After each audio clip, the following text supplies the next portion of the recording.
A beauty contest is taking place in the city.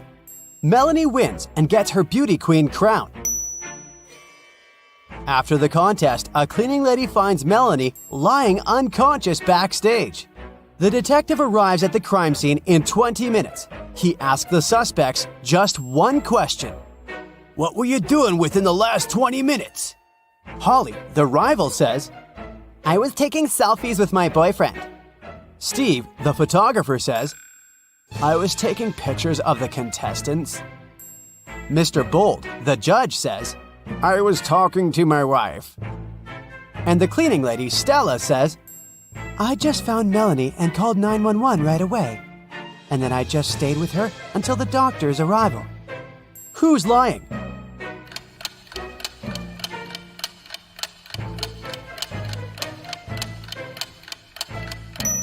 Steve. There's Melanie in his pictures. Therefore, he couldn't have taken them within the last 20 minutes. Bella comes on a famous TV show for money. Her last task is to put her hand in one of 3 tanks. There are gold bars in each of them. She's allowed to get them if she can. One tank is filled with boiling water, and the second one with acid that will burn any flesh. And the third tank is filled with venomous scorpions. Which tank should Bella put her hand in?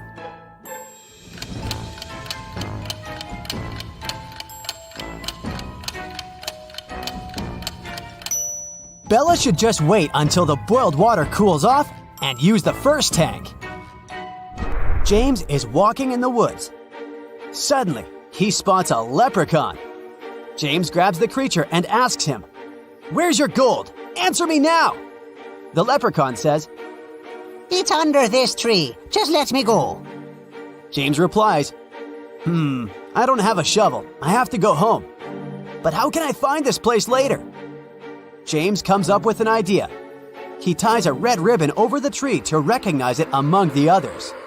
And then James makes the leprechaun swear not to take off the ribbon. But the leprechaun finds a way to hide his gold from James without breaking the oath. What did he do?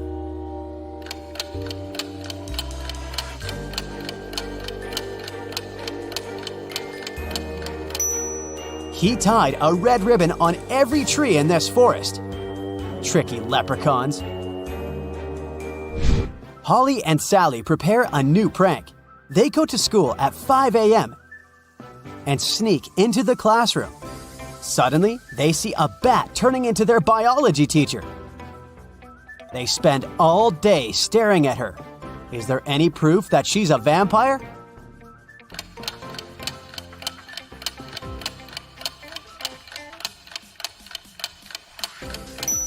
Take a look at her coat. She's hiding a very peculiar object in her pocket. Let's take a closer look at this group of people. One of the ladies is kidnapped. Can you guess who?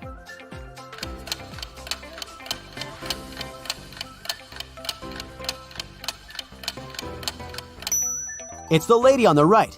If the left lady was kidnapped, she wouldn't have had a handbag with her. Megan arrives from work and finds out that her cat is missing. She must have sneaked out from the window. Megan goes around the neighborhood and questions 3 possible witnesses. Molly says, "I've just arrived from work. I didn't see any cats on the way."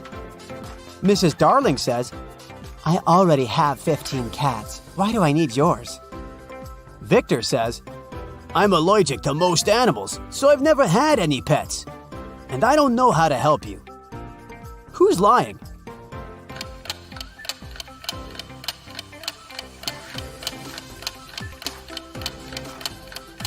Victor. There are cat footprints in his garden leading to a pet door on his porch. So he obviously has a pet. 4 people in Halloween costumes robbed a bank. But eventually, they get caught and arrested the same night. One of them is only 12 years old. Can you guess who?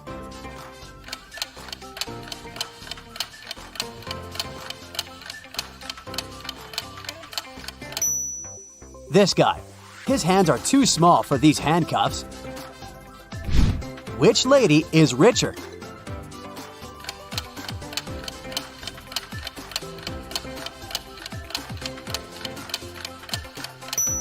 the lady on the right. Her name is engraved on a handbag, and another woman is proudly wearing it. On Monday afternoon, students find their math teacher unconscious in the classroom. Someone attacked him during the lunch break. The police suspect that the criminal is one of the students. Can you spot this person?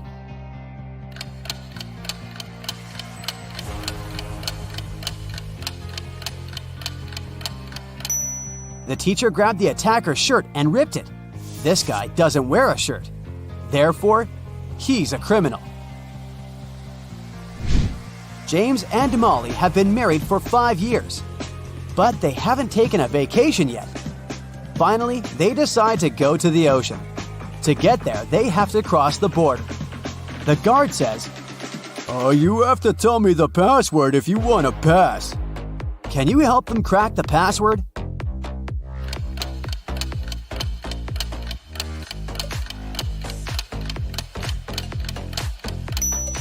You should literally count the number of benches, trees, and apples in this area. So the code is 471. Dan and Sam are hanging out on a beach. Dan plays volleyball and then goes to a beach cafe to have some drinks. Dan tries his coconut. Soon after that, he feels sick and faints. Sam calls 911 and they take Dan to the hospital. The policeman questions 3 suspects. Sam says, "He drank a coconut from this cafe and felt sick. I think the waiter poisoned him." The waiter says, "Why would I do that? Dan played volleyball before coming here and won the game. Perhaps his opponent decided to get revenge." And Kyle, the opponent, replies, "We finished the game and I went swimming in the sea." Who poisoned Dan?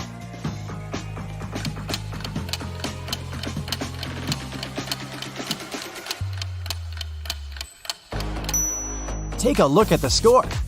Dan lost the game. Therefore, the waiter lied about his winning to frame Kyle. Sheila is taking a boat trip, but not all passengers are humans. Can you spot who's not?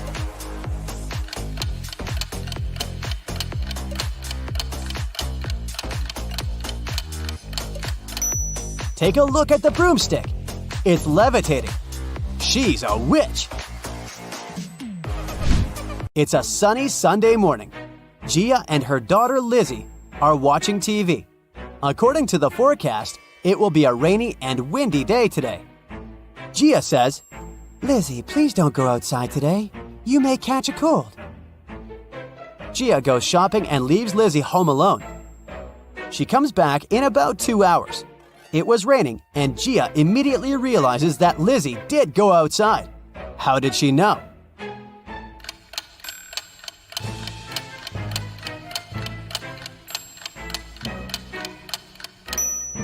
Someone moved the umbrella. Kelly arrives at a hotel where she booked a room. The manager says that she can choose a room. There are 4 available options. Can you help Kelly make the right choice?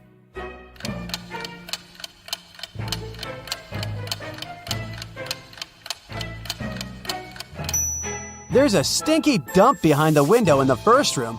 As for the second room, there's someone watching through this painting. And there's a zombie in the closet in the 4th room. So Kelly should stay in the 3rd room. Jack is a successful lawyer.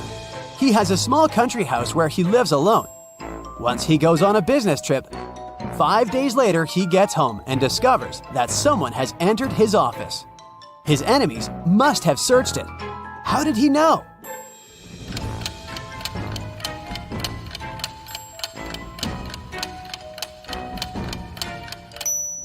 Someone lowered his chair. Stella goes to her favorite cafeteria to have lunch. She can choose one of 3 combos. But she's allergic to seafood, all green vegetables, and all red berries. Can you help her choose the safest option?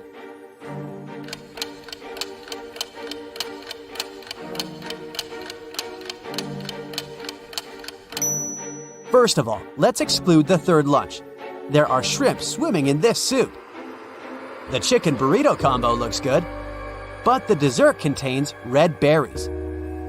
So, Stella should choose the lasagna. Lisa breaks her phone and goes to the service center. There, she meets 3 workers. One of them is an imposter. Can you guess who?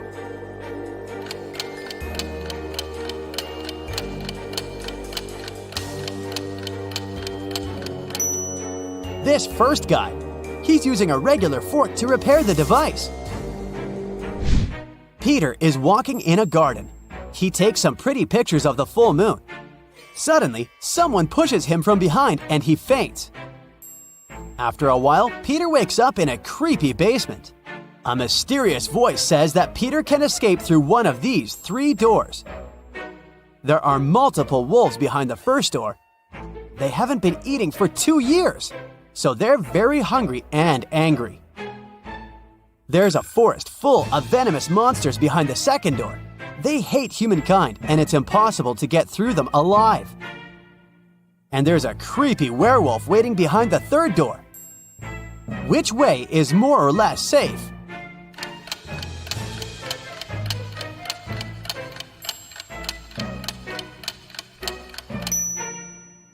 Room 2 is a bad idea. It's a full moon. So room 3 is also unsafe. Therefore, Peter should choose the first door. Wolves can't survive without food for 2 years.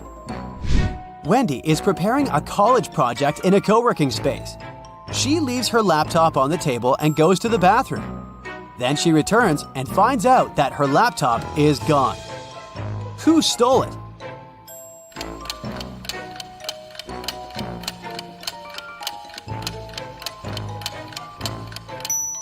It's the lady on the right.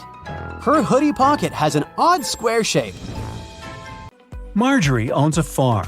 There are 6 apple trees and 7 lemon trees on her land. Each apple tree has 12 fruits, and each lemon tree has 10 fruits. How many oranges are there in total?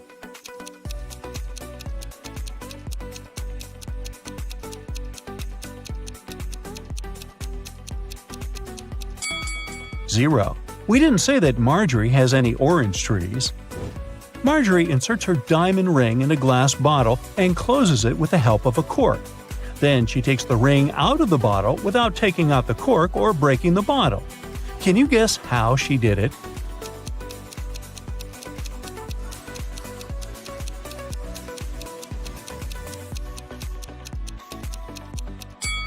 Easy. She pushed the cork inside the bottle and then took out the ring. Marjorie lost her smartwatch somewhere in the fields. She uses her phone to detect the current location of her gadget. The phone draws 3 possible routes, but only one of them will actually take her to the smartwatch. Can you help Marjorie choose the right way?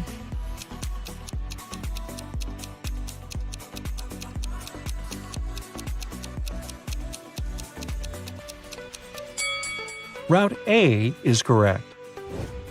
Early in the morning, Marjorie enters one of the farm's barns. Oh no! Someone broke all the bottles with cherry juice. She asks her 3 workers to clean up the mess. Meanwhile, she interrogates them. "Who did it?" Marjorie asks. Frank replies, "Yesterday in the afternoon, I put all the cherry juice bottles on the shelves and left home. I don't know what happened." Phil says, "I didn't feel well last night, so I didn't touch the juice, and I went to bed early." And Anna says, "Yesterday I painted the fence all day. I didn't even enter the barn." Who's lying?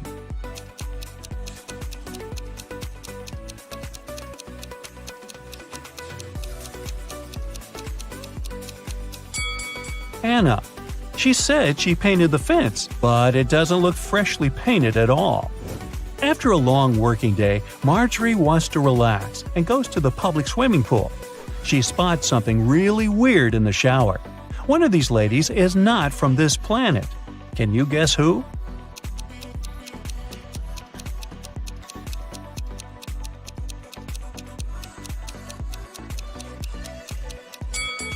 The third lady. She's using ketchup to wash her hair instead of shampoo. Marjorie meets her 3 best friends by the pool, Megan, Sarah, and Raven. One of them gave birth to triplets 4 years ago. Can you guess who exactly?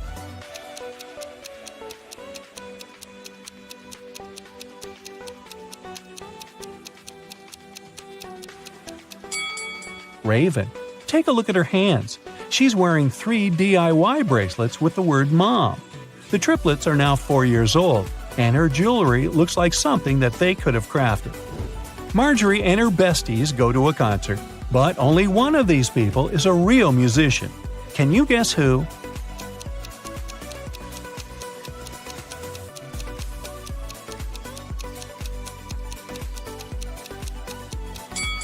It's the second guy. The first lady put her sheet music upside down. After the concert, Marjorie takes a walk down the local street. There are 100 houses numbered from 1 to 100 on the street. Can you count how many times they use the digit 9 to number all the houses?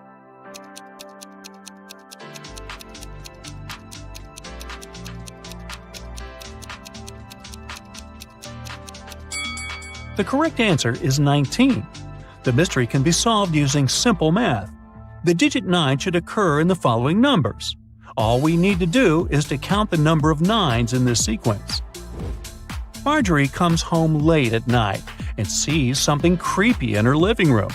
Can you see it too?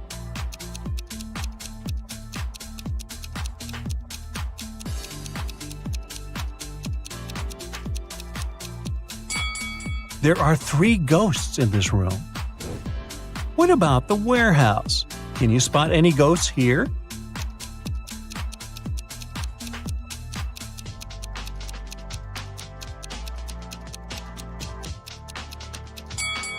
Hello? Let's take a look at the bedroom.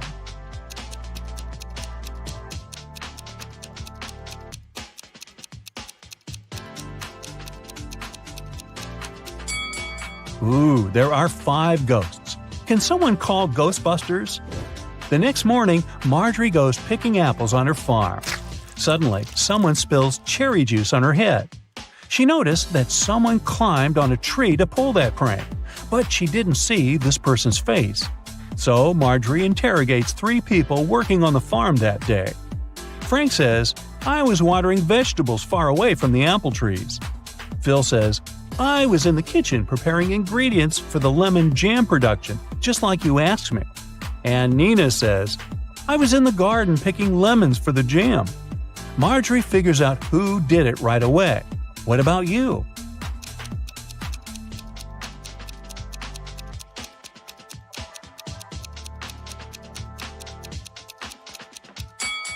It was Phil.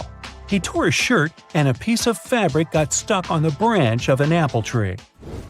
A group of tourists arrives at the farm and Marjorie gives them a fun tour. Unfortunately, one of these guests is a thief. Can you guess who?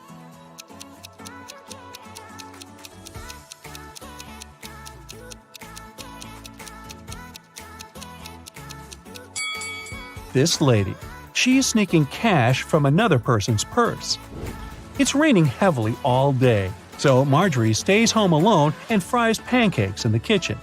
Suddenly, she realizes that she had forgotten to switch off the TV in the living room and goes there. In a minute, Marjorie returns to the kitchen and gets speechless. Why? Can you guess?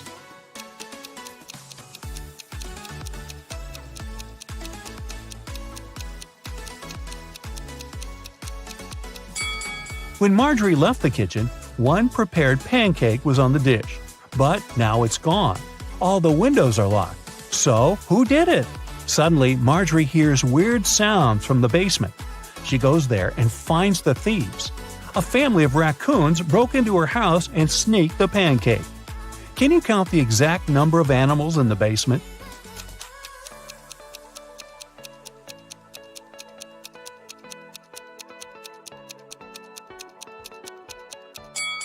The task was to count the number of all animals, so the correct answer is 7. There are 4 raccoons, 1 cat, and 2 rats. The next day, Marjorie goes into her sunflower field to check how the flowers are doing. Can you spot what's odd here?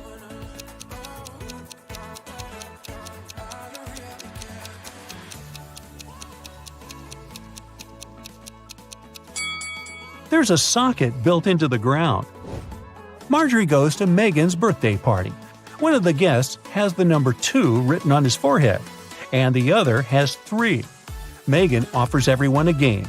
All three of you have a number on your forehead. The number on one of your foreheads is the sum of the other numbers. All the numbers are unique. Now, you can't talk to each other. If you guess your number correctly, you won't have to wash dishes. So, can you guess Marjorie's number?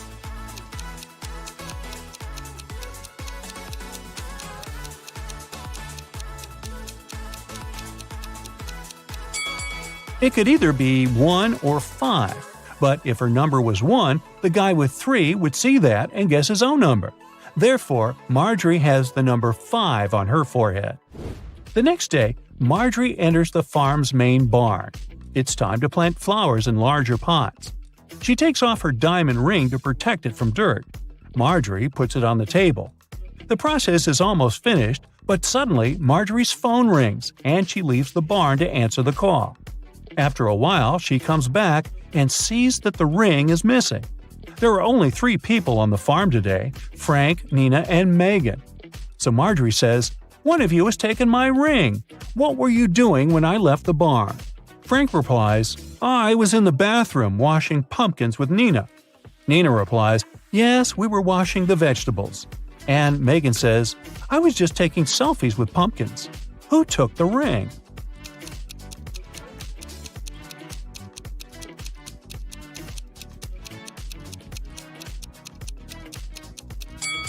Look at this bird cage. It was opened. The canary bird flew out and took the ring.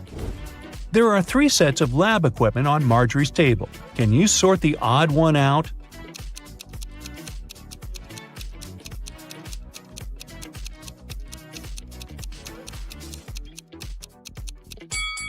This one doesn't have a flame. Marjorie throws a harvest festival at her farm. Her friends and co-workers chill all together. Can you spot any zombies among them?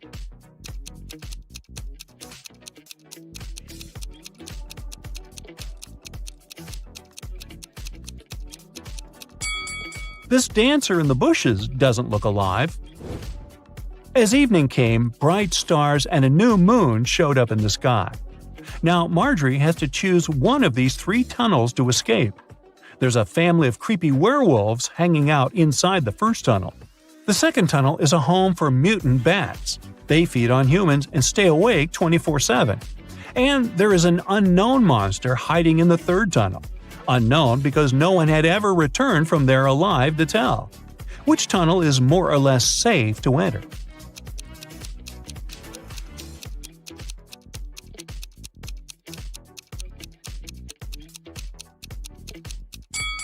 Marjorie should choose the first tunnel. It's a new moon, so the werewolves are not dangerous yet. Like every morning, Daphne went to her favorite local cafe to get her coffee and breakfast sandwich. She left the cafe after she'd paid. A few minutes later, she returned, looking anxious, because she had forgotten her wallet. Strangely, it was nowhere to be found. She called the police to report the incident. Nobody had left the store, so the thief was still there when the officer arrived.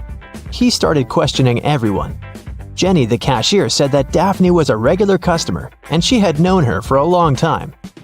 So, she would never steal her wallet, and she didn't see it after Daphne had paid. Andre was a tourist visiting the city for the first time. He said he'd come to the cafe because he'd wanted to try their famous muffins. She claimed he hadn't seen the wallet. He was busy trying to pick what type of muffin he should get at the time. And Harry worked as a store clerk. He said that he'd come there to grab a coffee, and he didn't see the wallet because he was pouring milk into his coffee. So who do you think stole the wallet?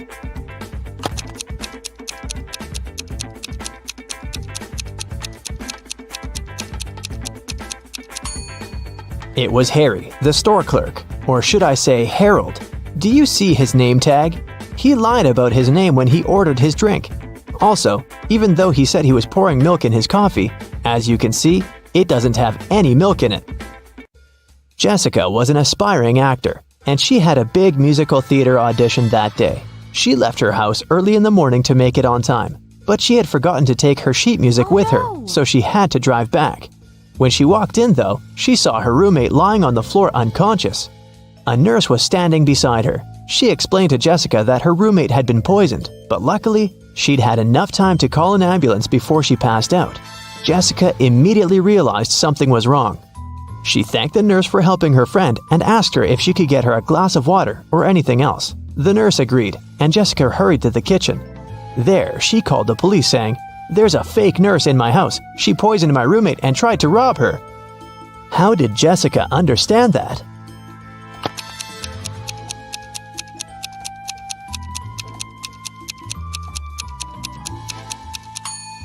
When she arrived at the house, there was no ambulance car in the driveway or in the street, and it's not like paramedics started using Uber. And you might have also noticed that the paramedic bag the nurse was holding was slightly open, and Jessica's roommate's jewelry was dangling out of it. Anna and Catherine are both influencers, but take a look at the latest photos they posted. Which of these ladies do you think is richer?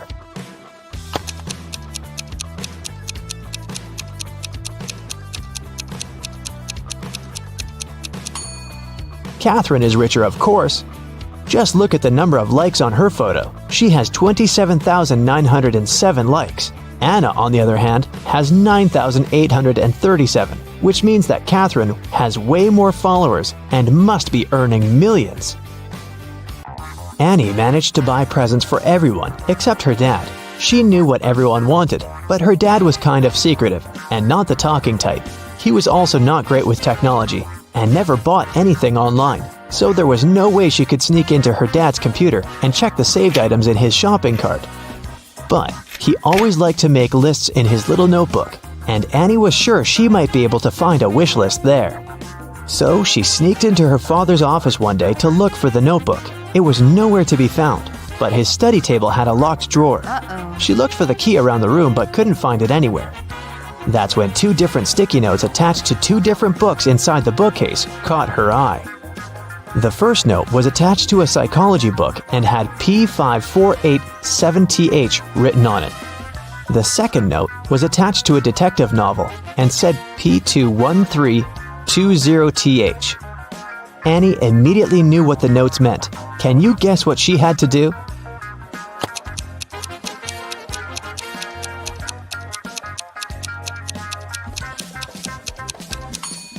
She had to open to page 548 in the first book and find the 7th word on this page.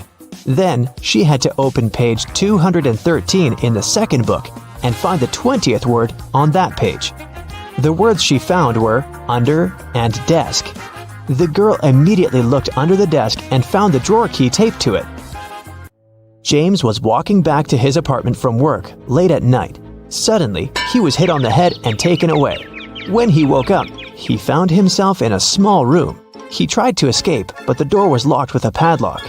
James tried to look for the key, but there was nothing in there but a window with strange-looking metal bars. Suddenly, he noticed something. It helped him to find the key. Do you see it too?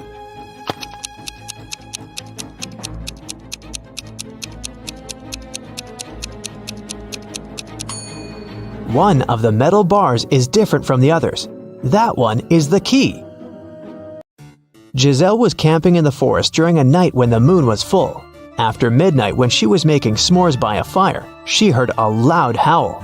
There was a werewolf in the forest, and it managed to find Giselle's tent because it smelled of food there. Thankfully, Giselle was not in her tent anymore when the werewolf arrived because she had already run away. Hiding behind a tree, she watched the creature eat her s'mores and tear up the tent. When the werewolf left before sunrise, the girl returned to her tent, but everything was ruined. There was no more food or water left. Her cell phone had run out of battery, so she couldn't call anyone. She started wandering through the forest, and soon she came upon a witch's house. When she walked in, she saw the witch and another lady. Giselle asked the witch if she could send her home. The witch agreed to help her on one condition. She would only send Giselle home if she guessed her sister's name. If not, she would turn her into a frog. Giselle knew the answer, but how?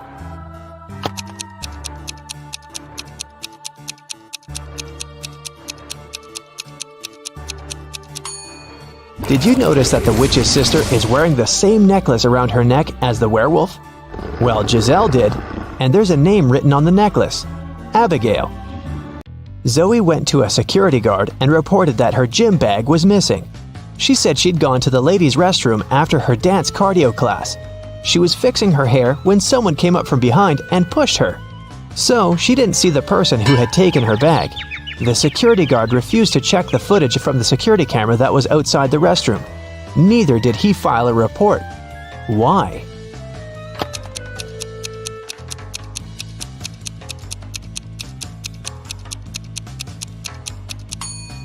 Zoe said she was fixing her hair, so she must have been looking in the mirror. If she was telling the truth about someone sneaking up from behind, she would have definitely seen their reflection. So, Zoe probably lied so that she could sue them. Luckily, the security guard was super smart. Several women went missing in a small town. James Darcy and his police team had been searching for months, but they couldn't find the place where the women were kept.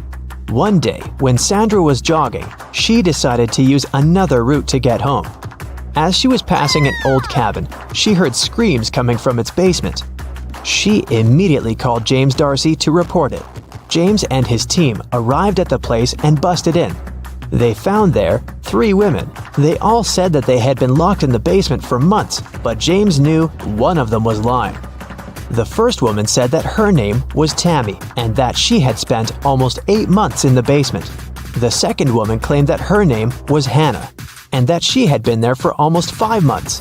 The third woman told him that her name was Allison and that she had stayed there for about 3 months. Can you tell who the liar is?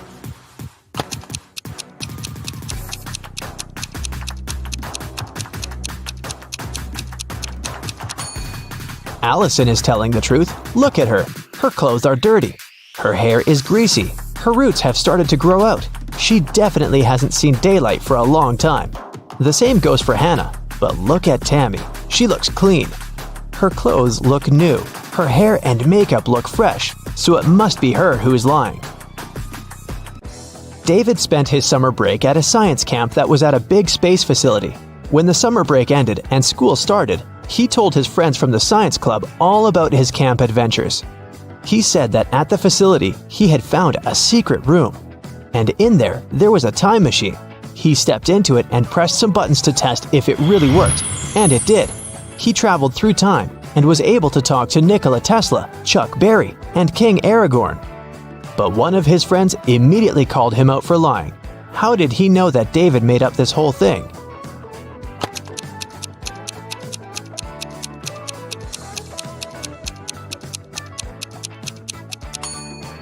Well, even if David actually managed to travel through time, he might have been able to talk to Nikola Tesla and Chuck Berry, but definitely not King Aragorn, because he is a fictional character.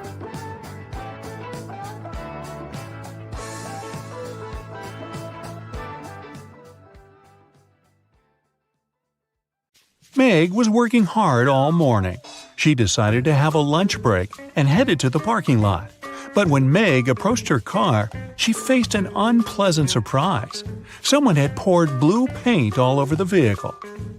Meg found 3 witnesses and questioned them. Lily, the company's designer, said she'd been eating her taco on the office balcony when it happened. The financial director, Chuck, had a long business call with investors. And Sheila, the cleaner, said, "I've been cleaning the toilet all morning." One of the guys is a liar. Can you guess who?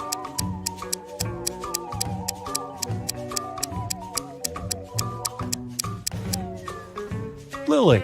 There's an unpacked taco on her desk. Also, her hands are stained with blue paint. Yeah, that's a pretty big clue there. Meg's best friend, Rosie, invited her to a birthday party. In the evening, Meg went to the kitchen and saw Rosie unconscious on the floor. She called the police and they arrived very quickly. There are 5 people in the house. Their names are Peter, Kelly, Dan, Phil, and Donna. Each one is a close friend of Rosie. Officers searched the space and found these 3 numbers on the floor. Rosie wrote them with her lipstick before passing out. After seeing this clue, officers arrested one of the guests. Can you guess who?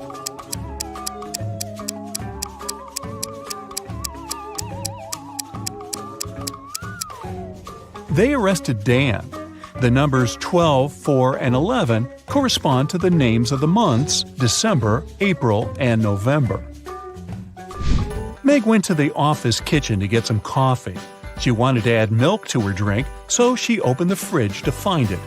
Meg discovered 4 different milk packages on the shelf, but only one of them is safe to use. Can you guess which one?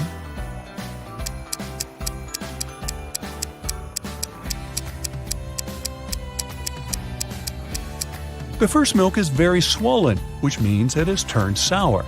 A note on the second package says, "Stay away." And the fourth milk is ancient. It expired in 1995. So Meg should choose the third milk, and maybe someone should clean out the office fridge. Nina purchased a pair of shoes and gave Tom a $100 bill.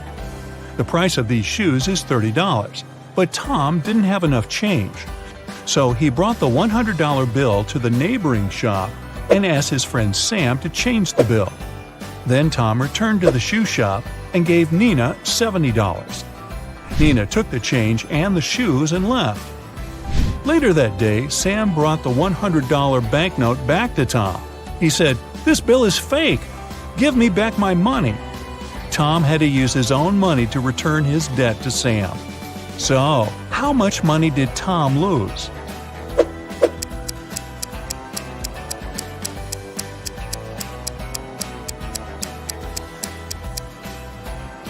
First of all, he lost the $30 shoes. Also, he gave Nina $70. Therefore, he still had $30 from the changed $100 bill. So when Sam asked him to return the money, Tom paid him back those $30 plus $70 from his pocket. So Tom had lost a total of $100. See Tom cry. Billy works as a night watchman at a large bank.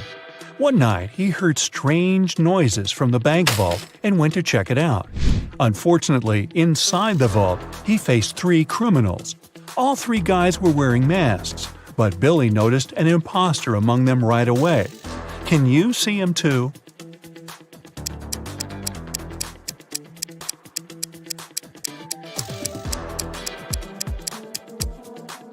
The guy on the right doesn't have gloves. This way, he would have left his fingerprints all over the place. So, he's probably an undercover cop. Bella is a famous blogger. She took this picture during a running contest and posted it in her stories. Her followers commented that one of these guys is playing unfairly. Can you guess which one?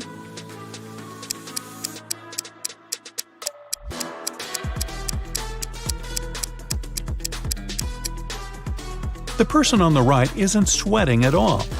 Something's definitely wrong here. Ryan was hanging out in a cafe with his best friend David. They ordered some food and drinks, and after the meal, Ryan said, "Let's play a game. If you crack my riddle, I'll pay. But if you fail, you'll pay." David agreed. Here's the task. He needs to remove a couple of toothpicks to make this equation correct. Can you help David out?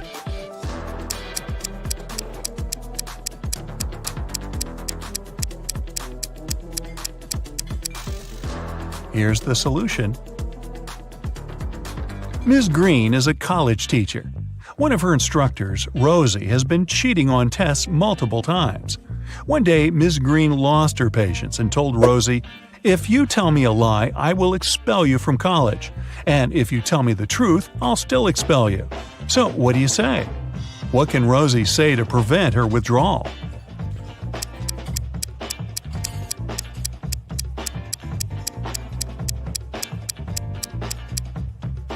She should say, "I am telling lies." This phrase will create a paradox because it can't be a lie and truth at the same time. Jane was performing in a singing contest in a famous concert hall. Her singing was very good and she made the judges cry. But suddenly, all the lights went down. Someone turned off the electricity in the entire building. The contest manager questioned 3 suspects. Jane's rival singer, Tilda, said, "I was visiting a coffee shop on the 7th floor when suddenly it became very dark. I had to use a flashlight on my phone to get out." Sarah, the cleaning lady, said, "I was washing the windows far away from the electrical panels." And Frank, the guard, said, I'm so sorry. I didn't look at the security cameras because I had a personal emergency call. Who's lying?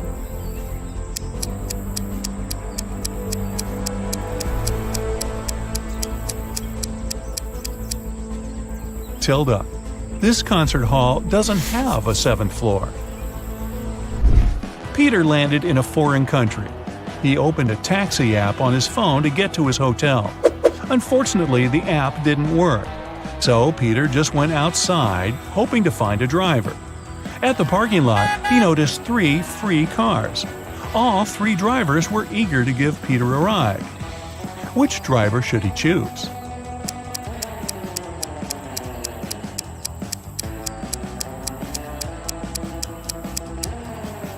Look at the first taxi. There's a puddle of oil under this car. Probably not the safest option. As for the third car, it only has 3 wheels. So, Peter should pick the second driver. Alex is an adventurous traveler. One day, he was walking alone in the jungle and got caught in a trap. Now he's hanging on a tree tied upside down. The rope is anchored in the ground. There's a candle burning below the rope. Very soon, the rope will burn away. Also, there's a hungry tiger under the tree waiting for Alex to fall. Now, what would you suggest to help Alex survive in this difficult situation?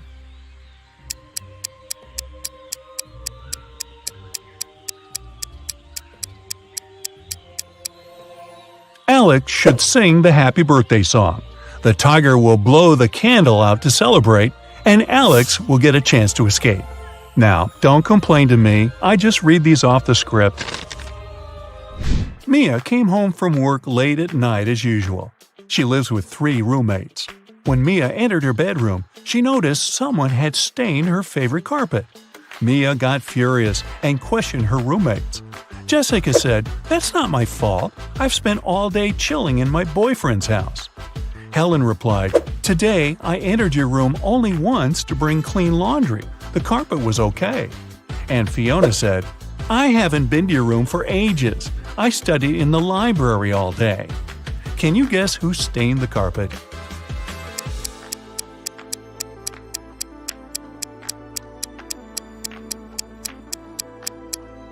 Fiona. Take a look at her hands. The color of her nail polish matches the stains on the carpet perfectly. Will has just moved to San Francisco. He needed an apartment to stay in for at least a year, so he searched online. He found 3 options and liked them all equally. Will went to check out all 3 offers one by one. After that, he found out that 2 of the 3 offers were scams. What about you? Can you see anything suspicious in these advertisements?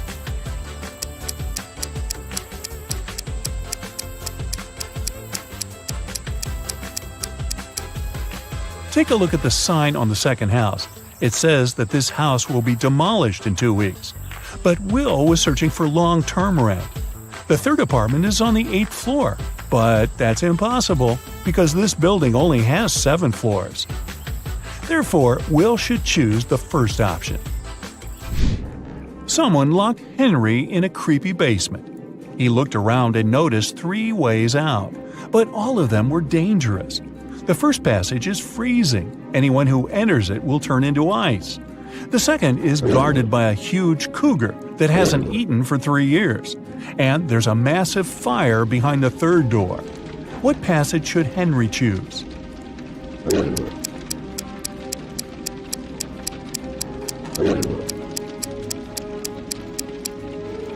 The second one. The animal hasn't eaten for 3 years, so it's not dangerous anymore. Kind of shriveled, actually. Wendy is an art teacher. This morning, someone pranked her by putting glue on her coffee mug. She questioned 3 suspects. Blair says, I didn't do it. I was too busy painting these beautiful flowers. Jason says, I overslept and came to the studio later than you. And Zara says, Why would I do that? You're my favorite teacher. who did it?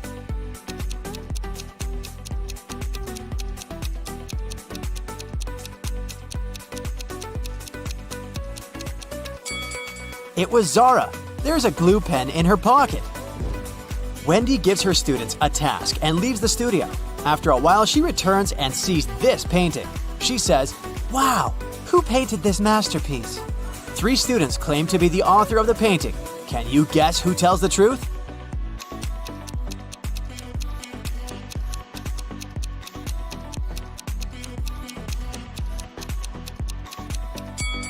To solve this mystery, we should take a look at their palettes. Only this student has all colors that match the painting. Wendy goes outdoors to buy some food for lunch.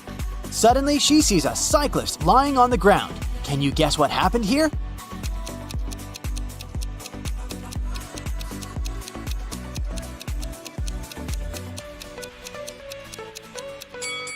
In fact, the car hit the ketchup bottle. The cyclist just fell nearby and got stained.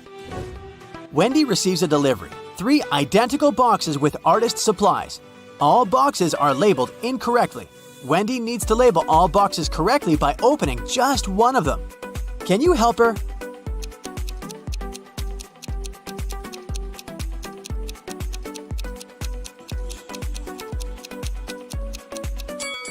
Since all 3 boxes contain the wrong items, Wendy should open the 3rd box.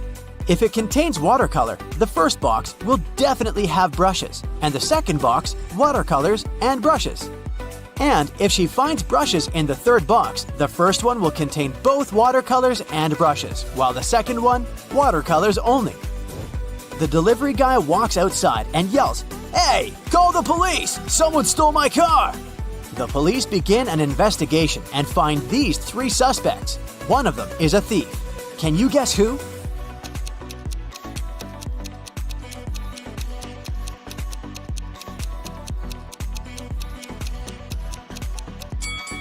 The first guy is just coloring his fence, and the third one is a gardener. But the second guy is hiding a lockpick in his shirt pocket, so he's the thief. Wendy comes to a party.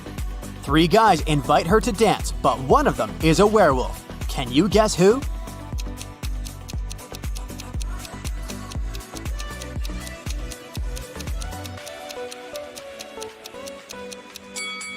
The first guy is just wearing a werewolf costume. The second one has some scratches, but it proves nothing. But the third one has a real wolf tail. After the party, Wendy wakes up in a cell made of ice. She only has a pickaxe in her hand. Meanwhile, her best friend Zach is locked in a similar cell with a drill. Can you predict who will escape?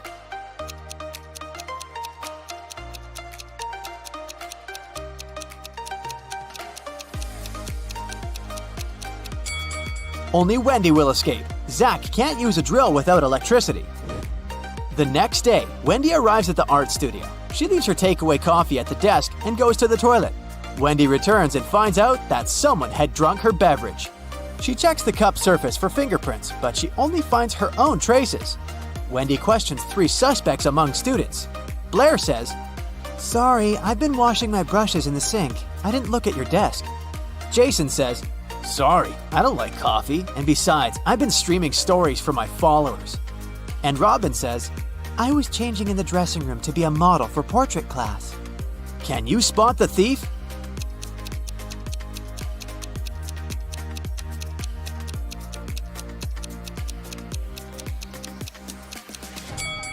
It was Jason. Take a look at his back pocket. He's hiding rubber gloves. That's why he didn't leave any fingerprints. Wendy receives an emergency call. Someone had stolen paintings from her art studio gallery. Wendy interrogates 3 suspects among the visitors. Sarah says, "I came here to buy some of your paintings, but when I entered the gallery, the walls were empty." Jill says, "I went blind 7 years ago, so I didn't see anything.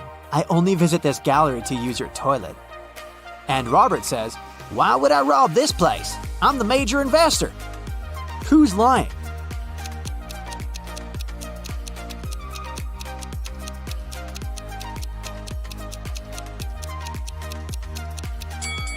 Jill. If she's really blind, why did she bring this photo camera with her? Wendy carries out entrance exams for art students. One of these 3 artists is left-handed. Can you guess who?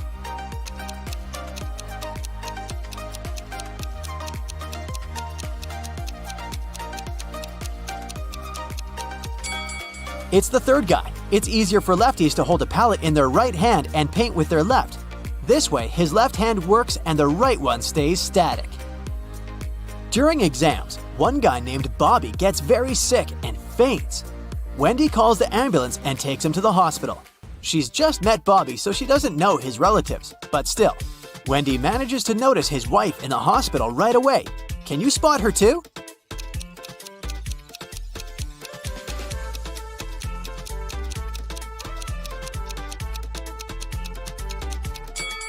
It's the first lady. They have identical tattoos, and the third lady has a similar mole on her cheek, so she's probably Bobby's sister.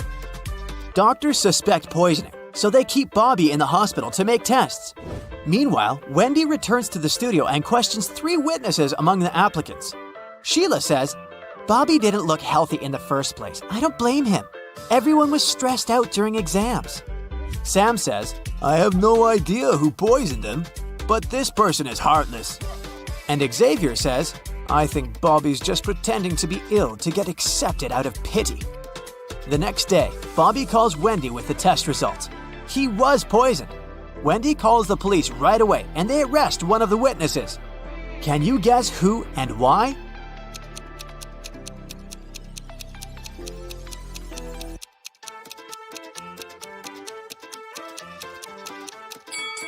Sam. He knew about the poison before the test results were ready.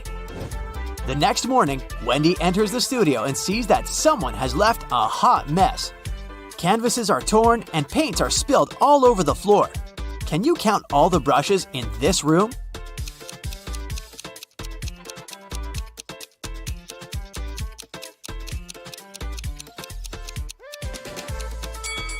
"13. What about the glass jars? Can you count the exact number?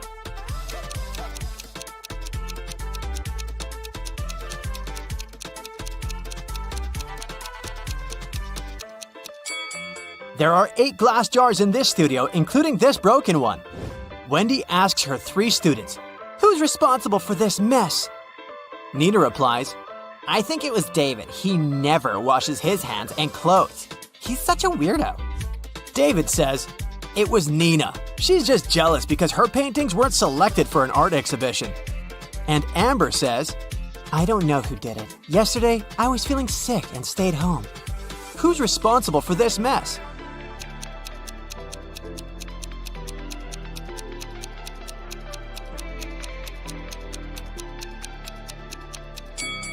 Take a look at the canvas frames. They're all signed. The only canvas that wasn't torn has David's name on it. Therefore, he ruined the studio and his rival's works.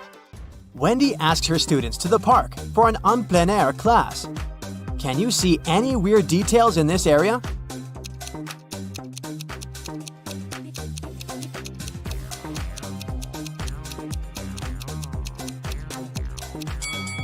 This is an apple tree, but why are there so many oranges under it? 2 students have painted almost identical pictures. Can you help Wendy find 3 differences?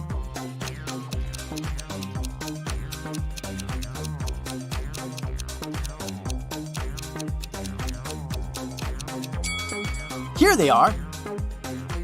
What about these portraits? Can you spot 3 differences?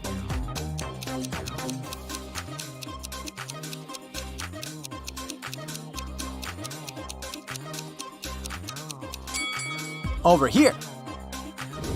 After the class, Wendy is trying to leave the park and gets lost. She has to walk through this confusing maze. Can you help her find the way out?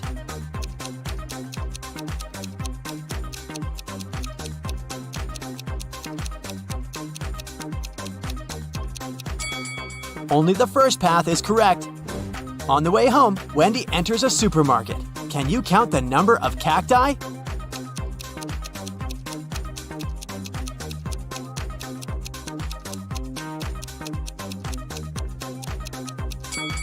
Six.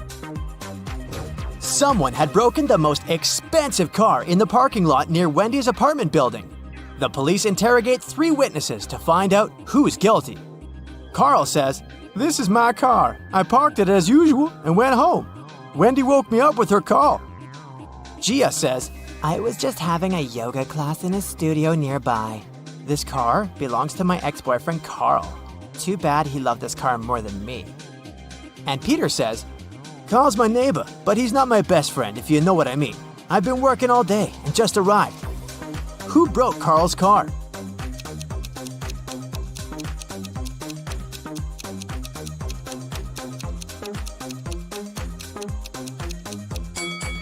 It was Gia. She's hiding a baseball bat inside her yoga mat. Anna went on vacation to Hawaii and stayed at a luxury hotel. The hotel manager told her that they had only 3 empty rooms left. Anna could choose the room she liked best. Can you help her make a wise choice?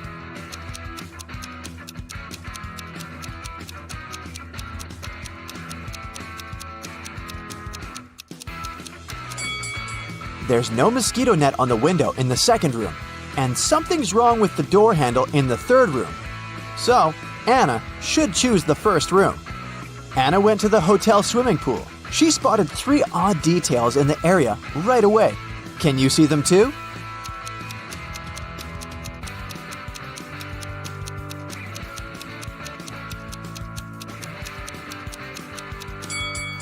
There's no ladder in the pool.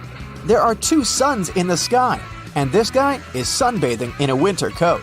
After lunch, Anna decided to go on a boat trip. At the pier, she met 3 sailors. Bob offered her a 3-hour sailing and fishing trip for $10 only. Kyle offered Anna a personal diving class for $200, and Daniela offered to have a boat trip around the coastal cliffs for free. But only one of these offers is actually a good deal. Can you guess which one?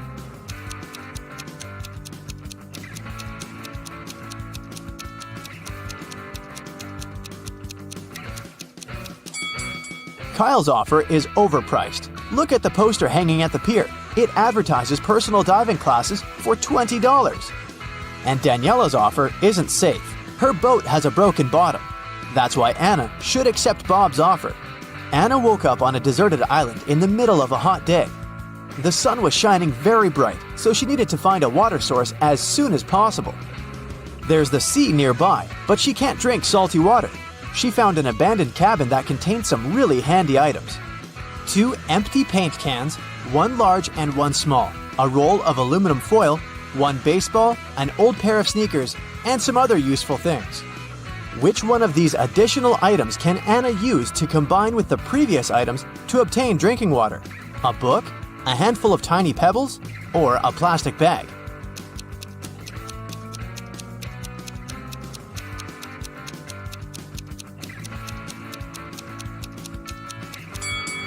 The book is useless in this context.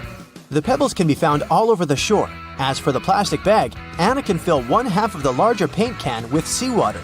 Then, put the smaller can inside of it. Next, she should use the laces from the sneakers to pull the plastic bag tight over the large can. And finally, place the baseball on top of the plastic bag directly above the smaller can to make a small indentation.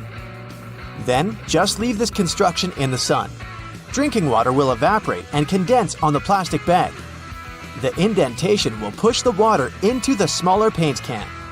Anna decided to explore the island. Soon, she found a tunnel and got lost inside it. At the bottom of the tunnel, Anna saw 3 pits leading to freedom. But, unfortunately, every pit is hiding some danger. A huge squid is hiding in the first pit. There's a hungry hyena in the second pit.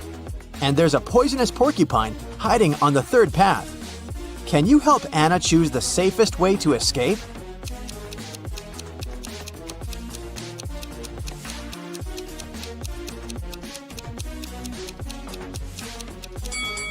Anna should choose the pit with the squid. They can't live in conditions that differ from the marine habitat. Therefore, she should wait for a while. The squid will get weaker and she'll be able to escape safely. Anna got hungry and went to the jungle to find some food. But she's not alone here. Can you find any hidden animals in this picture?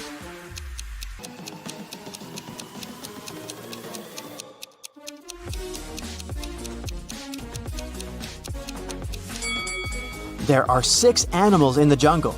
Here they are: a butterfly, an alligator, a rabbit, a camel, a snake, and a deer. Finally, Anna found 3 bushes with berries. They all look delicious, but only one of them is safe to eat. Can you help Anna make the right choice?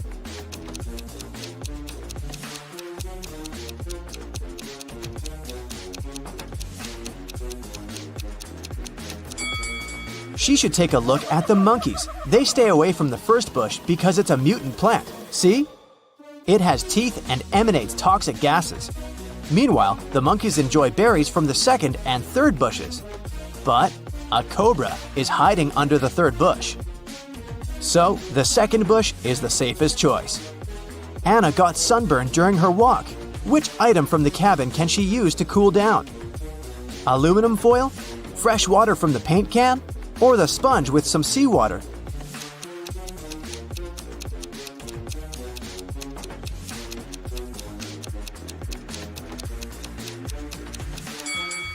The sponge with salty water will only make it worse for Anna's irritated skin.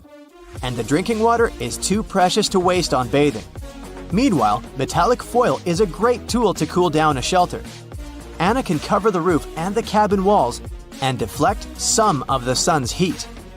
The next day, Anna continued her travel around the island and came across an abandoned village. She found a car with the keys still in it. The car was parked outside the local library, but before Anna could do something about it, a nearby volcano erupted. She didn't see any signs of glowing red lava, but a huge cloud of black smoke was moving towards her. It'll reach the place where Anna's standing in a minute. What should she do?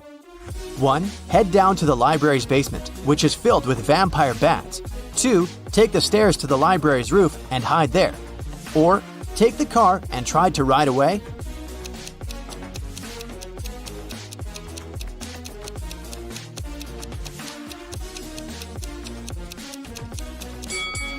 Volcanic dust is very hot and moves at high speed. Anna cannot either outrun the dust or hide from the clouds on the roof. So the safest option is to lock herself in the basement with creepy bat neighbors. In the basement, Anna noticed a big wall clock. It happened when the minute and hour hand was precisely between 1 and 2. She saw that both hands lay on top of each other. Can you guess what the time was?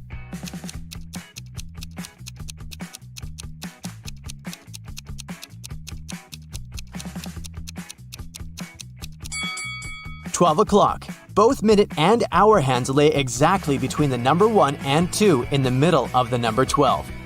Anna looked around and found a secret passage in the basement.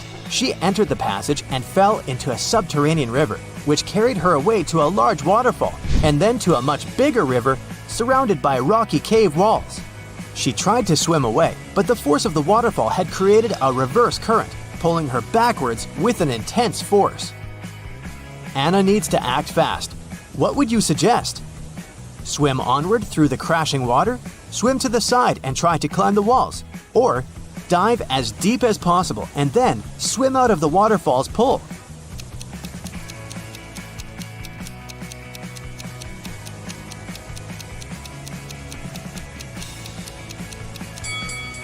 Swimming onward isn't an option. The current will pull her back anyway. The chances of directly overcoming the forces of the water are 0. But if Anna goes downward as deep as possible where the water current is not so strong, she still has a good chance to escape. As soon as Anna got outside, she met a wicked witch. She offered Anna a deal. You need to run one of these 3 tunnels colored red, blue, and yellow. 2 of them lead to a black hole, while another leads to your hotel room. Listen to my clues very carefully. Choose the reed and you won't disappear. It's a lie to say that blue isn't dissimilar. The yellow doesn't have less in common with the red than the blue. Can you help Anna make the right choice?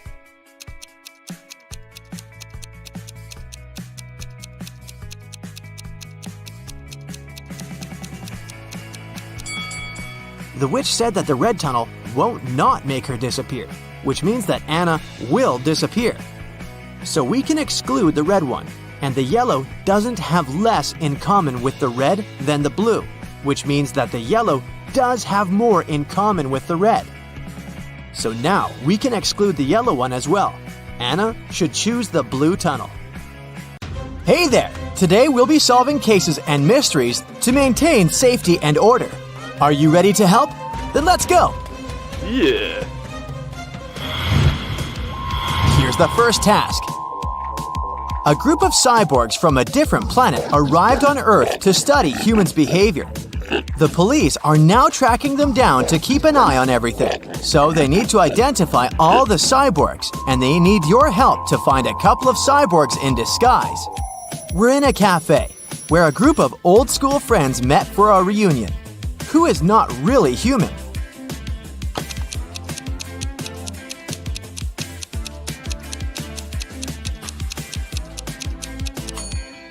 This lady right here, the one who's eating with a fork and a nail, this cyborg hasn't quite figured out how life on Earth works yet. Great job, but we have more. What about these guys? Do you see anyone suspicious?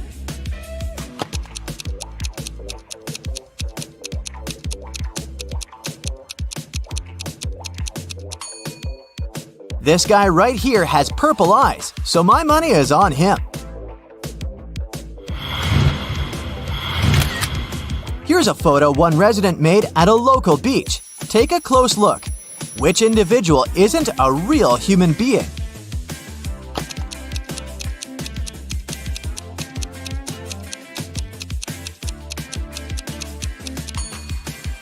This one right here. Electrical sparks are coming from him. Okay, this is it with our state. The police in other states and countries will deal with their parts. Now some more private issues. Yeah. Mr. McGraw is a single father of 3. Last month, he went on a business trip for a couple of days, and his sons stayed home alone. Old enough, but maybe not wise enough, because when Mr. Jones returned home, he found out that someone crashed their car. Okay, boys, speak now. Who took the car? But none of the boys admitted it. Tim said, These 2 days I spent at home studying. Drew said, I went to see some friends once, but I took the bus. John said, I don't even like driving. inspect the car and try to figure out which son is guilty.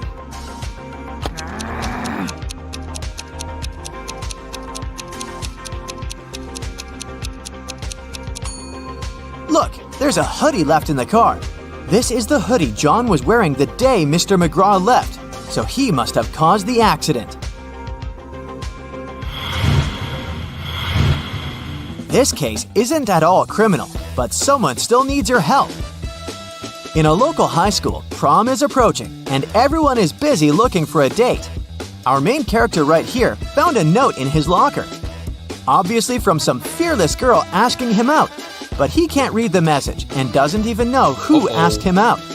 Can you help him figure out what's written on the card?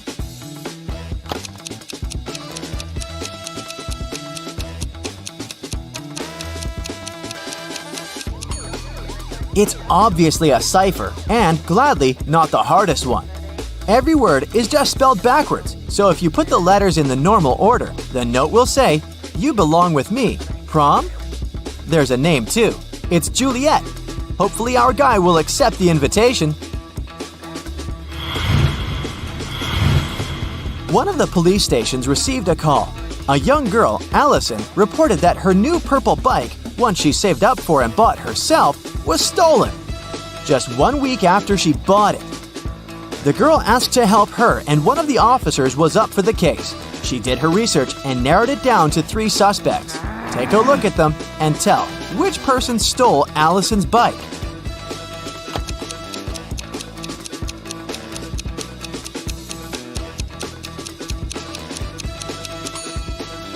It's this mean dude. His bike appears black, but he painted it over its real color. Look, here the paint has chipped a little bit, and you can see the original purple color of the bike.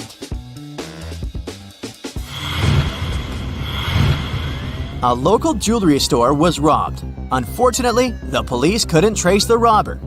2 weeks later in the evening, a city detective, Este, received a call from a farm in the suburb saying that they found something. Este arrived at the farm. The farmer said, I was working in the field and found this message in a bottle. It's a map. It's about that store robbery. Now I look back, I remember that I saw someone in my field 2 weeks ago.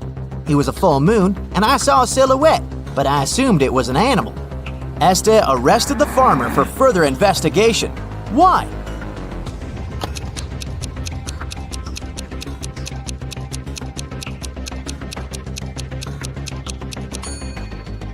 The story looked legit in the beginning, but then he mentioned the full moon.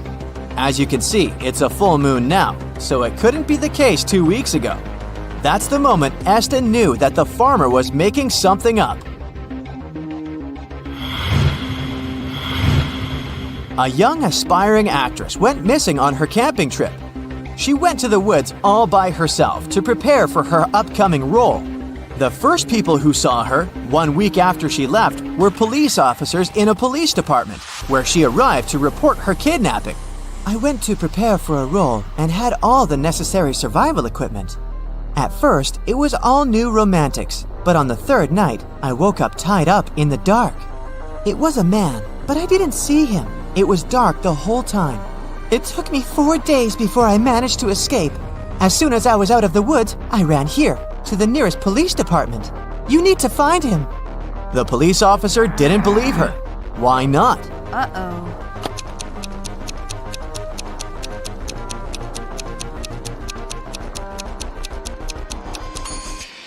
The actress says she's just out of the woods, but look at her. She's dressed in style. Her hair looks amazing. That's not what stranded kidnapped people look like, and the detective didn't believe her. A rich young lady was having a party in a VIP club on New Year's Day. Over 200 people were invited. In the middle of the party, the hostess's lover noticed that her diamond earrings went missing. Oh no! The police arrived to investigate this delicate case and narrowed it down to 3 suspects. Abigail said, "I'd never steal anything." Stephen said, "The earrings are gorgeous. Everyone noticed them, but stealing..." Cornelia said, "You need to calm down. I am rich." Who's your prime suspect?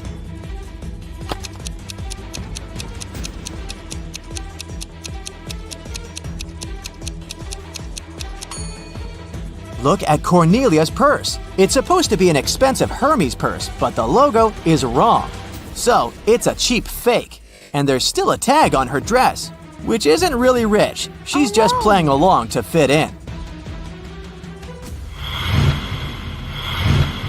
Someone robbed a bank in a city, and Detective Este was leading the investigation. It was known that 2 people worked on it, but only one of them was caught, Clyde. Clyde refused to name his partner, so the police had to continue their investigation. After months, they had 3 main suspects, Bonnie, Ivy, and Dorothea. Can you figure out who the other criminal is?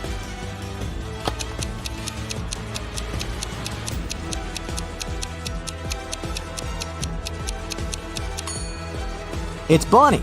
Look, both Bonnie and Clyde have the same snake tattoo on their wrist, so they must be in the same gang. Now let's take a break and train your eyes a little bit.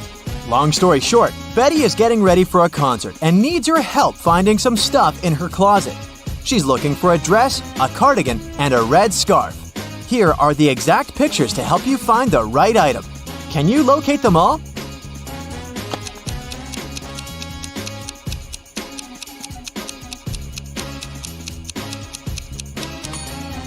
Here's the scarf.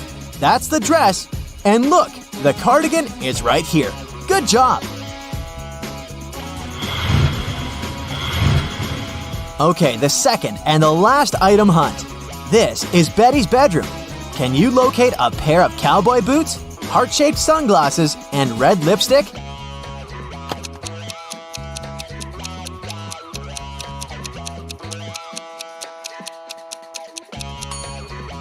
Here they are. Did you find them all? Okay, the last one for today. It was a rainy midnight, and Scarlett was studying late in her college library since the hardest exam of the term was 2 days away. At some point, she left to go to the bathroom and grab a snack from a vending machine.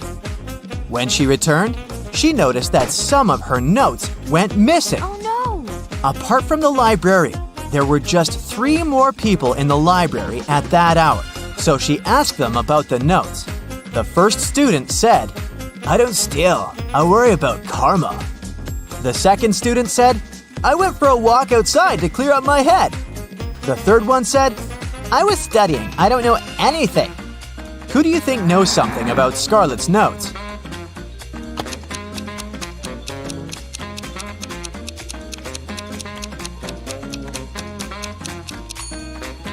It's the second student.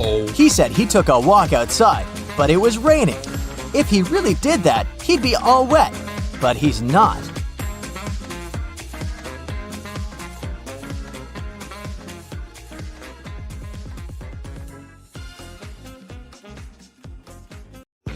Eric was deeply in love with Carrie, and he finally decided to ask her out. He wanted to make it romantic, so instead of texting her, he decided to write his invitation with chalk on the sidewalk right outside her window. It read, "Carrie, I'll be waiting for you in the restaurant Star tomorrow at 7 p.m. sharp." Carrie was also in love with Eric, and she would have come there with pleasure. Still, she never showed up. Why?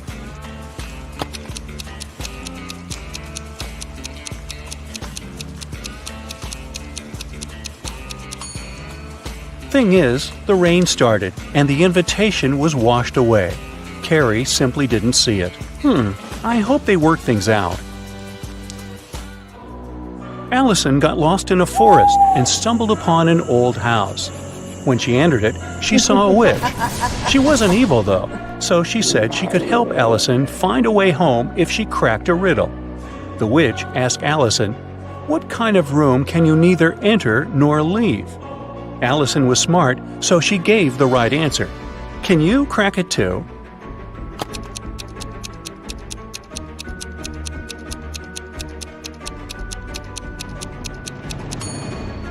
I told you the witch wasn't evil. She even gave a small hint. Do you see a mushroom in her hand? Right, the answer is mushroom. A detective got an anonymous email about an upcoming heist in one of New York's museums. To stop it from happening, he needs to know the month the heist is planned for. Later, the police managed to find a clue. It was a note with a secret code. The police couldn't crack it, so they brought it to the detective. What month is the heist planned for?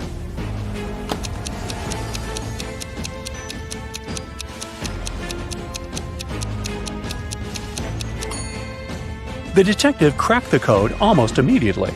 A jar in the picture stands for J, a ukulele stands for U, a nugget stands for N, and an eggplant stands for E. Ah, June. There are 70 floors in the apartment building. The higher the floor, the more people live there. Which floor does the elevator go to most often?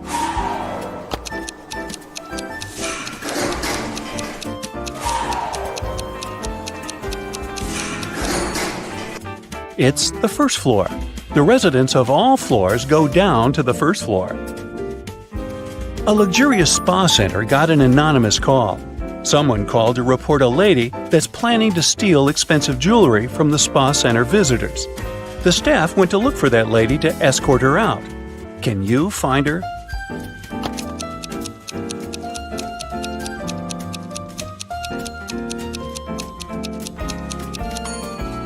Look, there's a lady having a pedicure. She doesn't look suspicious, but she's the only one who's not wearing a special bracelet. Security! The other day, Kelly was rummaging around her auntie's attic when she accidentally stumbled upon 5 short chains, each made of 4 silver links. She thought it could be great if she combined them all into one big chain of 20 links. When she went back to town, she brought those tiny chains to a jeweler. He told her it would cost $5 for each silver link that he would have to break and then reseal. How much will the chain cost?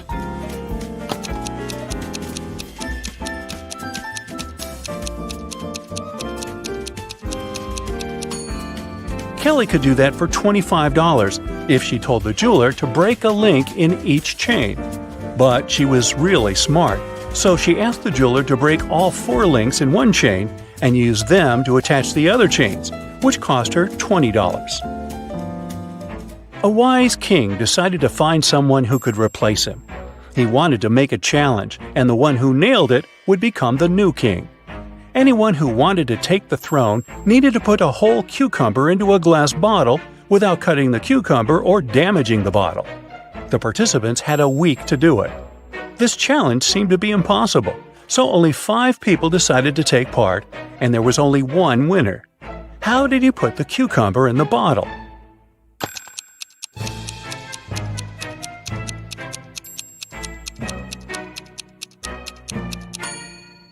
He placed a baby cucumber, still on its stem, into the bottle. Cucumbers grow rather fast, so he had enough time to win that competition.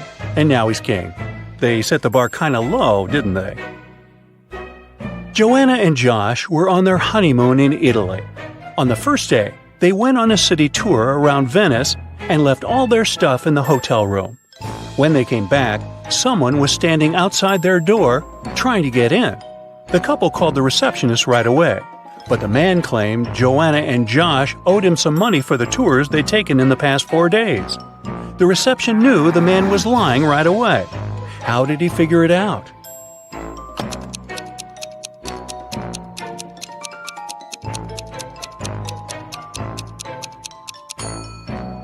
It was the couple's first day in the hotel. There's a barrel of water in the yard. You look inside and say that it's more than half full, but your friend argues that it's less than half full. How can you figure out who's right without using any measuring tools or removing water from the barrel?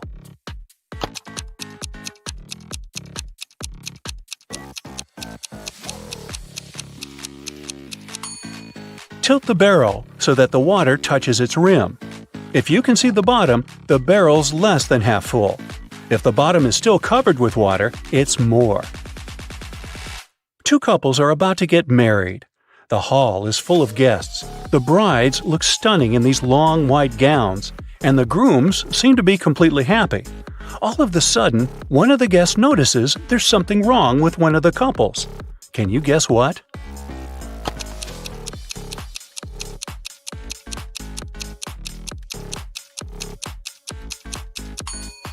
Look at this couple. These folks have no reflection at all. They must be vampires. In one of the galaxies, there's Planet Pink. There are many people, but few animals. Only hens and roosters live there. They can be of 3 different colors: pink, red, and yellow. Andrew went to that planet to see his friends for the weekend, and while he was walking down the street, he saw 3 bird couples in love. No bird can be with a partner of the same color. Can you guess the color of the partner of the red hen?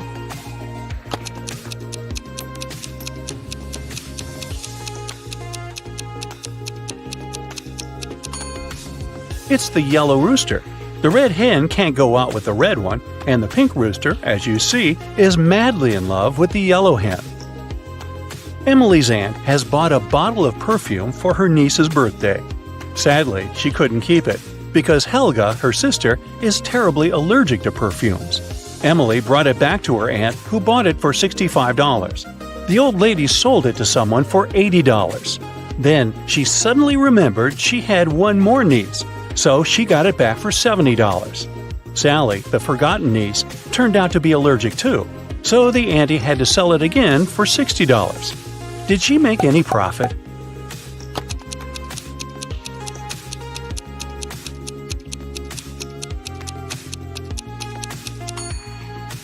Yep, she made $5 and grabbed a Frappuccino for the same amount.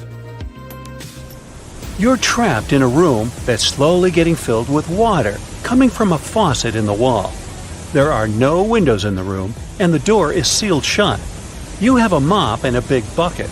So how are you going to get yourself out of this one?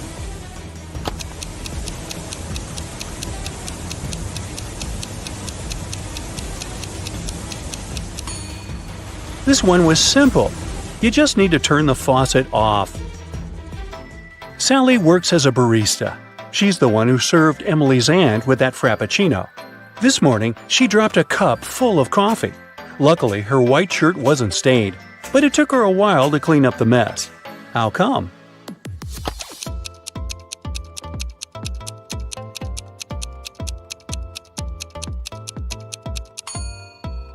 There were coffee beans in the cup. They ended up right under the counter. After the bank had been robbed, the police found the money in the park among cacti. The police officers arrested all the suspects, and they almost immediately figured out who the bank robber was. Can you do the same in 10 seconds?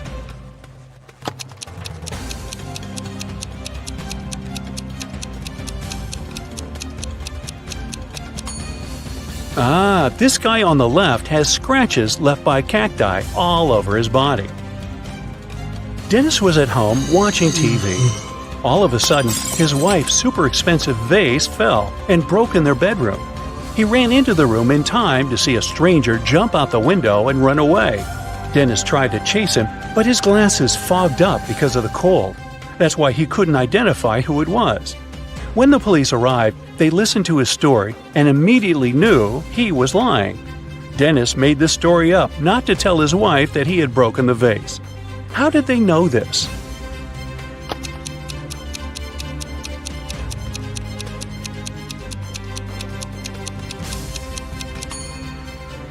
Anyone who wears glasses knows that they don't fog up when you go from a warm room to the cold outdoors. It's the other way around. This is the best test to check your observation skills. It has several levels, and each is more difficult than the previous one. Do you think you'll pass it? Let's see. And remember to note down your score. One correct answer is 1 point. Level 1. For rookies. Which person is different from the others?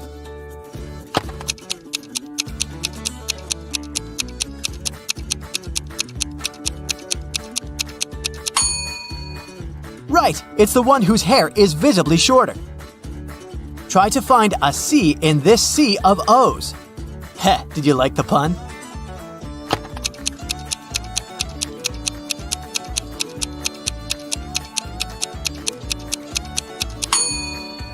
The bottom left corner, see?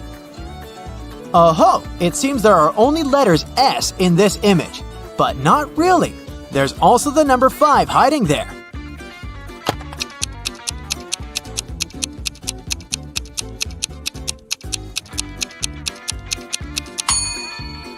Here it is! I challenge you to find a cat that is different from the rest.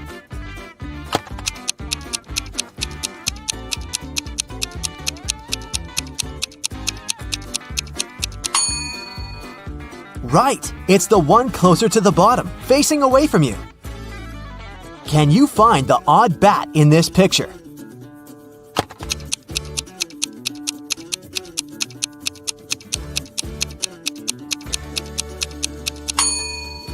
Right, it's this one. Its wings are a bit different than those of its mates.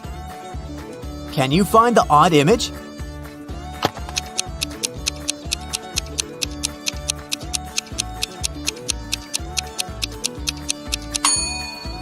Yep, it's the M among all those W's. One of the dogs is different from the rest. Which pooch is it?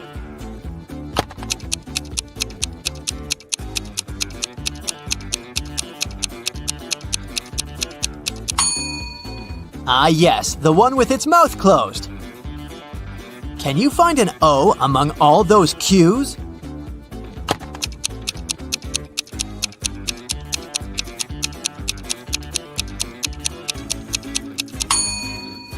Right you are. It's almost in the center of the picture.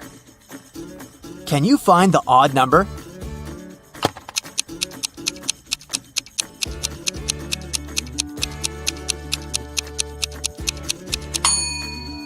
Yep, it's hiding among dozens of 9s. Something really spooky is going on in this picture. What is it?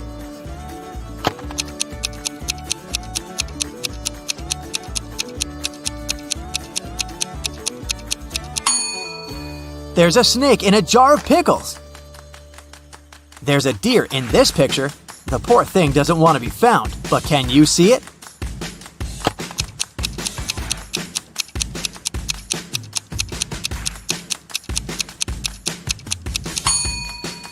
A small hint. Check behind the tree. One of these clovers is unlucky. It has only 3 leaves. Can you spot it?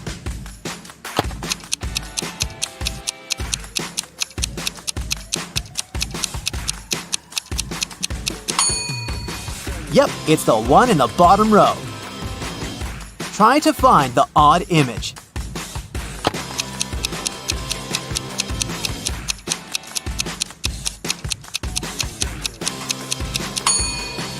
It's the house with a little red window. How many dolphins can you see in this picture?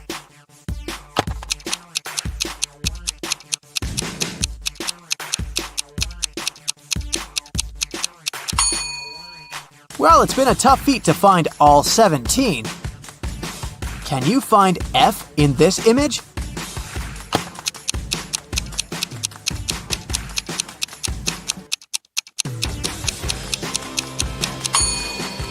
Well, it was pretty tough, but here it is. Level 2, for experienced riddle crackers. Can you figure out what's wrong in these pictures? Something seems to be off in this image, but what?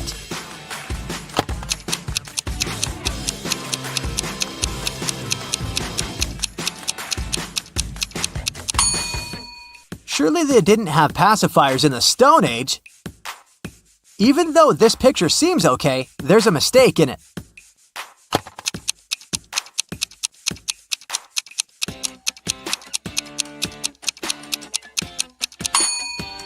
The numbers on the dial are mixed up. 11 goes before 9. I'm sure you'll be able to spot a bizarre detail in this picture.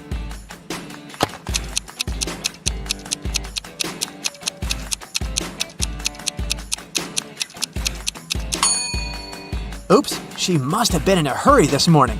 Otherwise, why would she put on boots if it's obviously summer? Can you figure out what's wrong in this picture? It looks like a regular electric kettle to me.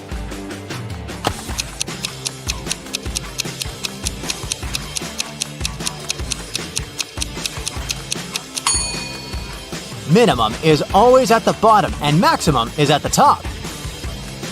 This picture seems weird, but why?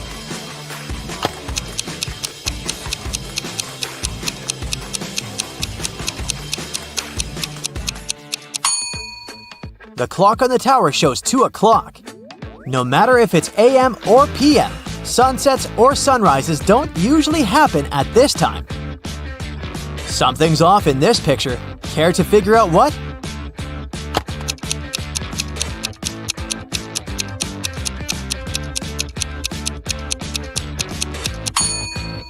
Exactly. Pigeons don't normally swim among ducks, or come to think of it, at all.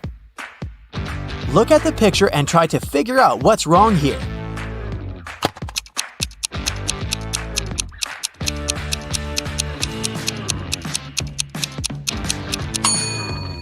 Some of the price tags are placed upside down. I can feel there's something terribly wrong with this picture. Can you figure out what it is?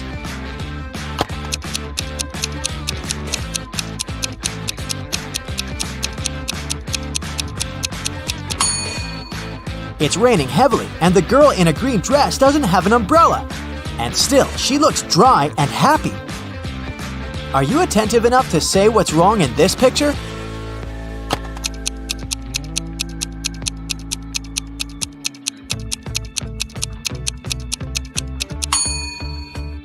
Is that Earth in the sky? Then what planet is this? Does this picture seem okay to you?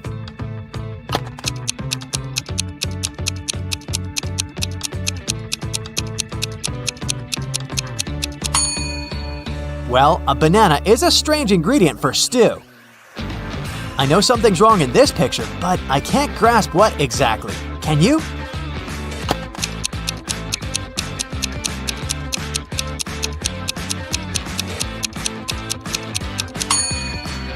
The calendar claims it's 2022, but on the computer screen, you can see a different year, 2023. It's strawberry harvest time. Yummy. Only, doesn't it seem to you that something's off?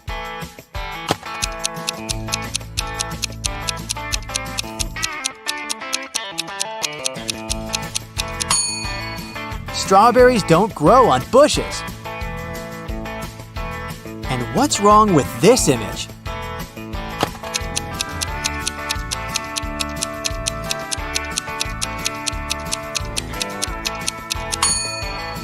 Where does all that water falling from the cliff disappear to? Is there a hole in the ground or something? Can you spot anything wrong in this picture?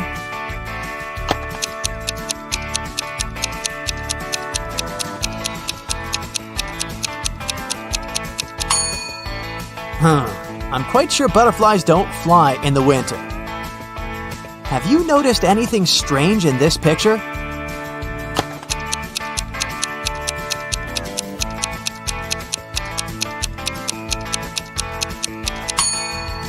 It's the ball. This one is for playing soccer, not volleyball. Level 3, for top-notch detectives. One apple is different from the rest. Can you find it?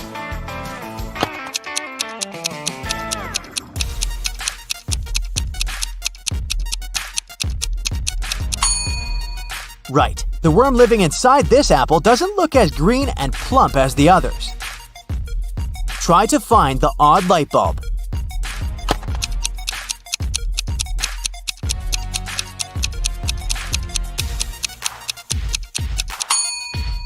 Phew!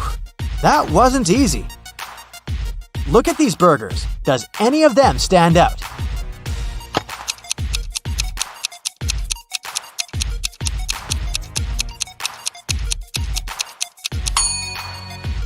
This burger's a bit smaller than the rest. 2 identical snowmen as fast as you can.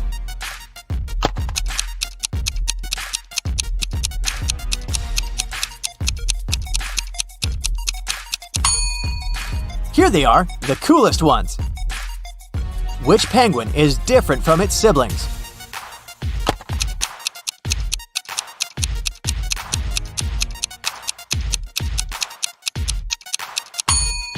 Ha! Gotcha! There are actually 2 penguins that are different from the rest. The one with the black belly and the one looking in the opposite direction. Are these 2 squares of the same color, or are they different?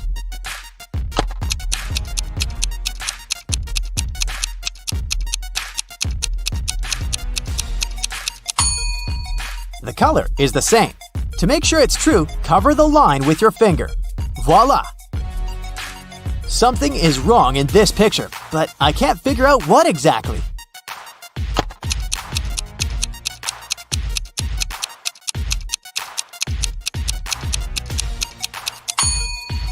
The fairy lights on the tree are shining, but they aren't plugged in. There's something wrong in this image, but to figure out what, you need to be very attentive.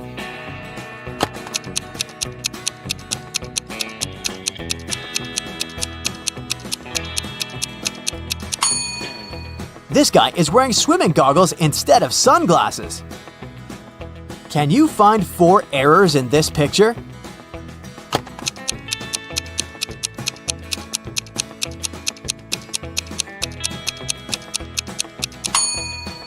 Well, what should I start with? Fishing at the skating rink? Cycling on the ice? Plus, that woman's kid is actually a puppy, which is quite alarming. Also, wearing roller skates instead of ice skates while skating on the ice is a risky feat. Now, look at this image. A guy looking in the mirror. Nothing strange at first sight, but can you spot one bizarre detail?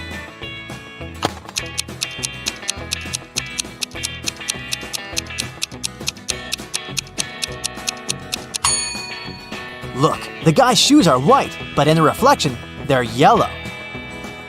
Can you find 3 words hidden in this wintry picture?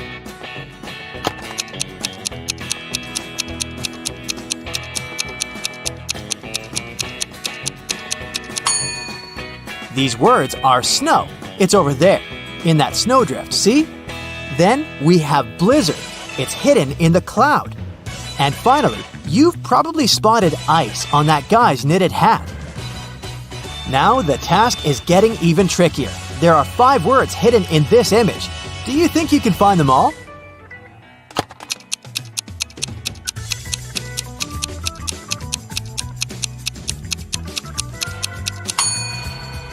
Coffee is written on the leg of that table in the corner. Tea is hiding under the waiter's apron. You'll find the word cake, surprise, surprise, on that yummy-looking piece of cake. The word fork is over there on the ceiling. And finally, there's the word tasty written on that guy's sports bag. Now tell me, do you see anything wrong in this picture?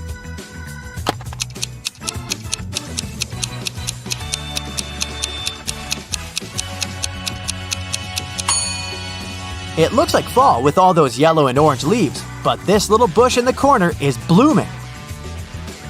This forest is full of wild animals, but can you find one that doesn't belong?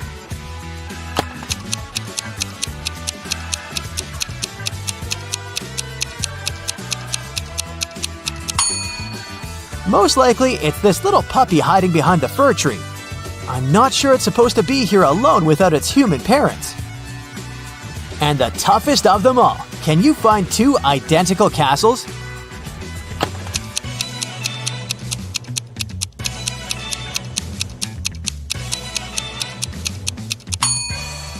They all look so bright and elaborate and have so many decorations, but these two are 100% identical.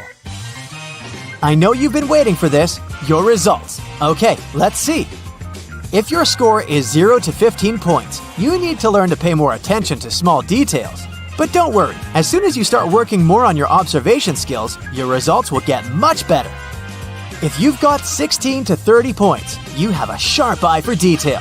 If you practice more, you'll become a pro in no time. If you have 31 to 45 correct answers, you can spot the tiniest details and figure out the answers to the trickiest riddles. Nothing can escape your eagle eye. Ashley was sunbathing on the beach and decided to swim in the sea. When she came back to her deck chair, she noticed that her stuff had been stolen. Ashley called security and they found 3 suspects. Each of the suspects pleaded innocent. Who's guilty?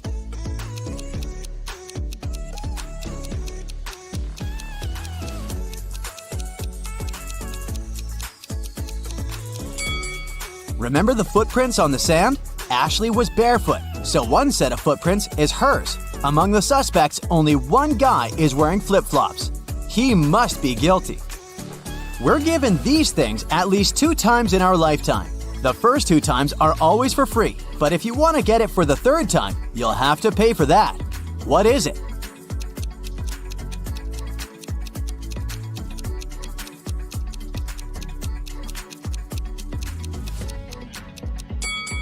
These are teeth. Now, this one is to test your eyes and logic at the same time. Can you tell me the number of the parking spaces where the car is parked?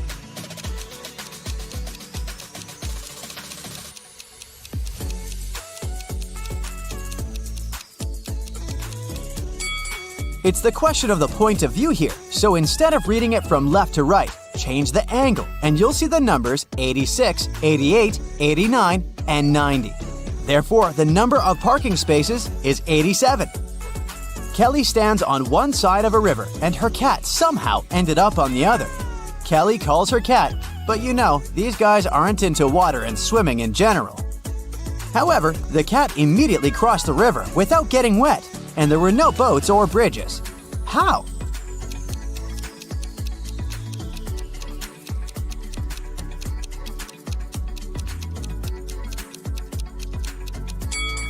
The river was frozen, so the cat just walked on the ice.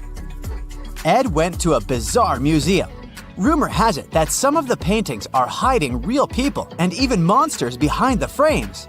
Look at this exposition and find what painting Ed should stay away from.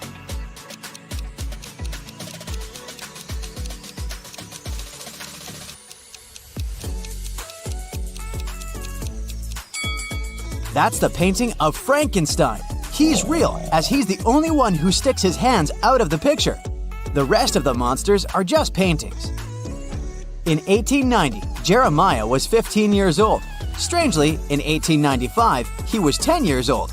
How is that possible?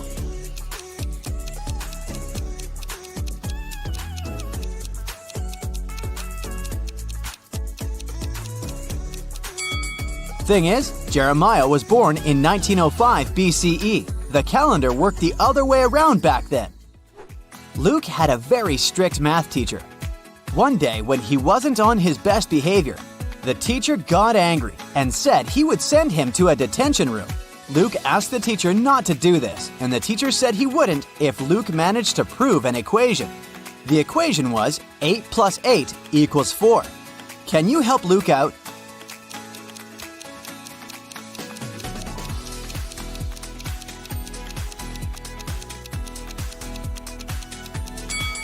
I gotta admit, the teacher cheated a tad bit. It's not about math, but about logic. 8 a.m. plus 8 hours equals 4 p.m. Luke, you'd better behave. Paul asked Mary out multiple times, but she kept refusing his invitations. One day, she said she'd agree to go out with Paul, but it should be at a place that's 3/7 chicken, 2/3 cat, and 2/3 goat. Where does Mary want to go?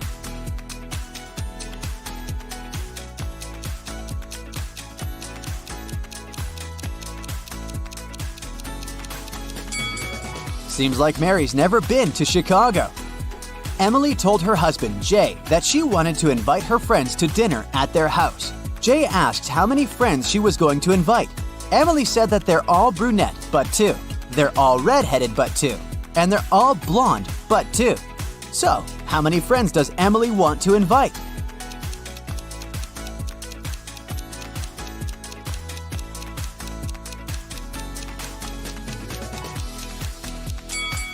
She could have simply said she wanted to invite 3 friends, but she loves riddles.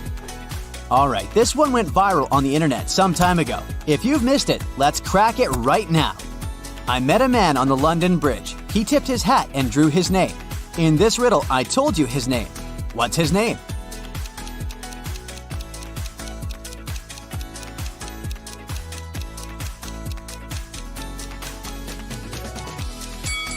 His name is Andrew. You just needed to combine the 2 words from one of the lines of the riddle. The savannah was on fire. 3 lions and 3 zebras fled to save their lives. To escape the fire, they need to cross a river swarming with crocodiles. There was a raft nearby that can carry 2 animals on top at a time, and it needs to be at least 1 lion or 1 zebra on board. Also, the lions can't outnumber the zebras on either side of the river, even for a moment.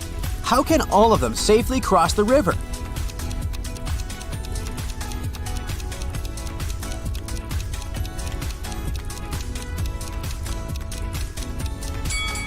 First, a lion and a zebra should cross the river. The lion stays on the other bank, and the zebra goes back. For the second crossing, the 2 lions take the raft, but only one of them stays on the other side. 1 lion returns. Next, 2 zebras cross the river. To send the raft back, there should be a lion and a zebra on it. Now, there's a lion and a zebra on the safe bank, and 2 zebras and 2 lions on the bank that's on fire. For the next crossing, 2 zebras take the raft. Now, all the zebras are safe and the lion can bring his friends one by one. Mr. Collins is a math professor. He wanted to make it simpler for his students, so he suggested an idea. Whoever can solve the problem he gives does not have to take the exam at the end of the semester. The problem was, how can the number 5 be half of 4? Can you solve it?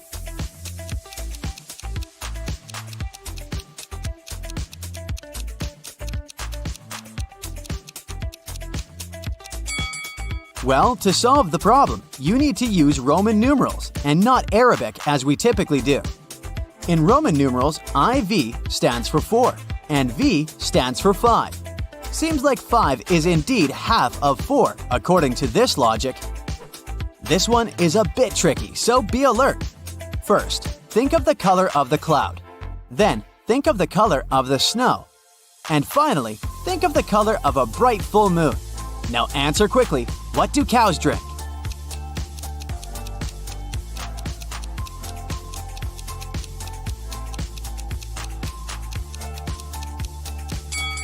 Yeah, it's not much of a riddle, but rather a psychological trick. It's water, not milk. You see, you were fixated on the white color from the start, and the association with cows made you think of milk. If you answered water instead, congrats! Your brain can't be tricked easily. 3 different doctors said Michael is their brother, but Michael says he has no brother. Who is lying?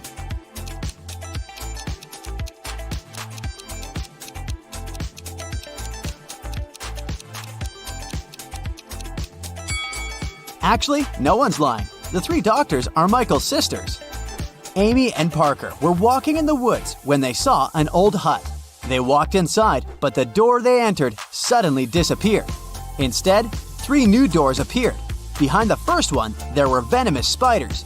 Behind the second door, arrows were flying across at head height. At the third door, hit a 30-foot drop. Which door leads to freedom?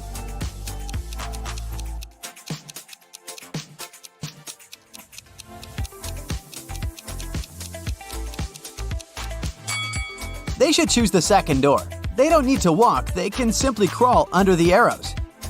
Jennifer had to go to the hospital the other day. Walking along the corridor, she spotted three doctors. One of them seemed suspicious to her. Why?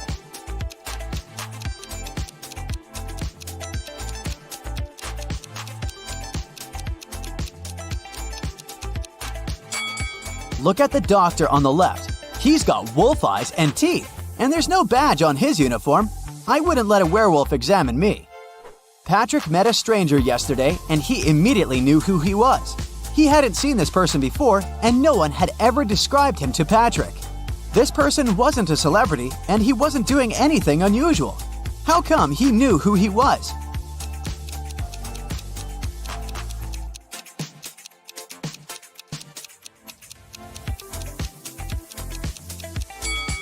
The man was the twin brother of Patrick's friend. Amber's husband, Carl, is an artist. Can you guess which one of these ladies is Amber?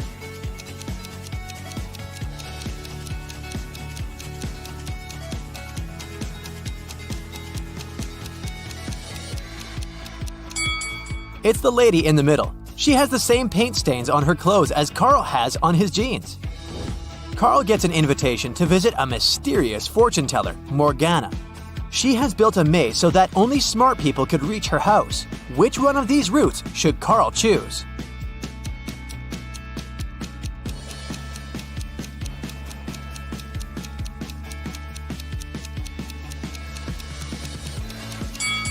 Only the first path will take him to the final destination. Morgana treats Carl with a welcome drink. Only one of these three drinks is safe. Can you guess which one?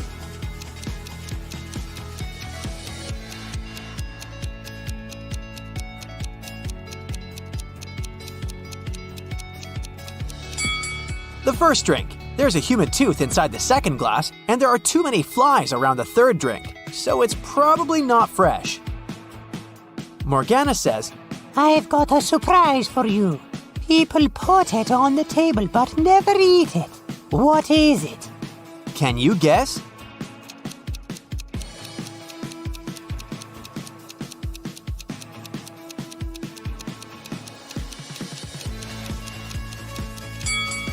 The correct answer is a pack of cards. Carl gets his brand new pack of cards. Morgana offers him a mind game. From the pack of 52 cards, she places 4 cards on the table face down and gives Carl 4 clues about the card. Card on the left cannot be greater than the card on the right. The difference between the first card and the third card is 8. There's no single ace among these 4 cards.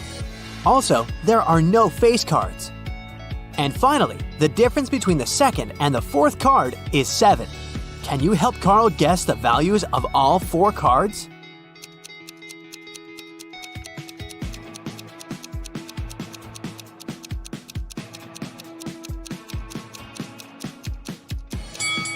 Alright, let's put everything on the table.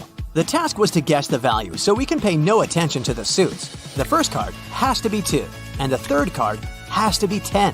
There's simply no other way the difference can be 8. The first and the fourth clues reveal that the fourth card can only be 10. And, thanks to clue 5, we know that the second card amounts to 3. So here's the correct answer. Carl successfully solves the riddle. Morgana is impressed. She says, Now that I see you deserve my gift, I will give you a magic amulet that will turn you into the richest artist. These 3 tunnels lead to the room where the treasure is hidden. You must choose wisely if you want to stay safe. There's a rhino cuddling her calves in the first tunnel. The second tunnel is filled with gas, which is fatal for any insect. There are thousands of venomous snakes crawling around the third tunnel. Which way is more or less safe?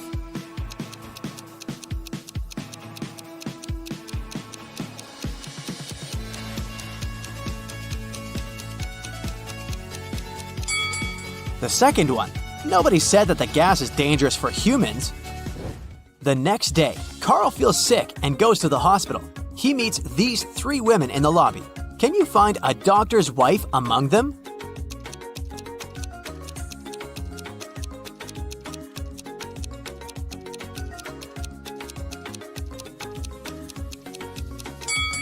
Take a look at the poster. This doctor is a dentist. The first lady is his patient. And the third one is his colleague. So the second lady is his wife. 3 doctors approach Carl, but one of them is fake. Can you guess who?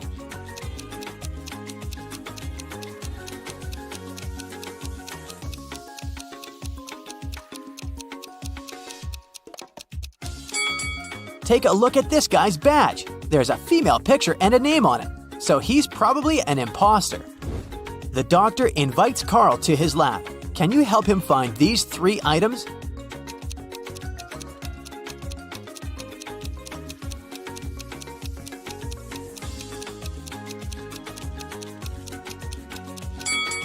Here they are. In the evening, Carl arrives home. He spots 5 weird things about this place right away. Can you see them too?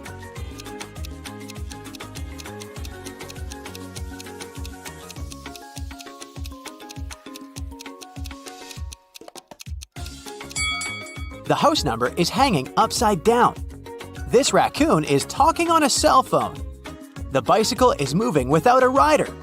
This lantern doesn't have a lamppost and floats in the air by itself. And finally, these flowers in the garden are blooming in the middle of winter. Carl enters his house. Surprise! His friends prepared a secret party for his birthday. Everything goes well, but suddenly the lights turn off for 30 seconds. When the power is back again, Carl sees that someone has sneaked his lucky amulet from his neck. He questions 3 suspects. Rick says, "I was cooking snacks in the kitchen. The light turned off so suddenly." Bella says, "I was in the middle of a chess game when the power turned off." And Ren says, "I've been dancing in the living room for the last 30 minutes, and the dark didn't stop me." Who's lying?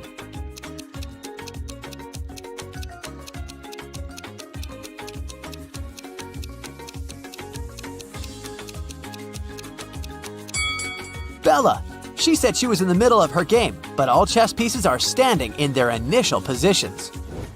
Bella escapes with the amulet and flies away to Seychelles with her boyfriend Josh. Can you guess which one of these guys is Josh?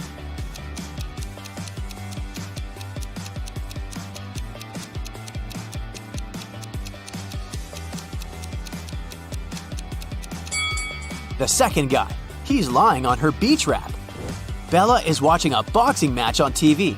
It's a friendly match between 2 heavyweights, which consists of 12 rounds. But it was finished after the 7th round because the boxer knocked out the other one.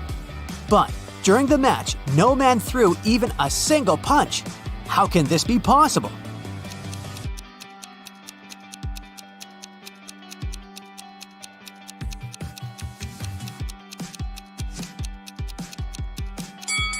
Easy. It was between 2 female boxers. In the hotel, Bella has only 3 neighbors on her floor. One of them is turning into a zombie. Can you guess who?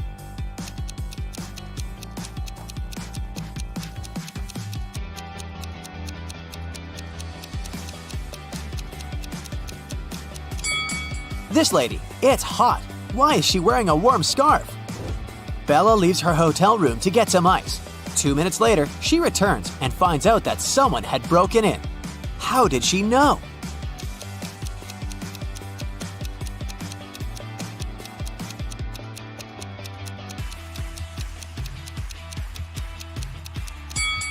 When she was leaving, the balcony door was opened and now it's locked. It was Carl who robbed Bella. He just took back his amulet and ran away to the roof. Unfortunately, now he's trapped on the roof of the hotel building. It's 200 feet high. There's a hook on the roof and another hook 100 feet down from it. Carl finds a 150-foot-long rope and a sharp knife. How can he climb down safely?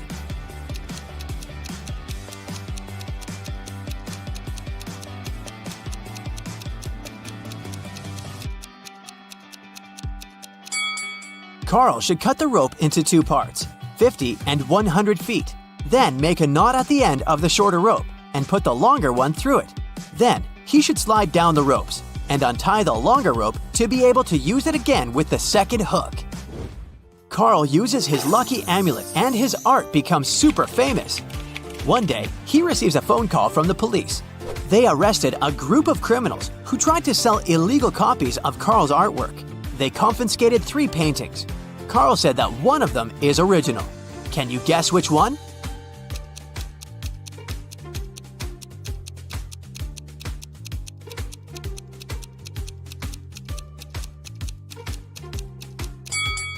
The first painting is a mirrored version of the original work. The second one has a barely visible handprint. Therefore, only the third painting is original.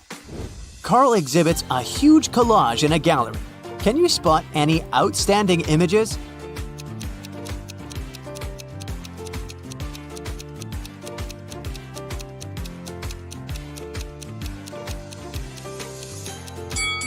This guy over here. Carl goes to the gym for a morning workout. He sees something weird and freaks out. Can you spot what's wrong?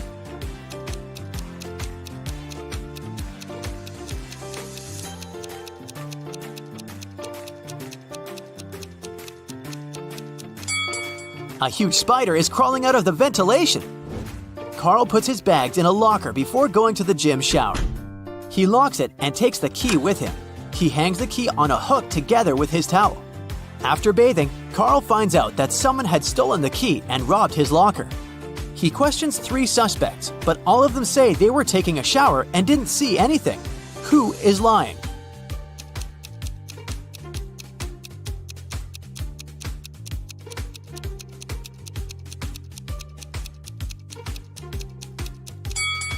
The third guy. Take a look at his feet. They're too dirty for a man who has just taken a shower. Rhonda and Lucy got to Las Vegas and headed for the house where Joy's granny lived, but they kept coming to the wrong houses. In the first house, they met this old lady, and in the second, there was this one. Can you tell which elderly woman is dangerous?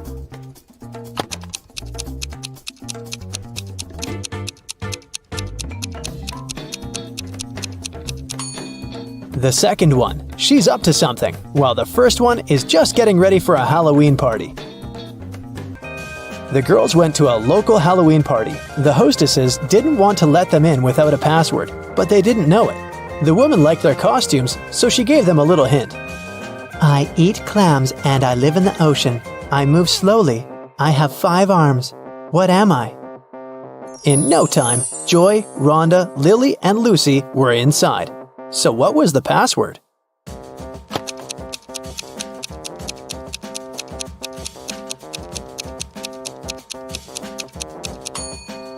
A starfish. Joy went to take a shower to remove her makeup, but someone poured paint into the shower head and the water turned green. Joy questioned Lucy, Rhonda, and Lily. Lucy said, I did my laundry and then went to cook some kiwi jam. Sorry, I gotta go. It might burn.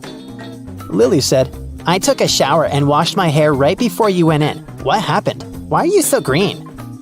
And Rhonda said, I'm studying for my geometry test. Can you keep it down, please? Who pranked Joy?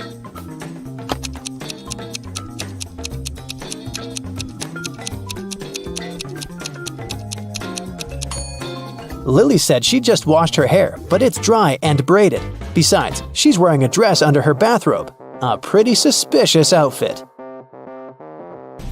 Lily decided to stay and take care of Joy. Meanwhile, Rhonda offered Lucy to visit her aunt, Vera. She ran a magic shop with different potions. When Vera heard about what happened to Joy, she said, Okay, I need 3 ingredients to cook a healing drink. Here's the first one. When it comes to me, you go when you see red and stop at green. Can you guess the ingredient?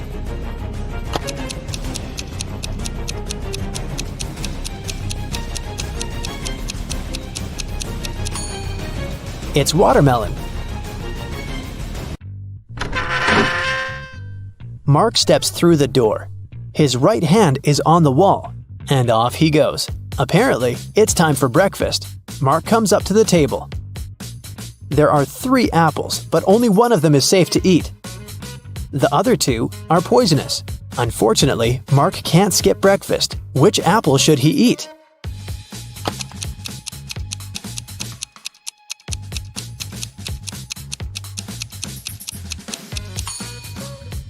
Look, this apple has a caterpillar in it. It means there's no poison in the fruit, and it's safe to eat. Sometime later, Mark stumbles across a big old castle. He should enter it and see what's happening there. He comes up to the door, but it's locked. It requires a password. Here's a sequence of numbers. 4 more digits must be added to it. Can you guess which ones?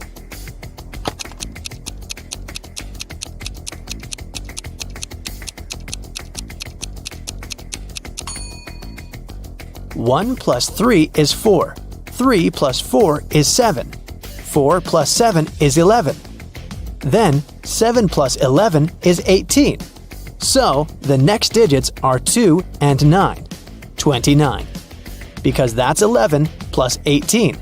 And 18 plus 29 gives us 47. Which is 4 and 7. The password is 2947. And this is the right answer. The door clicks open and Mark walks into a dark and dusty corridor. Mark sees a long corridor with many turns. Mark's task is to figure out which turn is the one he needs, but it's not that hard. The guy is actually inside an art gallery with paintings on the walls. After every turn, he can see 2 pictures. Mark should just follow the original paintings. He will need your help to tell them apart. Okay, here's the first one. Which one is the original?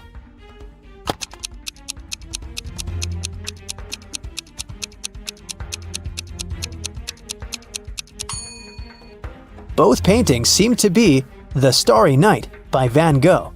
But look, in one of these pictures, there's a couple of planes in the sky. Van Gogh definitely didn't paint that, so this one must be the replica. So Mark should better choose the other turn. Another turn, another choice.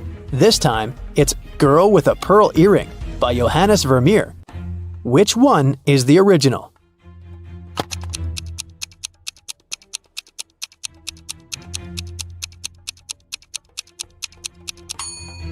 I don't think the girl in the real masterpiece had a nose piercing. So the painting on the right is fake, and Mark should turn left. You surely know this one, Mona Lisa by Leonardo da Vinci. But one of the paintings is really messed up. Can you spot the difference?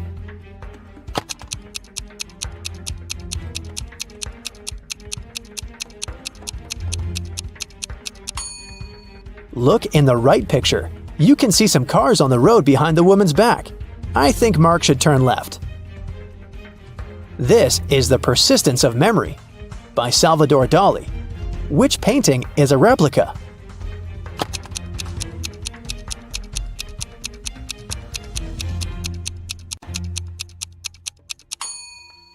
It's the one on the left. I don't think a melted modern smartphone belongs there. Turn right. And one more choice to make. It's American Gothic by Grant Wood. Look closely and help Mark choose.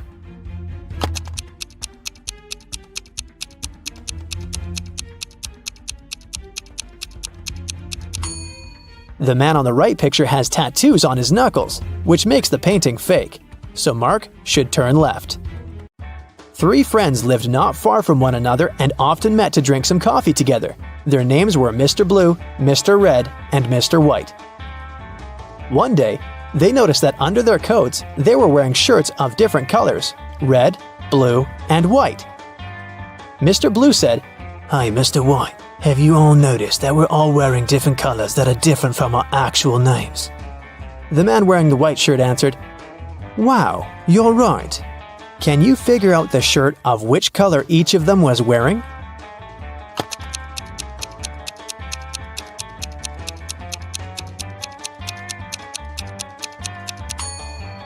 Mr. Blue can only be wearing white or red, but we've already learned that someone else is wearing the white shirt. That means that Mr. Blue can only be wearing the red shirt, and Mr. White can only be wearing a blue or red shirt. and the red shirt is already taken. So, Mr. White is wearing the blue shirt. Then, Mr. Red is wearing the white shirt. These three women, Jessica, Mary, and Olivia, went shopping. Two of them are pregnant, and one is just trying to steal a watermelon.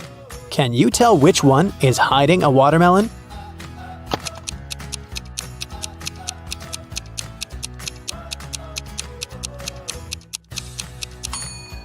It's Olivia. She's wearing heels. It's not the kind of shoes a pregnant woman would want to wear. Mark was driving to an important business meeting. He was in a hurry since he was running a bit late. That's when he got into a car accident.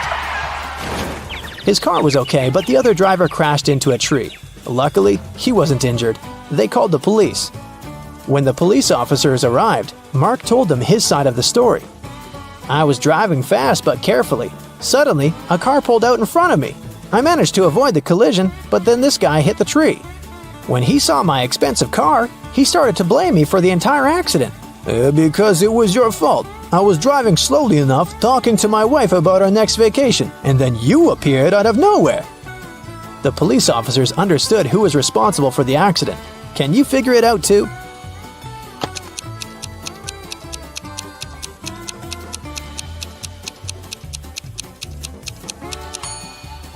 It was the other driver. He was alone in his car. It means he was talking to his wife on the phone, which is illegal. Ooh, very, very bad. Justin was an archaeologist who explored ancient pyramids. Once, something went wrong and he got locked in a tiny room deep underground. Justin had just gotten into the room through a narrow passage, which was almost immediately blocked by a rock slide. There was only one other door, and it was locked. To open it, the guy had to solve a riddle and enter a correct 4-digit code. A, G, F, H, V, Z, J, T. What code should Justin enter?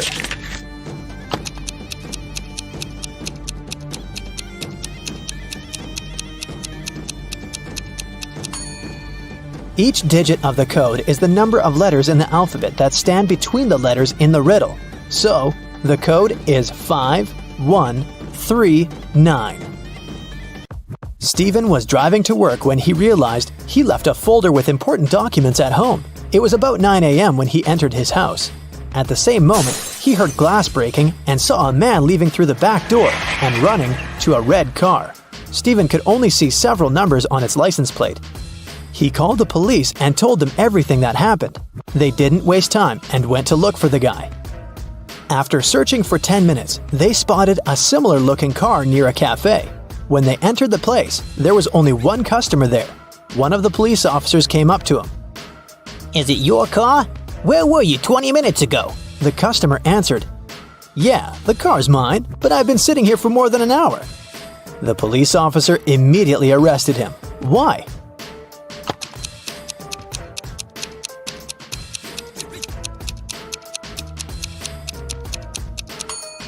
The cafe only opens at 9 a.m. The guy couldn't have spent an hour there.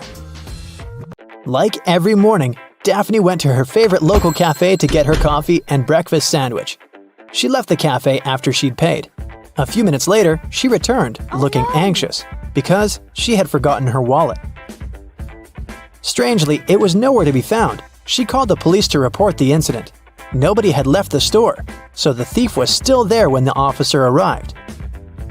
He started questioning everyone. Jenny, the cashier, said that Daphne was a regular customer and she had known her for a long time, so she would never steal her wallet, and she didn't see it after Daphne had paid. Andre was a tourist visiting the city for the first time. He said he'd come to the cafe because he'd wanted to try their famous muffins. He claimed he hadn't seen the wallet. He was busy trying to pick what type of muffin he should get at the time. And Harry worked as a store clerk. He said he'd come here to grab a coffee, and he didn't see the wallet because he was pouring milk into his coffee. So who do you think stole the wallet?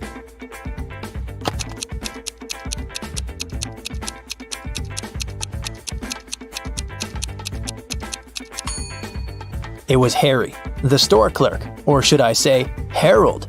Do you see his name tag? He lied about his name when he ordered his drink. Also, even though he said he was pouring milk in his coffee, As you can see, it doesn't have any milk in it. 3 expensive watches have been stolen from Mr. Brown's store this year. The police can't help the poor man. He decides to hire a private detective. When Laura arrives, she immediately asks for the CCTV footage from January to December. After watching it, she tells the store owner who the thief is. What has she noticed in the video?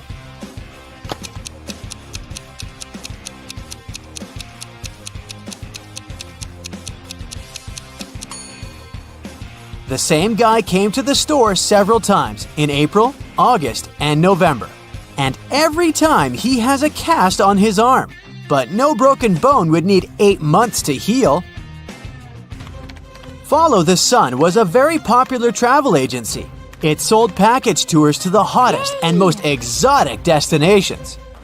But one day, the police found out that this company helped criminals flee the country. They also learned the exact date when it would happen the next time. On that day, several police officers arrived at the airport. They stopped a group of tourists who were flying to a Caribbean island, but the detectives didn't know the criminal's identity. That's why they had to search the baggage of all the passengers. Look at their bags and say who the criminal is.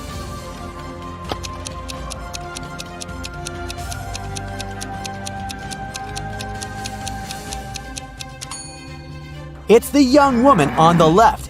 If she's going on a package tour to a hot place, why does she need a winter jacket? No matter how fast you are, you'll never be faster than me. I follow you wherever you go. What am I?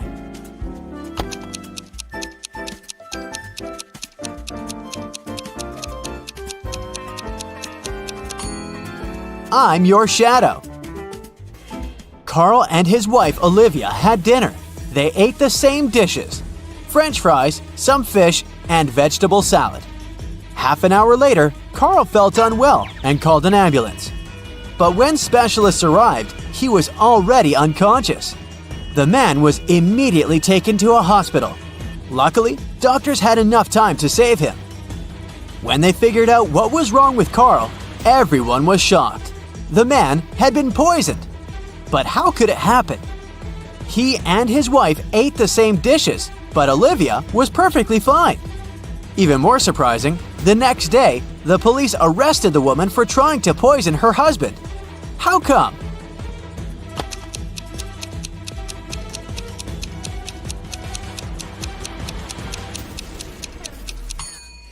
Olivia made all the dishes not salty enough and put poison in the salt shaker. Marta takes 6 ice cubes from the freezer and puts them on a plate. She removes 2 of them and adds another ice cube. She waits for 20 minutes and puts them all back in the freezer. How many ice cubes are left?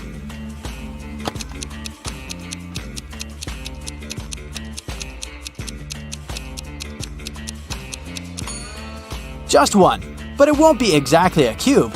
All the ice cubes will have melted and, placed in the freezer again, will form one large chunk of ice. Joe texted his friend Randy. He needed some advice. Joe wrote, "My girlfriend took my professional camera without asking permission, and then she accidentally smashed it. What should I do?" The answer was bizarre. At first, Joe didn't think he wanted to follow this advice, but a bit later he decided it was the best course of action.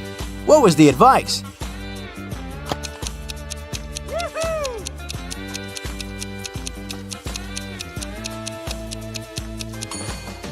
Forgive and forget.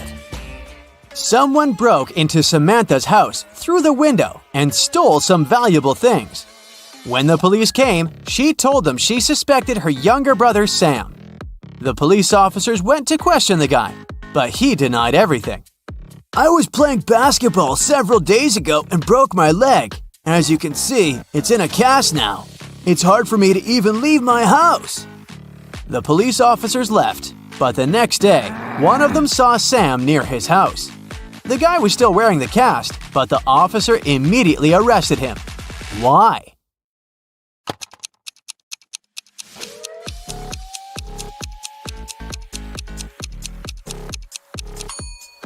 When the police visited Sam, the guy had a cast on his right leg. Now it was on his left leg. A farmer only has goats, sheep, and horses on his farm. At the moment, they're all horses but 5, all goats but 4, and all sheep but 3. How many of each animal does the farmer have?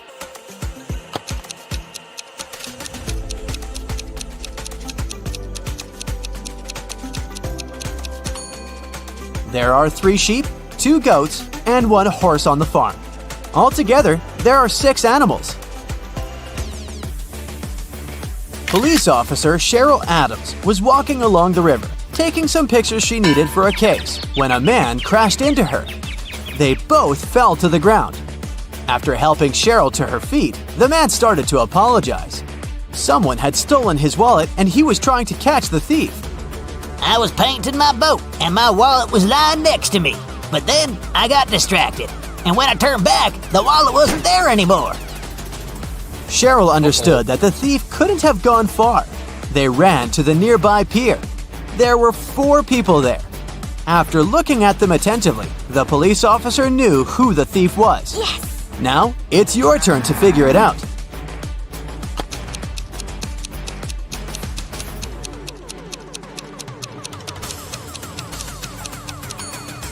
It's the man who's talking on the phone. There's some green paint on his left pant leg. Damien was at work when he found out he'd won the lottery jackpot. He told his accountant he wanted to give half of this money to his best friend, Logan. But random people started to show up in the office, calling themselves Logan to deceive the accountant and get the money. Can you figure out who the real best friend is?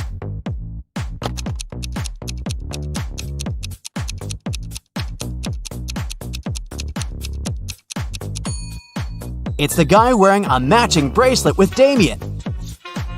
Look at these prisoners. Can you figure out who's planning to escape?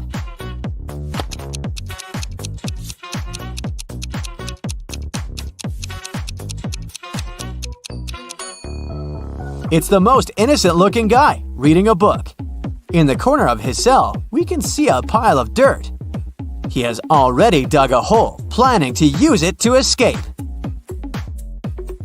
Sandra's boyfriend went on a business trip to New York. Soon, the girl got a weird text message from him. It looked like this. What did Sandra's boyfriend want to say?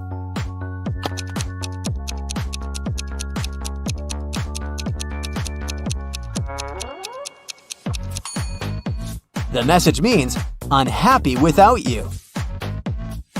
A woman went out of the airport terminal. She hailed a taxi and gave directions to the driver. As soon as they drove off, the woman started to talk. Her chatter annoyed the driver. He turned to her and said, "I can't hear what you're saying. I'm almost deaf." The woman didn't open her mouth for the rest of the ride. Only after she got out of the taxi did she realize the man had lied to her. How did the woman understand it?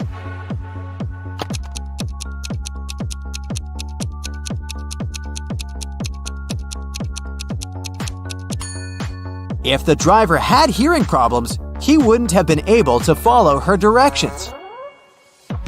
Dylan was an extremely popular guy in his office. Tall, handsome, funny, and friendly. But there was one thing that made certain people dislike him. The man had a new girlfriend every month. That Friday, Dylan came to work very happy. He had finally bought the car of his dreams. At lunchtime, he went to the parking lot to check on his new toy. Oh no, his car was a mess, scratched and covered in paint. Dylan called security. He had 3 suspects, all of them his exes. Andrea said she didn't even know that Dylan had gotten a new car. Catherine answered she'd been preparing a report for their boss and hadn't left her desk. And Mila told the guy that she'd forgiven him long ago. Who ruined Dylan's car?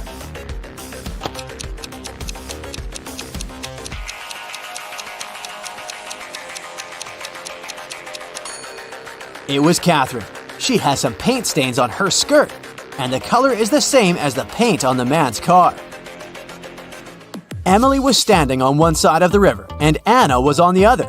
Anna shouted, asking Emily to come and meet her, and Emily did that. There was no bridge across the river, but the girl crossed it anyway, without even getting wet. How did she do it?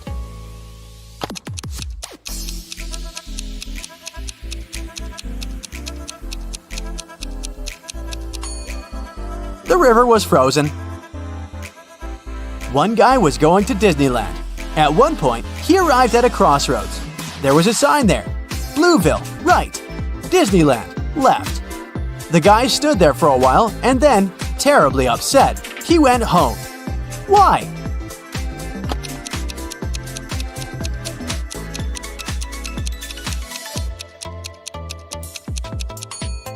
He thought Disneyland had really left. An orange house is made out of orange bricks. A yellow house is made out of yellow stones. A blue house is made out of blue logs. What is a green house made of?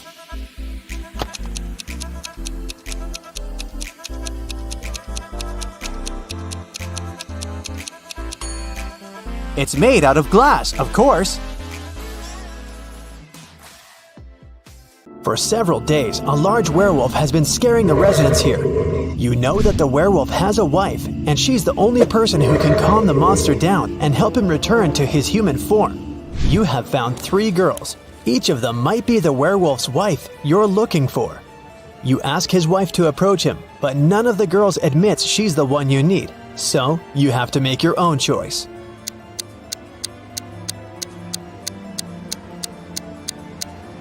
Do you see some wool on the girl's clothes? It's the wolf's fur, which means she's the wife.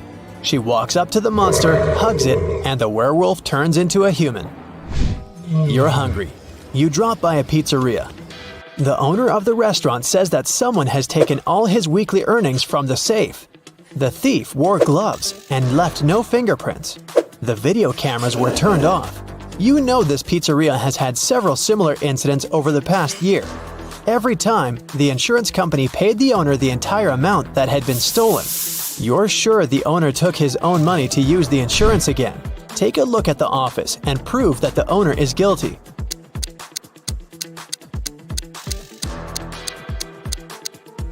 Look at the air vent. Behind the grated hatch, you can see the bundles of the stolen money you've been looking for. Suddenly, someone shoved Stacy into the water. Down in the Sea Kingdom, Stacy met Neptune. He was sitting on his throne, surrounded by 3 mermaids. Neptune asked Stacy to return the pearl necklace to his wife. She had recently lost it, and Luke found the necklace on the shore. Can you guess which mermaid is Neptune's wife?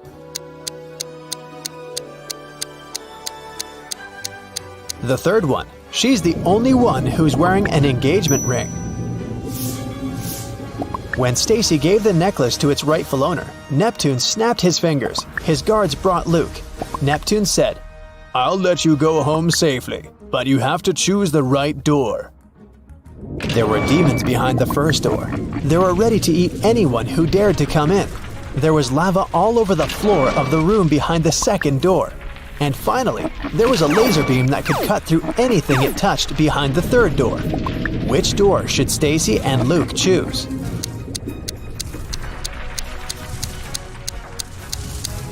The third one. They can crawl under the beam without touching it. You were in a hurry and forgot to lock the apartment door while leaving. Someone got in and locked the door from the inside, and you had to use the key to open it. You see a human silhouette standing in the shadows and realize that you know this person. Who is it?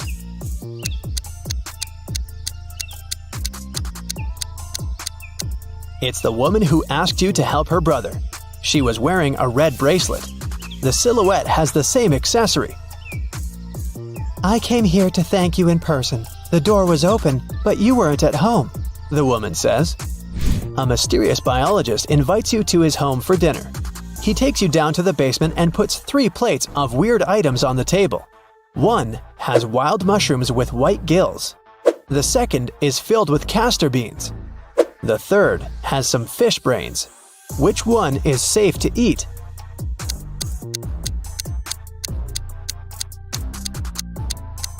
The plate of fish brains is the only dish that isn't poisonous. Someone got into Matthew's house during a severe rainstorm and took a lot of expensive stuff. The man called the police. They came over and started to interview the neighbors. Nicole said she lived alone and worked from home. She was inside the whole day.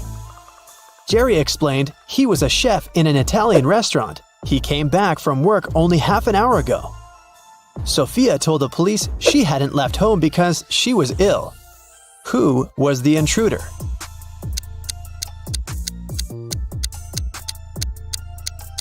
It was Nicole. She claimed that she'd been inside the entire day, but there was a wet umbrella in the corner. Kim and Ashley are best friends. They decided to spend summer vacation in Italy together.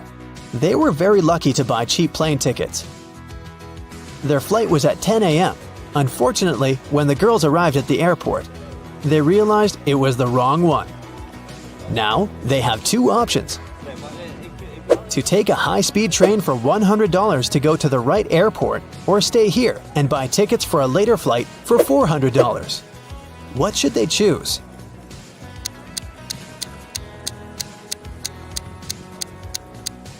The second option. Look at the clock on the wall. It's 9:55 a.m. The boarding for their flight is already over. They won't make it even if they take a high-speed train. Kim and Ashley bought new tickets. They went to the airport restaurant to drink coffee. But one weird detail scared Kim away. She suggested they should leave that place as soon as possible. What did Kim see?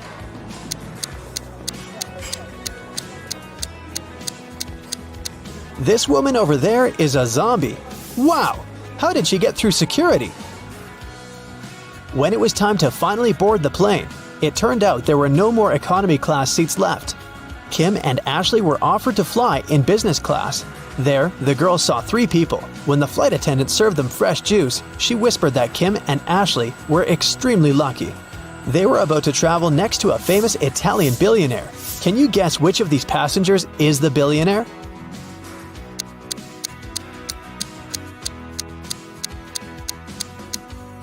This glamorous lady is a good candidate, but it's very unlikely a billionaire will wear a 100% polyester coat. This guy's business suit is very elegant, but look at his shoes. They seem quite cheap and worn out. This funny gentleman must be the real billionaire. Although his outfit is rather casual, his gold watch looks very expensive. Once, a bank was robbed. The police suspected that one of the bank security guards had helped the criminals. Detective Justin had to question 3 of them. The first security guard told him he had heard some shouting and rushed there, but by the time he arrived, the criminals had already been gone. The second security guard explained he had been drinking a cup of coffee at that moment and hadn't even heard anything. And the third guard said he had run after the thieves, but he had to lace his boots. Without a second thought, he crouched near an emergency exit. At that very moment, the door opened and hit him on the head. When he came back, the criminals had been gone. Justin immediately understood which guard was guilty. Who was it?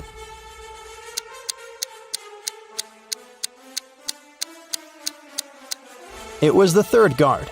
All emergency doors open outwards for safety reasons. The police have been looking for Kyle for 2 days. The guy went hiking and never came back. Finally, he was found. Someone had hit him on the head and left him lying in the bushes. Kyle only managed to say, "Friend," in a weak voice, and lost consciousness. The police officers had 3 suspects, all of them Kyle's friends. Zachary said he spent the last days at work getting ready for a conference. Jesse told the detective he'd sprained his ankle and had been in bed for 4 days. And Billy explained he'd been to New York for business. The man even showed the police officers his boarding pass. Who's behind the accident with Kyle?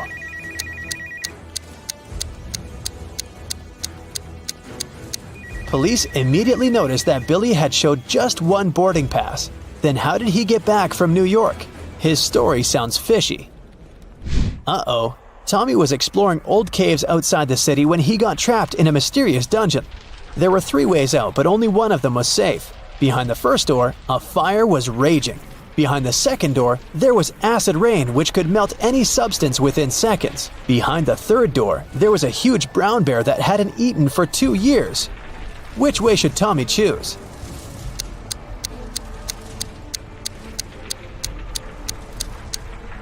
Tommy should choose the third way. No animal can go for 2 years without food and survive. Barely, haha. It was a stormy day and it had been raining for several hours straight. A car accident happened in a tunnel. The yellow car crashed into the red one.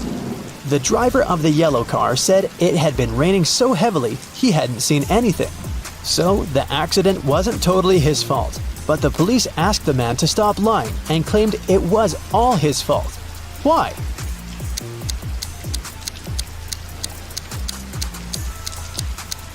The accident happened in the tunnel. It couldn't be raining there. Mrs. Cabell is the owner of a small company producing expensive designer cups. On Friday, when the working week was finally over, she got a call from her bank. The woman found out that someone had stolen all the money she had saved. Mrs. Cabell realized it must have been one of her workers. So she asked each of them what they had been doing that day. Sloan, a sales manager, said she'd been talking to their clients and looking for new ones. Atticus, a potter, said that he always made 1 cup a day, and he showed all the cups he had done that week. Sierra, a designer, said that she'd been working, but also admitted she hadn't really been productive that day because of some family issues. Who lied?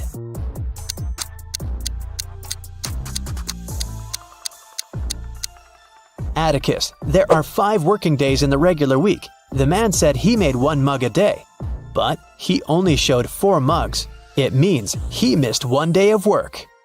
There was an incident in a secret laboratory. One of the scientists released a substance that turned people into vampires. Detective Reed arrived at the scene to interview 3 witnesses. The first scientist, Michael, said, "I stopped by the lab this morning to pick up some notes. The machines were working just fine, and I didn't see anyone. I took the papers and left." The second scientist, Lindsay, said, "I closed the lab at night. One of the PCs was faulty, but I was very tired and decided to leave it till the morning. Unfortunately, I overslept." And the third scientist, Jennifer, said, "I got up early and went to the lab to check the devices. No one seems to have entered the room. I fixed one of the computers and left." Which one of them was lying?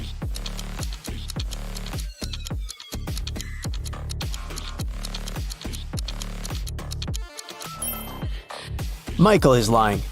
One of the computers was actually faulty, and Jennifer spent the whole morning fixing it. If Michael had walked into the lab, he would have known about it, or Jennifer would have noticed him.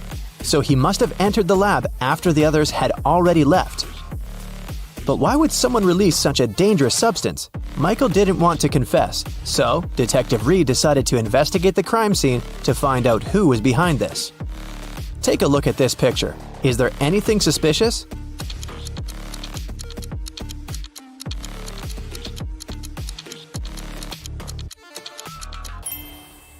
It looks like Michael dropped an ID card. And look, it doesn't belong to him.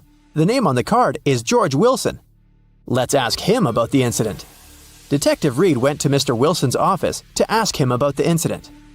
"Oh yeah, I gave my pass to Michael," Mr. Wilson said. "But that's only because I had left something in the lab. My glasses. I didn't have time, so I asked Michael to pick them up." Well, that's not a very clever excuse, but how can you prove the man is lying?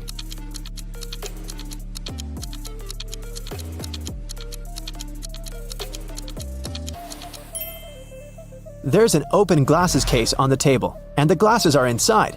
But Mr. Wilson, didn't you say that you left them in the lab? "Oh, did I say my glasses?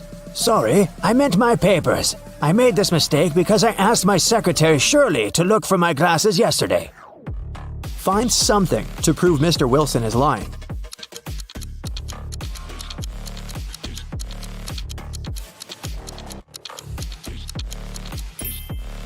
There's a calendar on Shirley's desk. Yesterday was her day off. It's marked red. Mr. Wilson is lying. Mr. Wilson was arrested, but people have already begun to turn into vampires. Can you guess who's actually a vampire?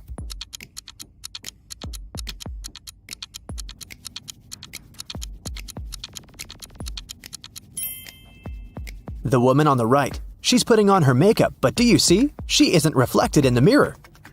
Meanwhile, those who haven't turned into vampires gather everything they might need to survive. Which of these people is more likely to stay alive?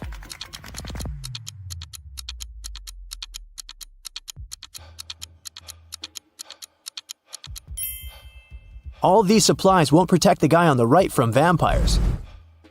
As for the girl on the left, she's stocked up on what she can to defeat the vampires. She has a higher chance of survival. Let's check out the subway. There are 2 women here. Which of them is not pregnant?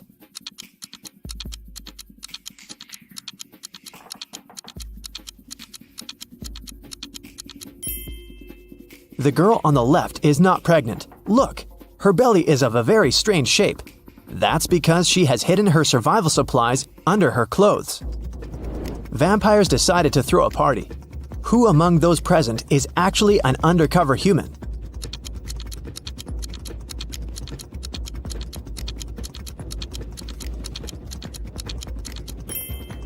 The guy on the left is a human. He's wearing makeup and false teeth.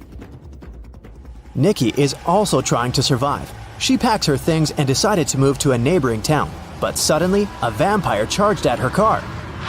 He damages the vehicle and takes away some supplies. Fortunately, he doesn't manage to bite Nikki. She escapes. Nikki has to stay home. The next day, a young man knocks on her door and asks for help. Is it okay to let him in?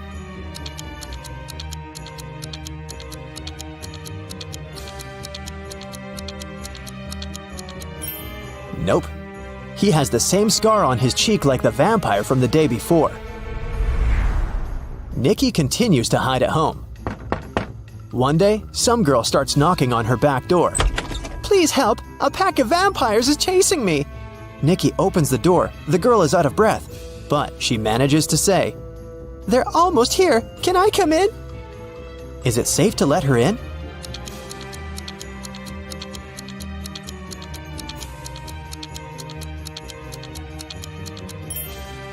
No! This girl is a vampire. Anyone in this situation would immediately run inside the house, but vampires can't come in without an invitation. Nikki was checking her house and suddenly noticed that there was someone in the attic. She approached the shadows. It was a father and daughter. Please don't kick us out. Sorry, we snuck in without permission. We've been trying to hide from the vampires. The father said, Is it safe to let them stay?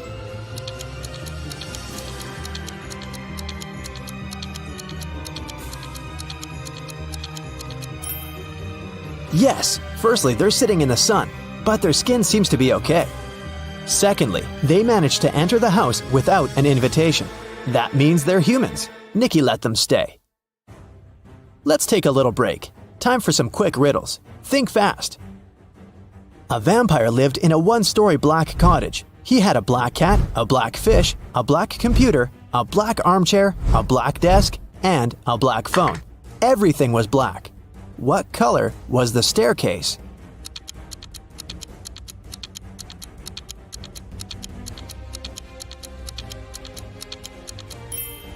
There was no staircase in that house because it was a 1-story cottage.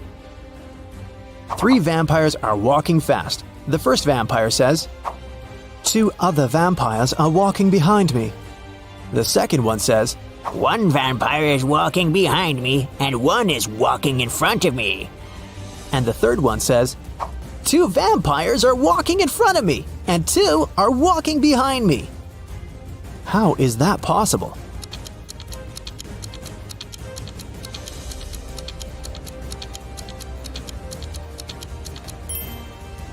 These vampires are walking in circles. Humans, vampires, and werewolves gathered in one mansion. There are as many werewolves as there are vampires. There are as many vampires as there are humans. How many creatures are there if 3 of them are werewolves?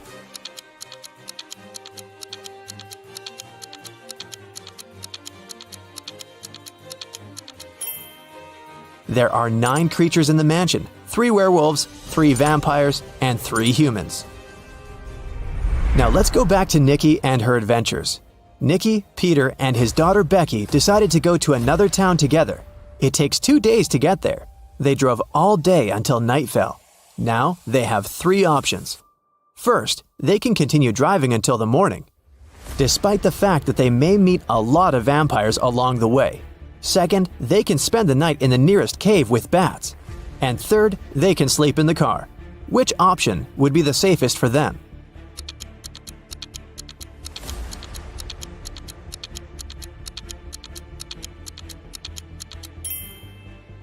Sleeping in the car is a bad idea. Vampires can sneak up on them in the middle of the night. A night in a cave is also a bad option. Vampires can hide among these bats. The safest option is to keep driving.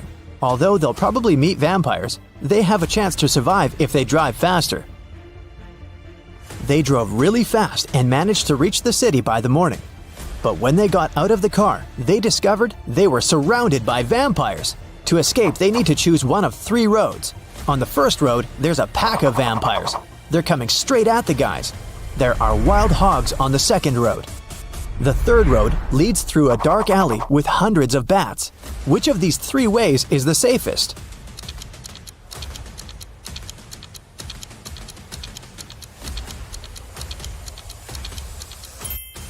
The second way is the best option because the sun illuminates it, so vampires can't follow Nikki and her new friends. Plus, these dogs don't look too unfriendly. The guys reach 3 stores. Now they need to decide which of the stores is safe to enter. Nikki, Peter, and Becky look through the windows to see what's inside. The first store is empty, but it seems to be full of traps. The second store is full of survivors, but they look dangerous. And the third store seems empty as well, but it's completely dark there, and you can't see anything except for dozens of bats. Where should Nikki lead her friends?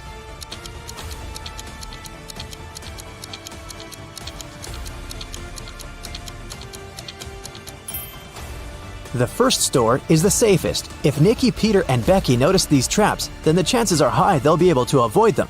It's worth a try. There's a man in the city who's trying to survive by hiding among vampires. Nikki spent a week photographing vampires to figure out who he was. Will you be able to see who is actually human in these photos?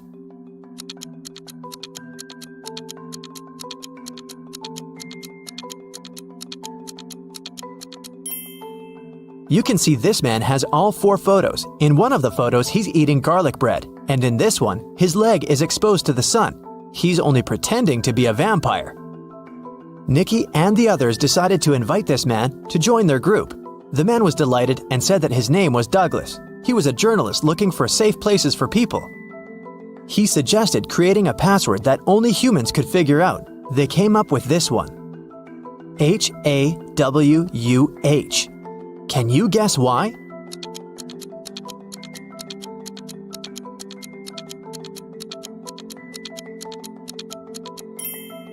If you look at the reflection of this word in the mirror, you will see Huwan, or Huwan. Flip the letter W and you get the word human. But only those who get reflected in the mirror will be able to solve this puzzle. Nikki and her friends settle down in this town. Can you guess which of these houses belongs to Nikki, in which Peter and Becky live, and in which Douglas has chosen?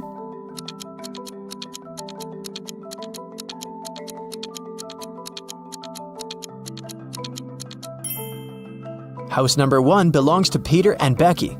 There are 2 bicycles next to it. House number 2 belongs to the journalist. Do you see his equipment? And the remaining house, house number 3, belongs to Nikki.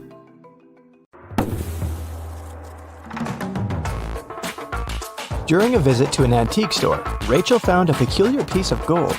It turned out that the man who brought it to the shop mentioned it had once belonged to a pirate named Captain Benedict Jameson. He said he had hidden the rest of his treasures on an island. The map was hidden inside a cave that was located on a beach on the same island, but no one has managed to find the treasure yet. Rachel was intrigued, so she called her friend Jeremy and convinced him to set sail there to search for this treasure.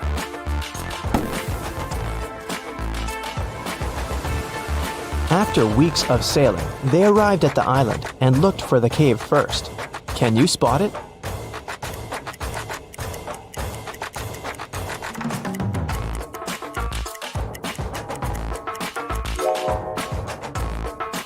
Here it is.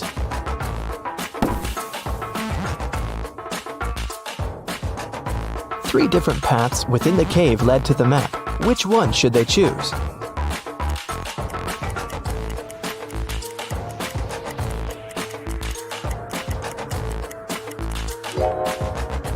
Notice the blinking eyes of a wild animal waiting for its prey in the shadows of the second path? There is a rather large spider web blocking the third path. That must only mean there's a large spider that made it. So, the safest option is the first path.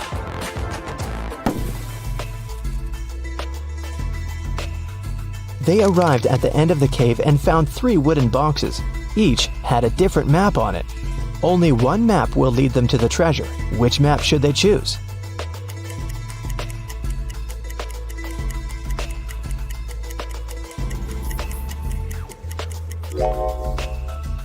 The area that the first map shows is surrounded by trees. The second map shows an area surrounded by the ocean. The area on the third map is surrounded by mountains. So, since they're on an island, they should choose the second map. On the back of the treasure map, they found a message written by Captain Benedict himself. Congratulations, traveler. You've picked the correct map.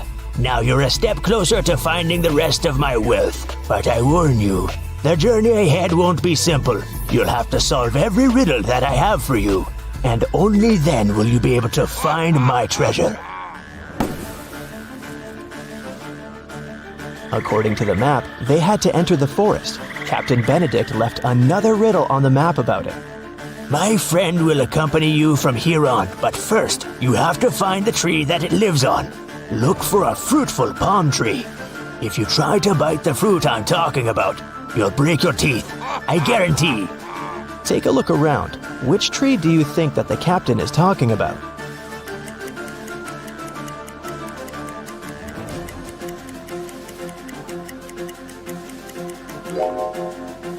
Some of these trees don't have any fruit at all, so none of them can be the tree the captain mentioned. These trees have bananas on them, but you won't break your teeth if you eat bananas. Then it must be this tree with coconuts, because you'll definitely break your teeth if you try to bite a coconut.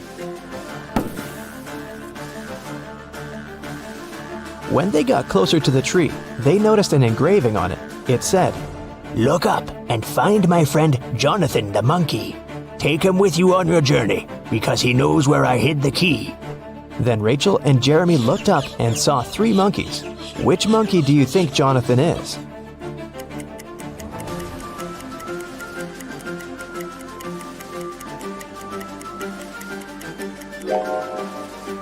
Notice that the third monkey is holding the same piece of gold as the one Rachel found at the antique store. This guy must have access to the treasure, so he must be Jonathan. Rachel and Jeremy tried taking Jonathan with them, but he refused to even move. How do you think they can convince Jonathan to come with them?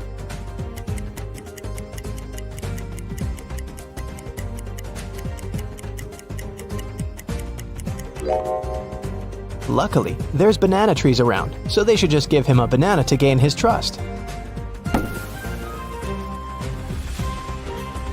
Jeremy wanted to climb one of the banana trees to pick a banana, but they were all very tall, and it seemed impossible to climb any of them. However, Rachel suddenly burst with excitement after seeing something that would help Jeremy. What did Rachel see?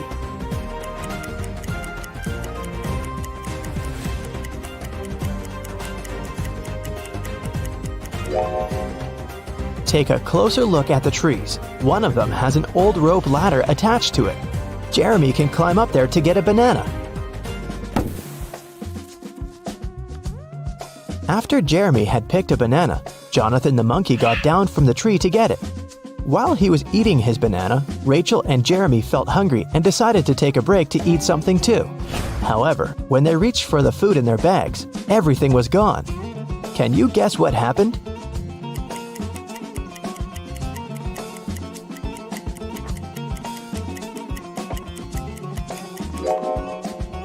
Did you notice something strange as Jeremy was climbing the tree? Let's rewind a bit to show you what happened. The monkeys were stealing all the food from Jeremy and Rachel's bags. Rachel and Jeremy had nothing else to eat other than the bananas off of the trees. But when Jeremy tried to climb up the rope ladder again, the rope broke. Now that they wouldn't be able to pick any bananas, they had to find something else to eat. They walked around and came across a waterfall. Rachel suggested that they catch some fish. Jeremy then caught 3 different fish, but only one of them was safe to eat. Can you tell which one?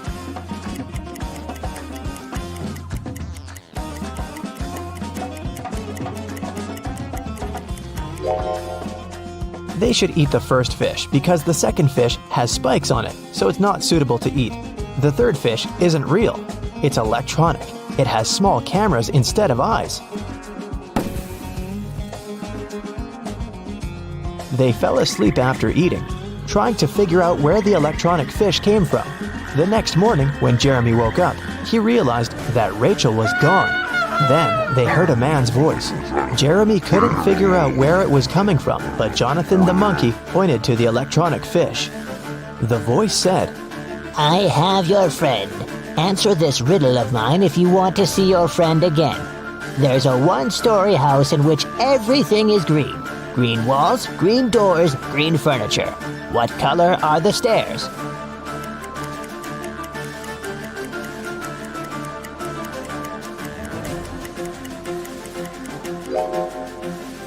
Since it's only a one-story house, there aren't any stairs in it. Suddenly, the waterfall stopped flowing, and the cave appeared behind it. The voice said, Enter.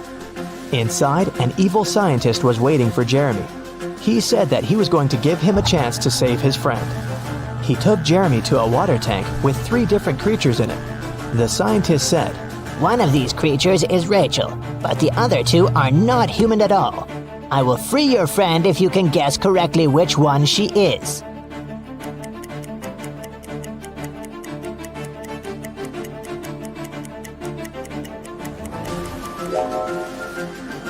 Take a closer look at the second creature. There are definitely human legs covered with seaweed. That must be Rachel. The evil scientist set Rachel free, but didn't let them leave the cave just yet. He showed them 3 gates. If they choose the right one, they'll be free to go. Behind the first gate, hundreds of poisonous snakes are waiting. Behind the second gate, there is a vicious vampire. Behind the third gate, there is a pack of hungry wolves. Which door should they choose?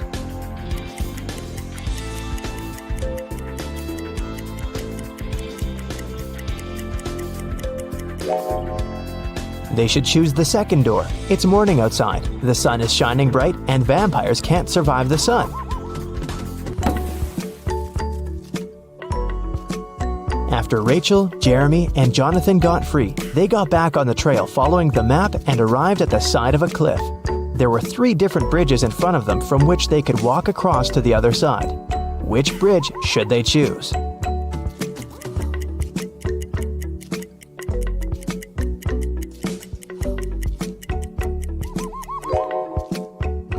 The wooden bridge looks very old. It won't be able to hold their weight.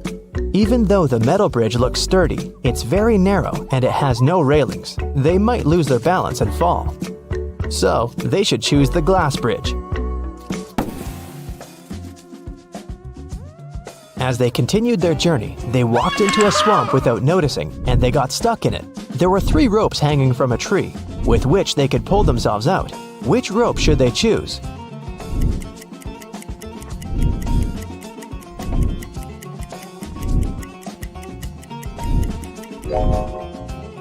The first and the third rope are no ropes at all. One of them is a snake and the other is a tiger's tail, so they should choose the second rope.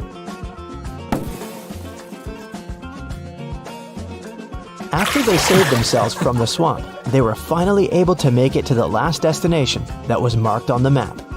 There was a trap door in the ground. They had to go through it, but it was locked with a 5-letter combination padlock. However, Captain Benedict left a clue on how to unlock it in his notes, and the clue was 3, 8, 5, 19, 20.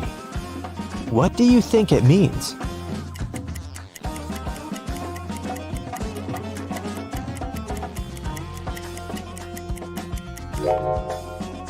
Each number represents its respective letter in the alphabet.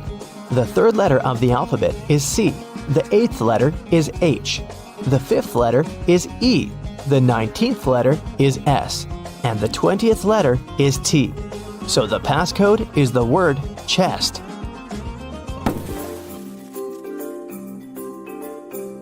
Once they opened the door, they saw a staircase leading to an underground room. When they entered it, they found 3 different chests. Only one of them holds the treasure. Which one is it?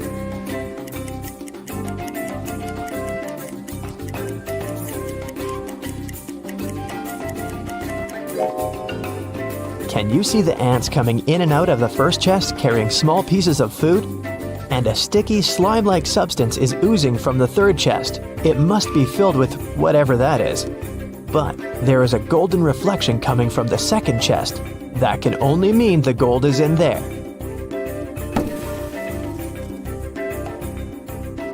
They left the room with the treasure chest. However, the chest was locked, and the map didn't have any more notes or directions on it. Jonathan started pulling Rachel's shirt as if he wanted to say something. Then, she remembered Captain Benedict's previous note. My friend Jonathan the monkey knows where I hid the key. So she and Jeremy started following Jonathan. They arrived at a beautiful garden with 3 statues. Each statue was holding a key, and only one of them would open the treasure chest. Which one should they choose?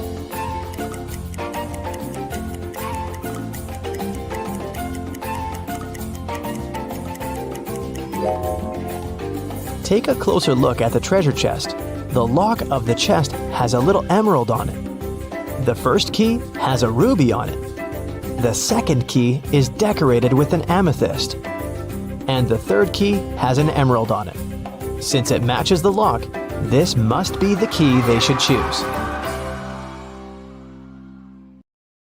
How about a refreshing brain workout? If you're ready, let's start.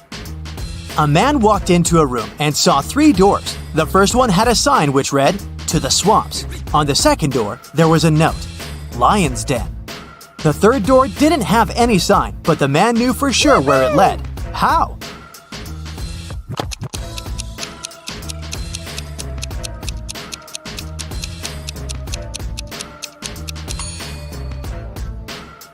It was the door he had entered through. You return from your lunch break and discover that someone has stolen $50 from your bag. There are 4 suspects: Mila, Henry, Jackson, and Victoria.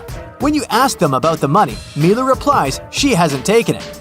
Henry says he's pretty sure Jackson's got the money. Jackson shouts, "No way! Henry's lying!" And Victoria claims Mila's telling the truth. Only one of these people isn't lying. Who's taken your money?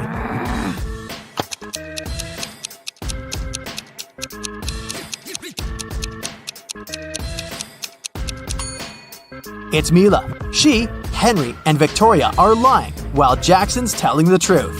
If anyone else had taken your $50, there would be more than one person telling the truth.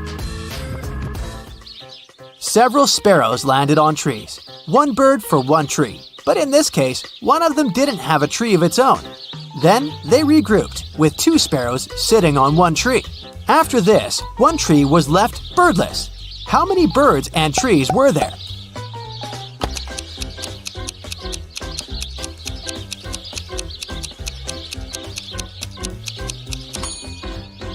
There were 4 sparrows and 3 trees.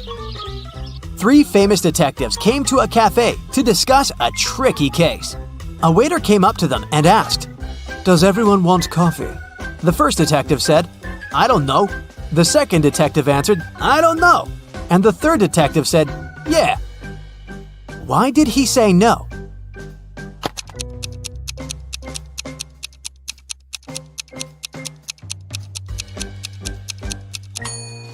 All the detectives wanted to have coffee, but the first 2 couldn't know if it could be everyone's choice. If the first 2 detectives hadn't wanted coffee, they'd simply have said no. So when the third detective heard the replies of his colleagues, he figured out that both of them wanted coffee. And since he was also going to have a cup, he said yes. Look at this picture and try to figure out who is an alien in disguise.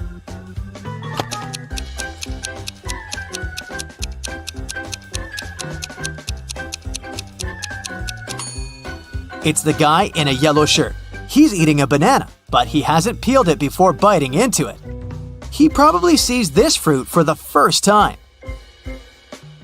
You have an equation made of matchsticks. 6 plus 4 equals 4. Move just one matchstick to make it true.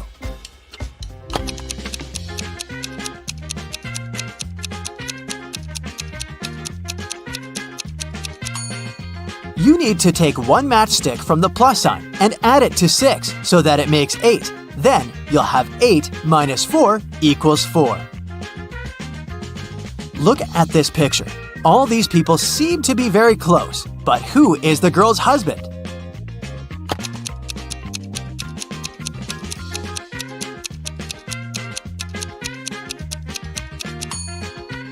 It's the guy on the right. He's the only one to have a wedding band on his finger. The next riddle to check how attentive you are. Who is her husband?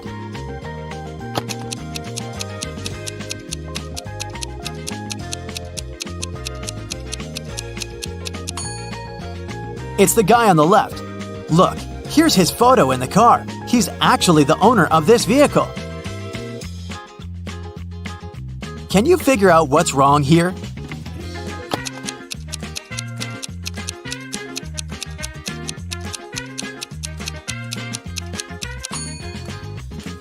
These guys seem to be wearing smartwatches.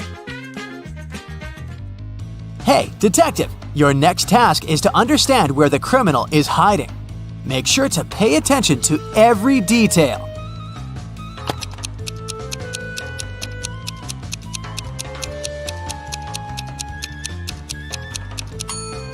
The criminal is in House A.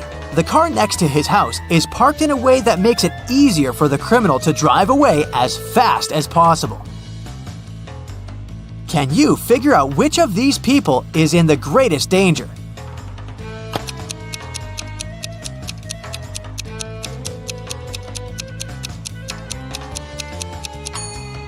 It's this guy.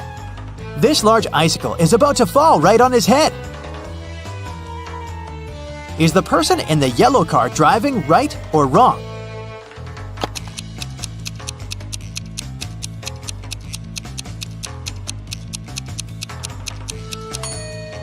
It's a wrong and very dangerous way of driving.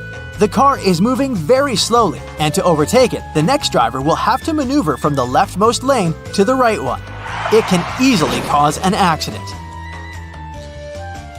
How can you get from 98 to 720 by just adding one letter?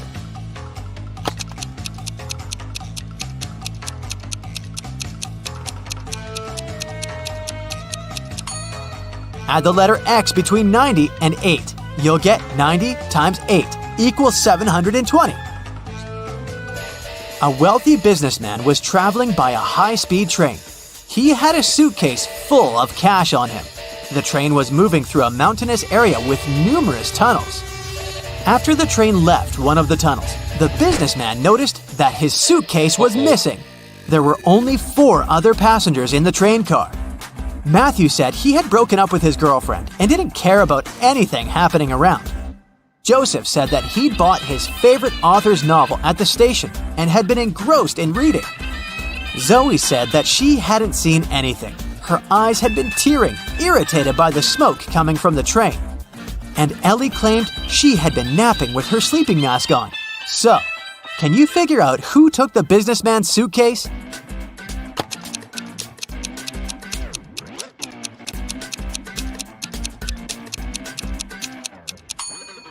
It was Zoe. Modern high-speed trains are electric and don't produce smoke. You've got a bag filled with oranges. You need to use these oranges to fill up 2 other bags of the same size. How can you do it?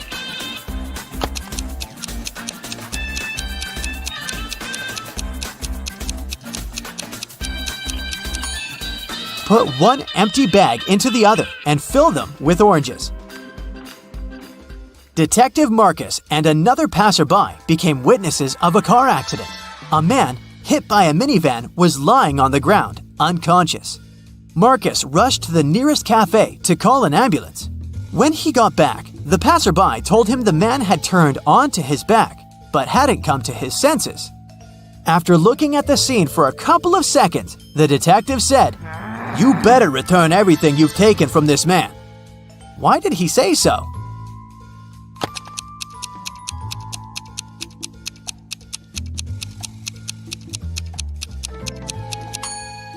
When they saw the man at first, only one button was buttoned on his suit jacket, but now it's already 2 buttons. The passerby must have opened his jacket to look for the wallet and then buttoned it up incorrectly. Now, imagine you're lost in a forest on a freezing cold winter night. You realize that you have nothing to warm you up. There are 3 options: to stay where you are and call for help, to keep walking until you get out of the forest, and to go on, but take small breaks, sit on the snow, and cover yourself with some branches. What should you choose?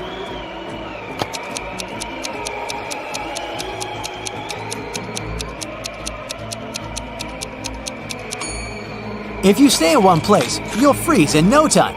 Sitting on the snow during short breaks isn't a great idea either. Branches won't warm you up, and you may accidentally fall asleep and never wake up again. The only way to survive is to keep walking. Sarah invited her friend Alice, who was studying to become a police officer, to a party. It was organized by Sarah's friend Sean. Sarah was worried that there might be a thief at this party. Throughout the event, Alice was watching the guests attentively. At the end of the party, she told Sarah who the thief was. Have you figured it out too?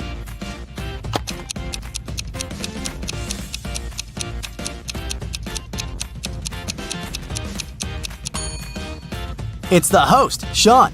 At the beginning of the party, one of his guests had a watch on his wrist, and this woman had a beautiful necklace. But at the end of the party, the watch is already on Sean's wrist, and the necklace is in that flower pot. See? Austin, a rich businessman, brought very important documents to his office, but he had a meeting and needed to leave for several hours. Austin asked his secretary to be super attentive. His competitors could try to break into his office to look at the documents. When he came back, his secretary told him everything had been quiet. But when the man looked around, he realized someone had been inside his office. The secretary eventually admitted having fallen asleep while Austin was away. How did the businessman understand someone had visited his office?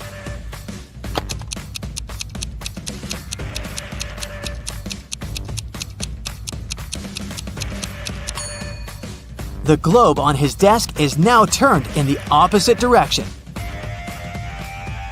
Look at these people attentively. Who does this dog belong to?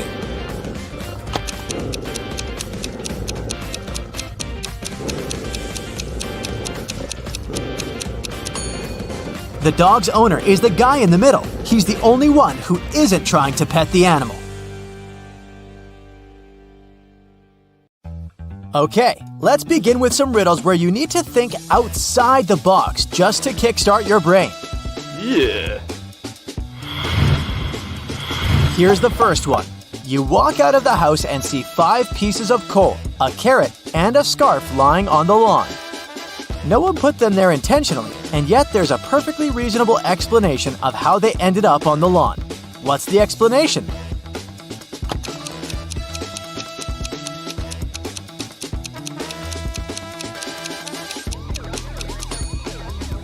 Someone made a snow person, and then it melted. 2 sisters were born in the same year, on the same day, and at the same hour. Still, they're not twins. How can it be? Do you have any ideas?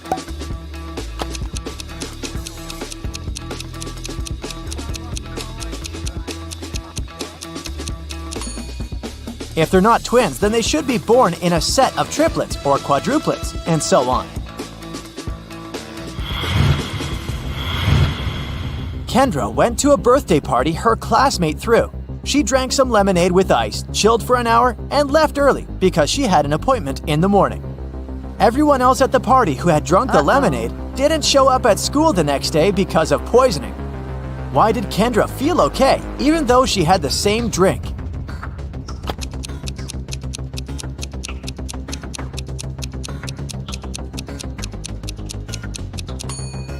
The poison must have been in ice cubes, but Kendra finished her drink and left early, so the ice cubes didn't have enough time to melt. Madison and Mackenzie are twins. One day, Madison celebrated her birthday. 2 days later, it was the birthday of Mackenzie, who was the elder twin. Can you come up with a plausible explanation of how it's possible?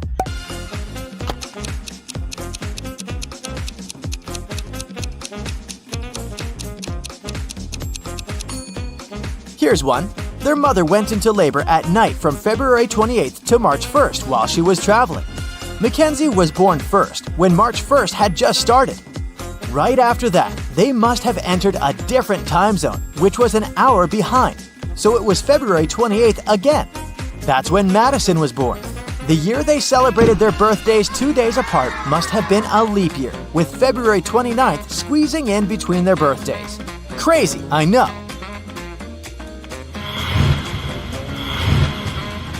A man walks into a bar and asks the bartender for a glass of water. The bartender jumps out from behind the bar wearing a scary mask. The man says, "Thank you," and walks out of the bar without drinking that glass of water. Why did he thank the bartender?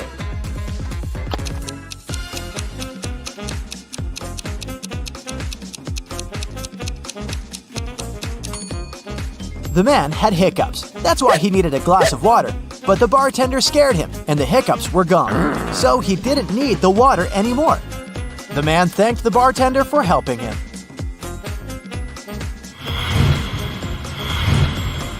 Ellie and Nell were sent by their moms to sell cookies for $1 each. Both girls had an equal number of cookies. Neither girl was allowed to eat the cookies she was selling, and they could return only after they sold all of them. Hours later, there were still no customers. The girls really wanted to go home, but they didn't want to break any rules. After a bit of thinking, they managed to sell all the cookies, but neither of the girls gained or lost a single dollar. How is it possible?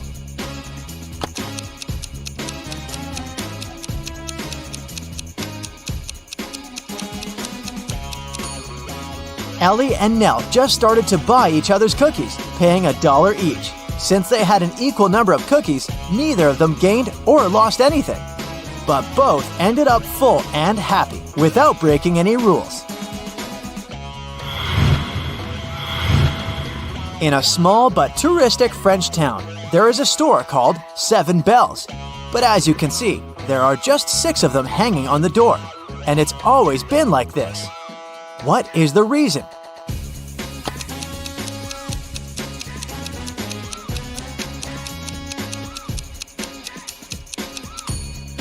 Originally, it was a mistake. But so many tourists started to walk into the store to tell the owner about it that it began to bring in quite a few customers. So, the owner just kept it this way. A witch had 3 daughters, Allegra, Helena, and Rowena. The witch was about to retire, so she needed to pick a daughter to pass all her magical powers to, and she didn't know which daughter was the most loyal to her. All of them possessed some magic that they were granted when they were born. Allegra had a magic ball that could show her any person she knew. Helena had a bag of magic dust that could transport her anywhere she wanted. Rowena had a never-rotting pear with healing powers. It would cure any disease. One day, the witch went missing. Her old nemesis kidnapped and poisoned her. The daughters came to her rescue. Allegra used the ball to locate their mother. Helena used some of her dust to go there and bring their mother home, and Rowena fed her the pear. The witch felt better. All of her daughters proved their loyalty to her, but the witch still knew who she would pass her powers to. Who?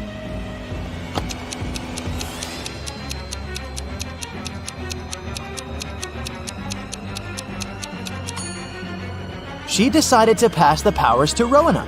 While all 3 daughters rescued her, Rowena made the biggest sacrifice since her magical artifact was gone, while Allegra and Helena still had theirs. Now let's check how attentive you are. Look, here's a ball and 3 cups. I'll put the ball here in the middle cup. Your task is to watch the cups and then tell me where the ball is. Ready? Go!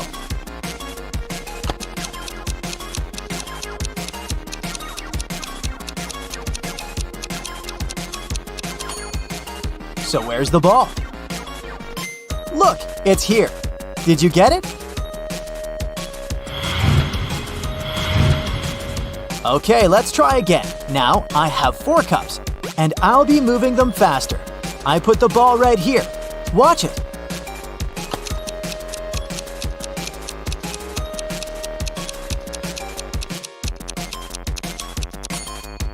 So where do you think it is? It's in this cup. And let's make it almost impossible and see if you can get it now. 5 cups, and they're moving even faster than before. So where is it?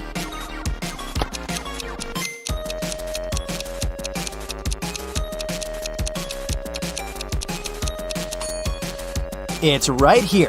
If you got it right, you have my absolute respect.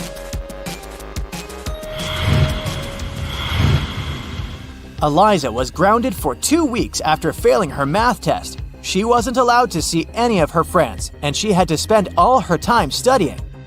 One night, her mother had a night shift and only returned home the next afternoon. She came to check on her daughter. She knew immediately that Eliza's friend had come for a sleepover. How did she figure it out?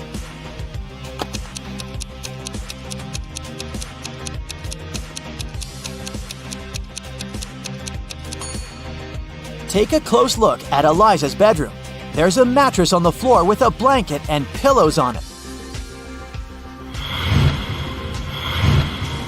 2 best friends, Rowan and Brandon, both wanted to ask the same girl, Ruby, to the prom. So the friends decided to ask Ruby's best friend who Ruby liked more.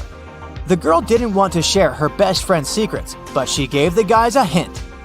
Ruby loves raspberries but can't stand blueberries. She likes rowing, but she doesn't know how to play basketball. Her favorite animal is a rabbit, but she's afraid of bears. Which of the boys does Ruby like?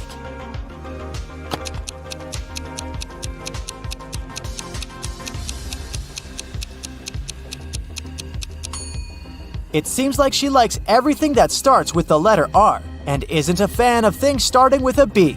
Following the same logic, she must like rowing.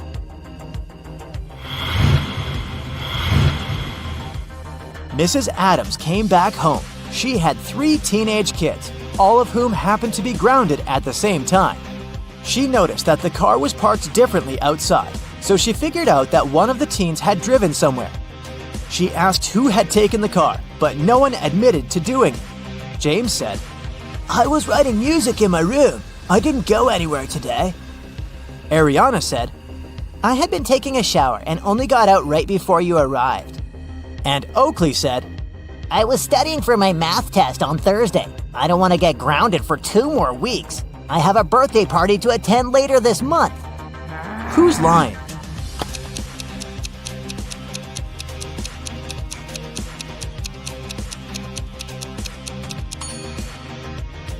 Ariana must be lying. If she had really gotten out of the shower, her hair would be wet, but it's not. Okay, great job. Now it's time to have some fun. I'll show you some emojis, and your task is to guess which movie they stand for. Here's the first set for you. What do you think?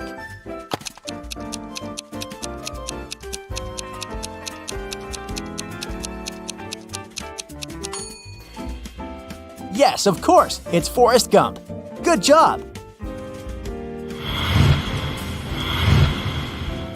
Here's the next one. What's your guess?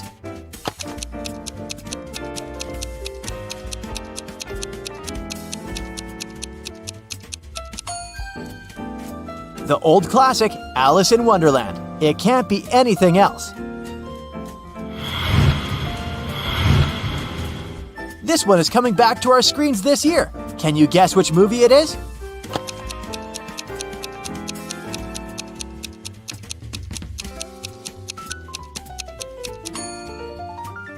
Of course, it's The Little Mermaid. This one's a bit harder. Let's see, what's your guess?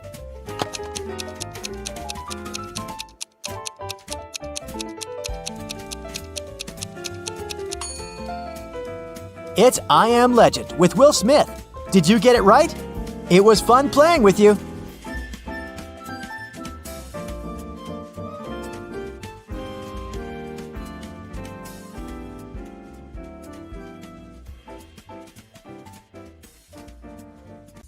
Harry uploads a dating app, hoping to find a girlfriend.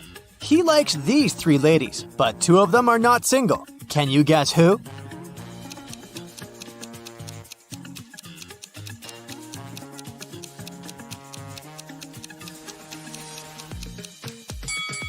The second lady has 2 shampoos on a bathroom shelf, one for her curly hair and one shampoo for male hair and beards. So she's probably living with her husband, and the third lady is wearing a necklace in the shape of half a heart. The second half probably belongs to her boyfriend. So only the first lady is single. Early in the morning, Harry goes to the local park for a workout. He sees these 3 runners on the way. Can you decide who's faster?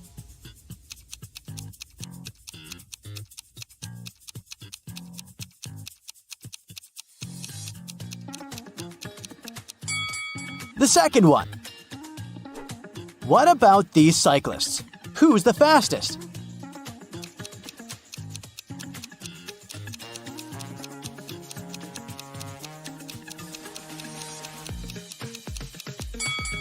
The third one. After the workout, Harry enters his favorite cafe and sees a lot of people. All the tables are occupied, but one person already finished eating. Can you guess who?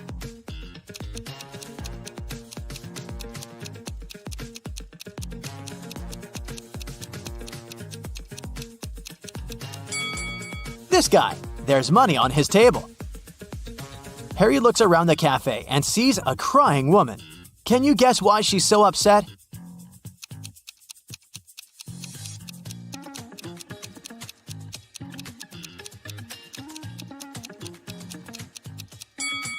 She's crying because her friend is pulling her hair. Harry is flying business class to another city. There are 4 women in the cabin. One of them is smuggling gold. Can you guess who?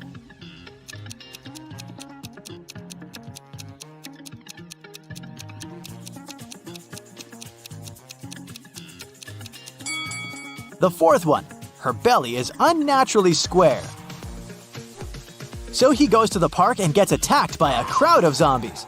Harry is terrified. He begins to run away.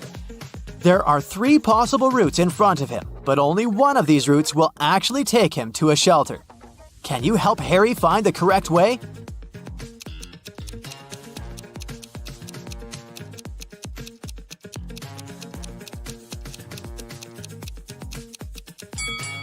Route A doesn't look simple, but it's the only way out. Harry is visiting an engagement party. His brother Kevin proposes to his girlfriend Bella with a fancy diamond ring. And she says yes. The party goes well, but suddenly, the lights turn off for 20 seconds. When the power is back again, Bella sees that someone has sneaked an engagement ring from her finger. Harry questions 3 suspects. Peter says, I was cutting a cake in the kitchen when the lights turned off. Allie says, I was playing the piano in the living room when suddenly it became super dark. But I'm a pro, so I continued to play blindly. And Kitty says, Sorry, I've been arguing on the phone with my ex-boyfriend, so I didn't look around. who's lying?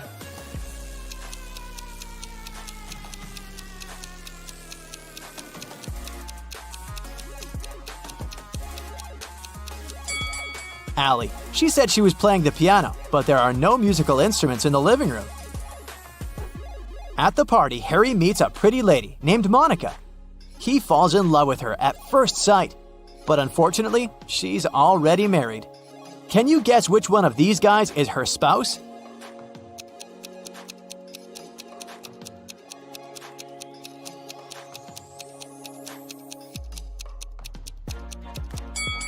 It's the first guy. He's the only one who doesn't hold any drink, and Monica is holding 2 glasses, one for herself and one for her husband. The party goes on, and Harry meets Vlad. He's a real vampire. One of these ladies is his wife. Can you guess who?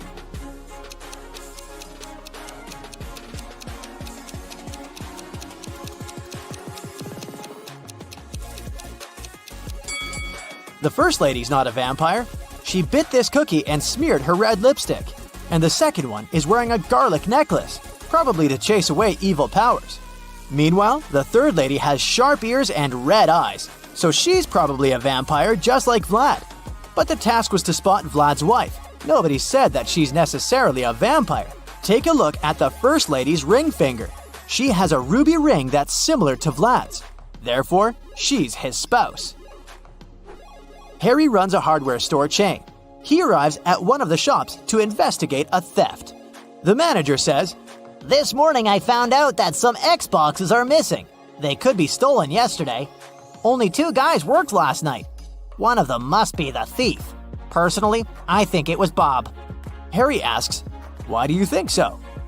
I talked to both of them. Bob said that he saw nothing suspicious, and Zach said that he'd seen Bob put some boxes in the back seat of his car. Harry asks the manager to take him to Bob. They approach Bob at the parking lot.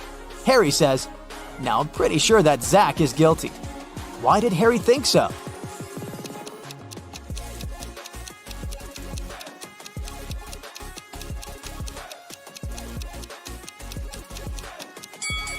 Zach said Bob put some boxes in the back seat of his car. However, Bob has a 2-seat car. Harry calls the police and they arrest Zach. The manager decides to change the 7-number password on the storage door to avoid further thefts. He leaves this little clue for all his colleagues. Can you crack this code?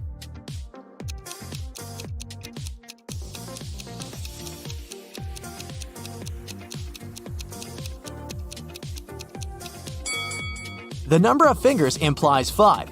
The number of angles in the triangle implies 3. The number of petals in the flower is 6. The circle implies 0. The rainbow has 7 colors. It symbolizes the number 7. And finally, the square has 4 angles, so the passcode is 536074. Harry figures out the code and changes it again to test Bob's intelligence. Harry gives him the following clue. It's a 7-digit code. The first digit is the number of zeros in the code. The second digit is the number of ones in it. The third digit is the number of 2s. The fourth digit is the number of 3s. The fifth digit is the number of 4s. The sixth digit reveals the number of 5s. And finally, the 7th digit shows the number of 6s. Can you figure out the code?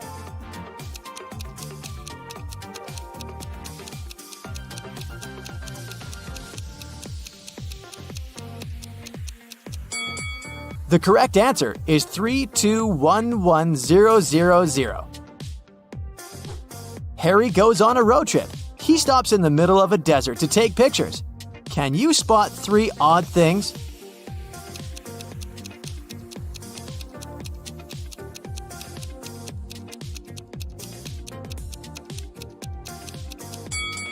Harry's shadow falls to the right, and the shadows from the cacti fall to the left.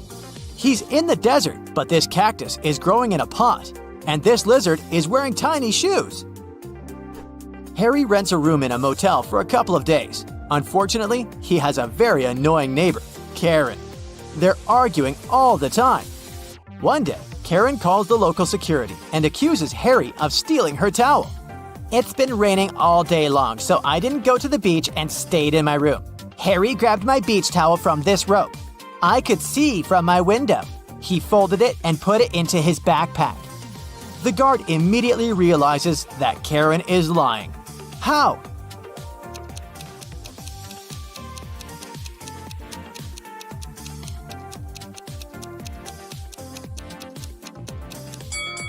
The rope is outdoors. It doesn't make any sense to dry towels in the rain. Harry purchases a tour to see the local waterfalls. He takes a nap on the bus. Then he wakes up and sees that his favorite baseball cap is missing. Harry interrogates 3 tourists nearby. Sally says, "Sorry, I was sleeping too. I don't know who did it." Oliver says, "Look at me, I don't wear baseball caps, man. I prefer classy hats." And Molly says, "I think it was Sally. She's very suspicious. I'm almost sure that she tried to steal my chocolates when I fell asleep." Can you spot the thief?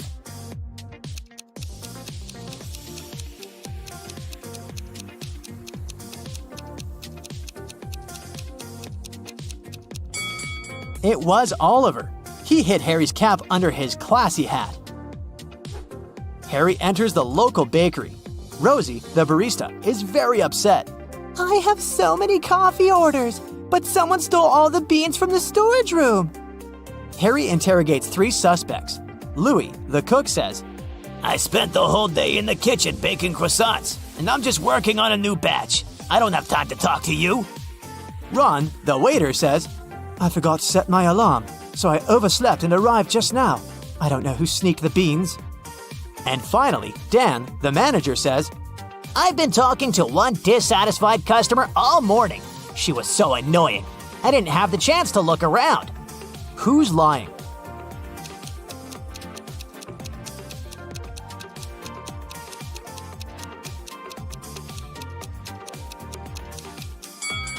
The cook.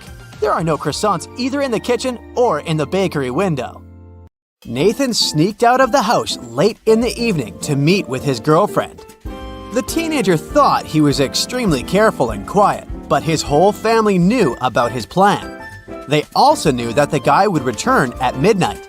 They decided to make a bet. The one who would see Nathan first when the guy started climbing the fence would be the winner. No chores for them for 1 week. Not to fall asleep, Nathan's dad switched on the TV. The guy's grandfather settled in the living room to read a book. The grandmother went to the kitchen to make pizza, and Nathan's mom went to her room, sat down on the floor, and started to meditate. Who's going to be the first to spot Nathan when the time comes?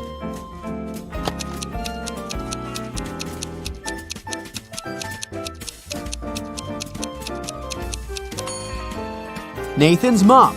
Her eyes will be used to the darkness, and she will see better than the others. A young lady has the same number of brothers and sisters, but each of her brothers has 2 times fewer brothers than the sisters. How many sisters and brothers are there in the family?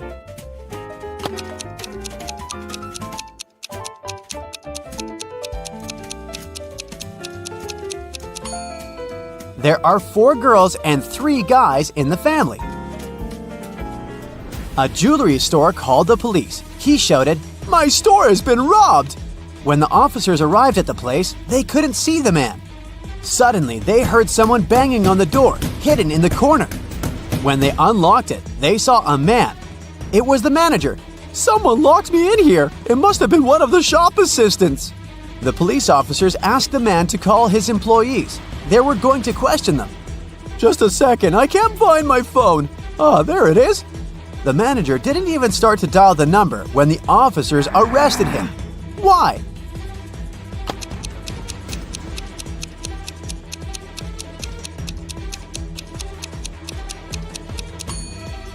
If he was locked in the room while the phone was lying on the counter, how could he call the police? Oh, this situation doesn't look good. Which path would you choose?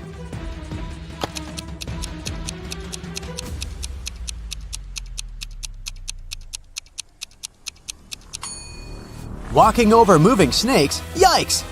These spiders with red crosses on their backs are highly venomous, so your best choice is to pick the third path. These piranhas aren't very large, plus they won't be able to bite through your thick rubber flippers. There are 2 people standing near the river. A boat can carry only one of them, and still, both of them manage to get to the other bank.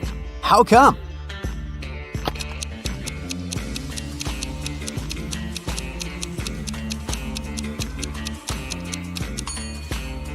These people were on different banks. How many bricks does it take to complete a building?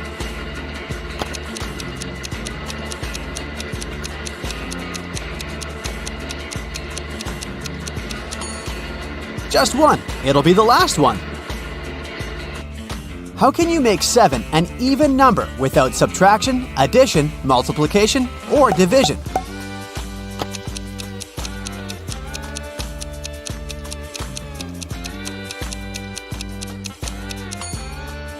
Just drop the letter S. Scott, an infamous burglar, came home one evening.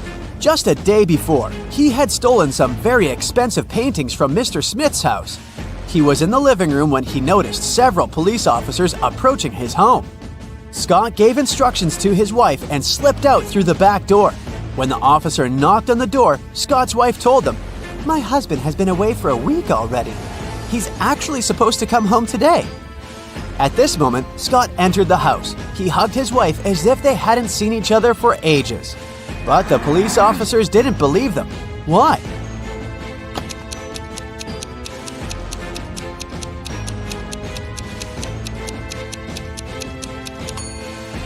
Look at the dog. If its owner had been away for a week, the animal would be jumping around, happy and excited. But the animal saw Scott just a couple of minutes ago and isn't showing too much enthusiasm. Adam likes grapes, but not potatoes. He likes peas, but not onions, and eats squash, but not lettuce. Can you figure out the pattern and say whether Adam will eat apples or some pumpkin?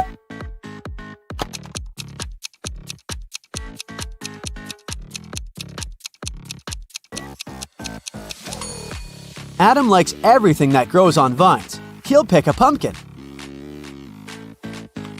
All the people working in the offices, Janice, Brian, Teresa, Sean, and Roy, used the fridge in the kitchen to store their lunch. On Friday, Janice opened the fridge to get her bacon and cheese sandwich she'd brought from home, but it wasn't there. Someone had eaten her lunch. Who was it?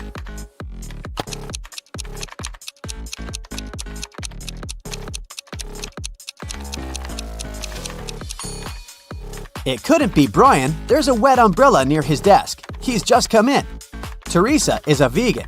Look at that poster over her desk saying Vegan Festival in Smiletown. So she doesn't eat either cheese or bacon. Roy is on a diet the starting date of which you can see in his calendar, and such a sandwich is by no means light food. This means Sean was the one who stole Janice's sandwich. Oliver was attacked in his flat and taken to the hospital. There are 4 suspects, all of them Oliver's neighbors. Amelia said she'd been walking in the park since early morning. Henry told the police he'd been painting in his studio and hadn't heard anything. Jacob said he'd been repairing his car. Sophia answered she'd been taking a bath for the past 3 hours. Look at these people's hands and try to figure out who's lying.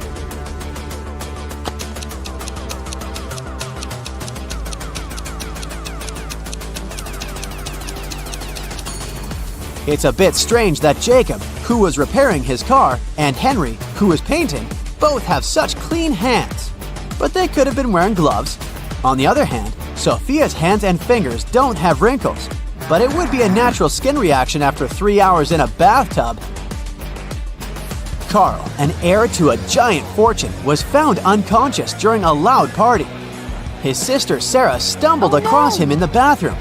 The guy was lying on the floor. Sarah immediately called the ambulance and the police. Carl was taken to a hospital. Doctors saved his life, but the guy was still unconscious. He couldn't talk.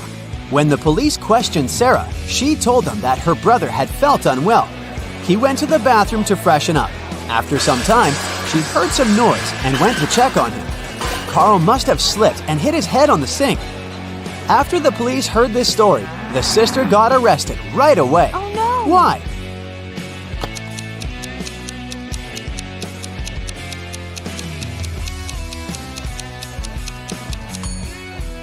For one thing, it happened during a loud party.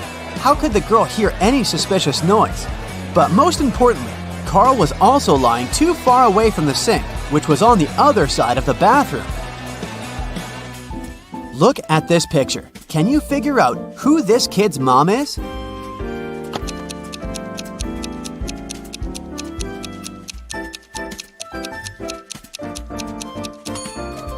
It's the woman on the left. She has 2 juice boxes on the bench next to her.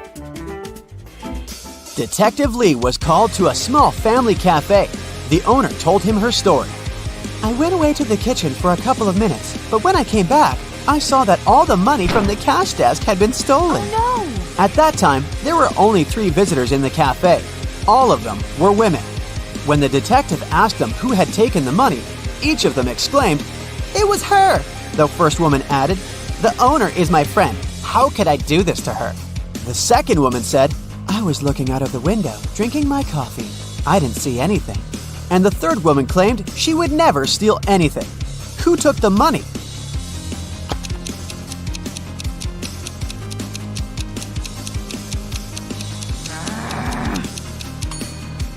Detective Lee quickly figured out that the thief was the second woman. First of all, the two others pointed at her. Secondly, she claimed that the first woman had stolen the money. But if she had been looking out the window, how could she know this? Someone stole several expensive t-shirts from a designer clothing store. The manager told the security guard he had half an hour to find the thief. If you don't make it in time, you'll be fired. The guard rushed to watch the CCTV footage. Luckily, he managed to figure out who the thief was before his time ran out. And do you know who it was?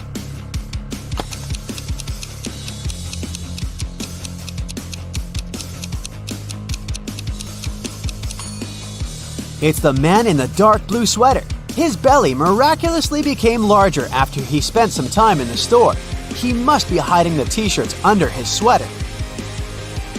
One clothing store owner invented a curious method of pricing his goods. Socks cost $25, a vest $20, a tie $15, and a t-shirt had a price of $30. Following this method, how much would a pair of underwear cost?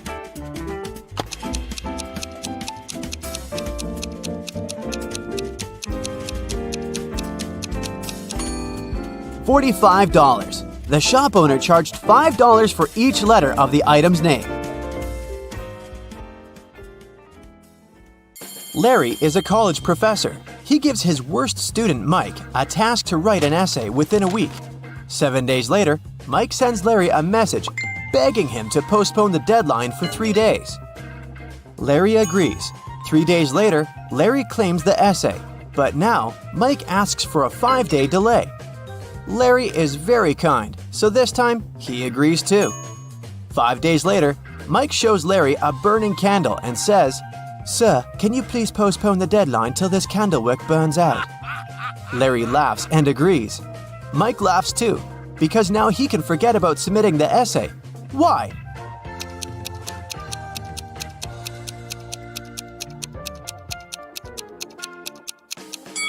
Mike blew out the candle. He said, "Till this candle wick burns out," not "till this flame burns out." So now, Mike can keep his candle unburned forever and never submit his essay.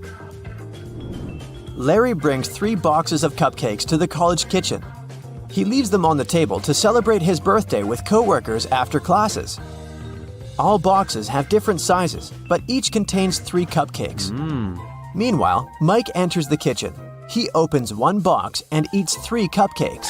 After classes, Larry finds out that every box in the kitchen still has 3 cupcakes. How is that possible?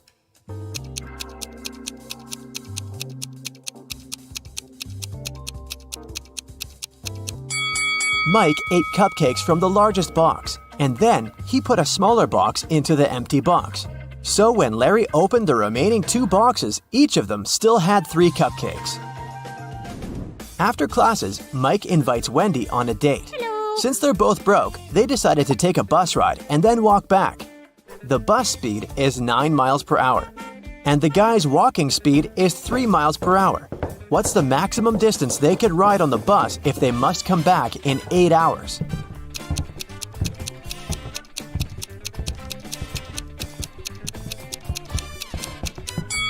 Mike and Wendy can move on a bus 3 times as fast as they can walk. Therefore, they should spend 3/4 of their time walking and only 1/4 on a bus ride. So to fit into the 8-hour limit, they should ride for 2 hours, going 18 miles, and then walk back in 6 hours. Mike and Wendy are walking down the street and notice one very curious thing. It has 3 eyes and all are in a straight line. When its red eye opens, everything freezes. Can you guess what they see?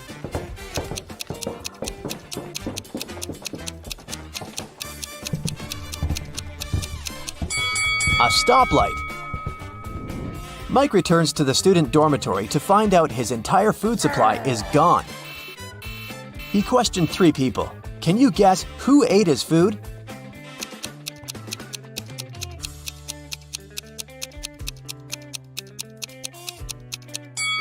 The guy on the right. He has crumbs on his mustache. Mike goes to the library to study archival newspapers. This newspaper is supposed to have 60 pages. But pages 24 and 41 are missing. Can you guess which other pages won't be there too?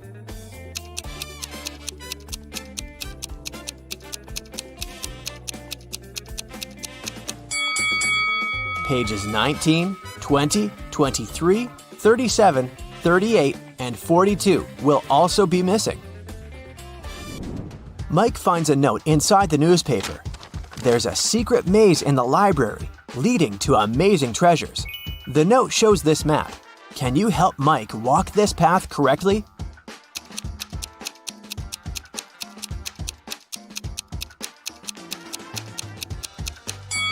Here's the right way. Mike walks through the maze and finds this bookcase. One of the shelves is fake. Can you spot which one?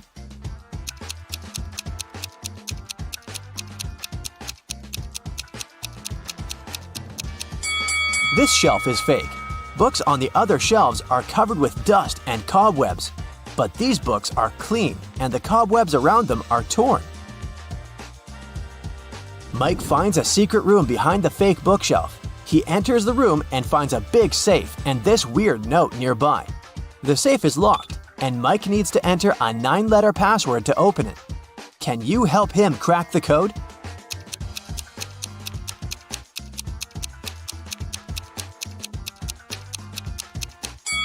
The correct password is Moonlight, and here's why.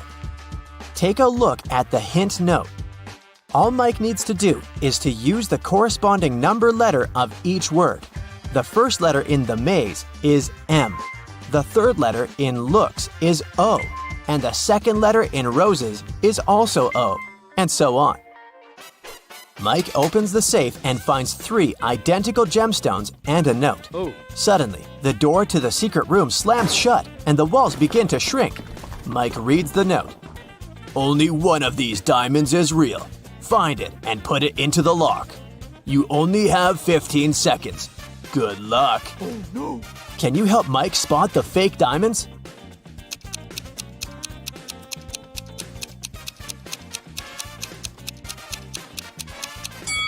Mike should drop all 3 stones into this glass of water on the table. If the diamond is real, it will drop to the bottom of the glass thanks to its high density. And if it's a fake, it will float on the surface. Mike succeeds and unlocks the door, leading to a secret hallway. He walks through the hallway and sees 4 doors and a beautiful statue in the middle of the space. The statue sings, "We came out at night without being called. We disappeared by morning without being stolen. Who are we?" Can you guess which door Mike should enter?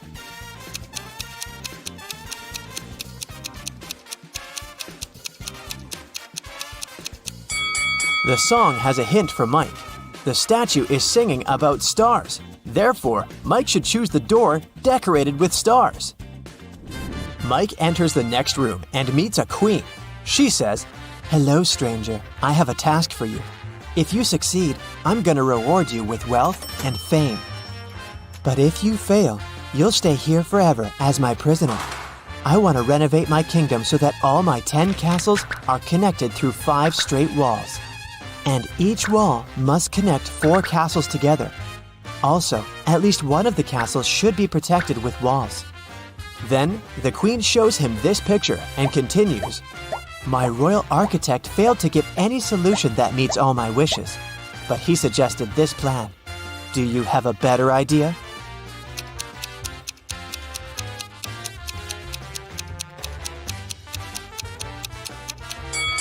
Mike should offer this solution to please the queen. Now 2 castles are protected with walls. The queen kept her word and made Mike very rich. Also, she threw a feast in his honor. Unfortunately, not all royal servants are glad to see their queen with a new favorite. Take a look at these 3 people. Can you spot Mike's hater?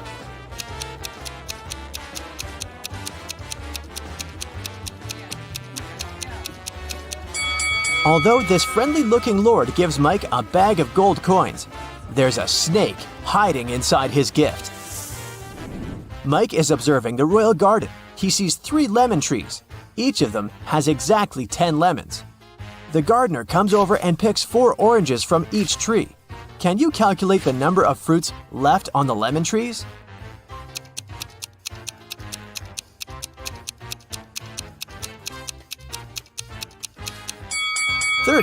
Oranges don't grow on lemon trees. The Queen tells Mike an amazing story. I'm fond of dragon racing. On Sunday, I rode to see a race in a cozy village outside of my kingdom. 5 days later, on Monday, I went home. Can you explain this, considering that she doesn't have a time machine?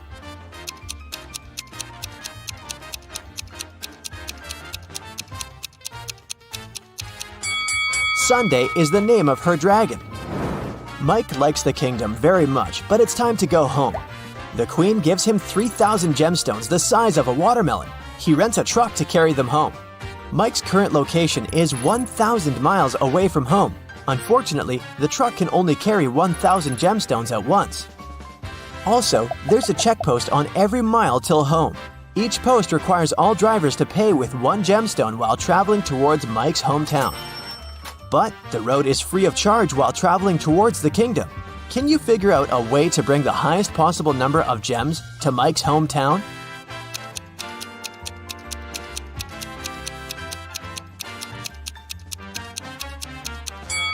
Mike should make 3 trips of 1,000 gemstones each till mile 333. After that, he will be left with 2,001 gemstones and have 667 more miles to go. At this point, he should take 2 trips of 1,000 gemstones, covering 500 miles more. This way, he will be left with 1,000 gemstones. After riding the remaining 167 miles, Mike will be left with 833 gems. And he'll still be rich and fabulous. Look at these 2 people. Can you guess which one of them is just dressed up and is not a woman in reality?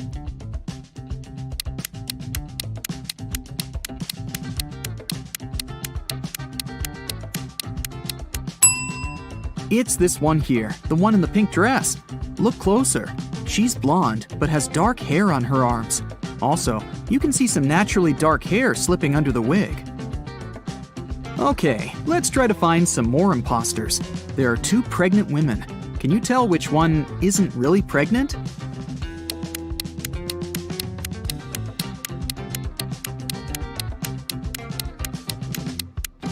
It must be this one. She has a big belly, but her choice of high heels is very questionable. Look at these 2. One of them is a mummy that escaped from ancient Egypt. Don't ask me how, it doesn't really matter. Just find the mummy. What's your choice?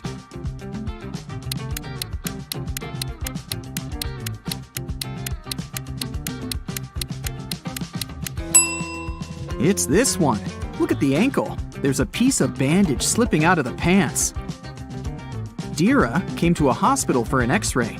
2 doctors are ready to accept her, but one of them isn't a real doctor. Take a close look at them. Who's not a real doctor here?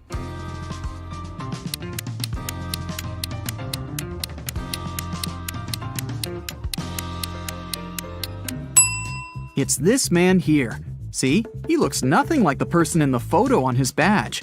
He must have stolen the uniform. Mrs. Cook left for a business trip, and 3 of her daughters stayed at home by themselves.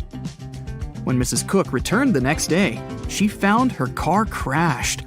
Obviously, one of her daughters had taken it and had crashed it by accident, but none of the 3 took the blame.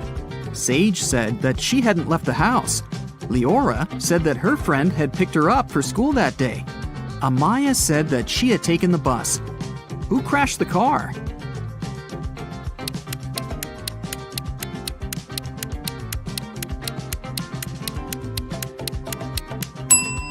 Look inside the car. There's a purse. If you were attentive, you could have noticed that the day Mrs. Cook left, Amaya had this purse. So it was her who had crashed the car. Naya woke up on a Saturday morning after a long and hard week. She was very hungry, so she decided to make herself breakfast. Naya had a dozen eggs. She broke 3 eggs, fried 3, and ate 3. How many eggs are left?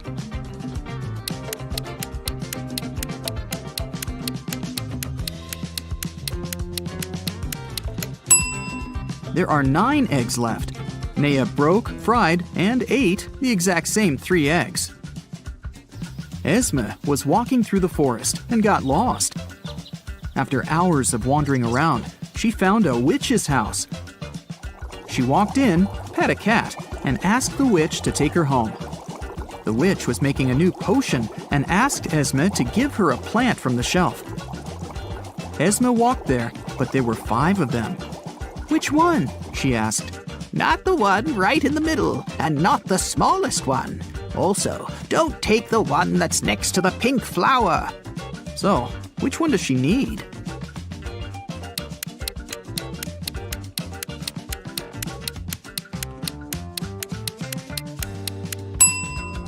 That's the one on the very left then, or the pink flower itself. But in that case, wouldn't the witch just say so? Probably. She seems satisfied, so Esme is going back home this time. Mova was in a local park and noticed a purse.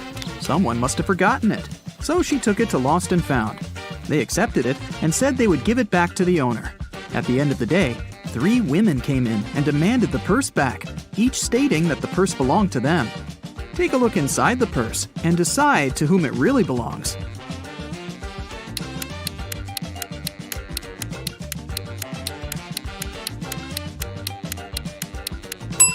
Look, there's lipstick in the purse. There's just one woman who's wearing lipstick of the same color, and it's this one. So the purse must belong to her. Let's stick around in Lost and Found for a while. There are more things to give back to their owners, like this wallet, for example. There are 3 people claiming that it belongs to them, but which one is the real owner?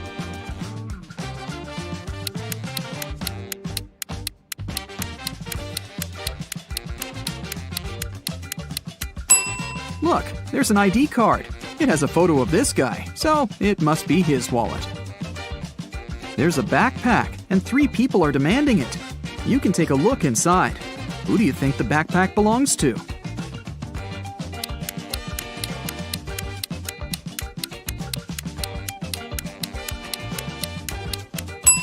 There's a jacket that matches this girl's trainers perfectly. It must belong to her. Can you pick the owner of this purse out of these 3 people?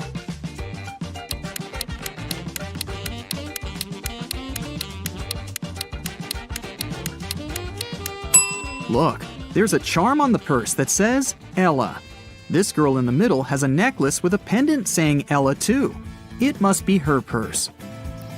Yvonne and Liana are exploring a forest right outside their town and find an abandoned hotel. Of course, they walk in to look around. When they walk into one of the rooms, a cage falls and traps them inside. There are 3 potions. Each of them will only last 10 minutes. If they drink the purple one, they will turn into the first animal they can see. If they drink the blue one, they'll be able to fly. If they drink the orange one, they'll switch bodies with each other. Which potion should they drink?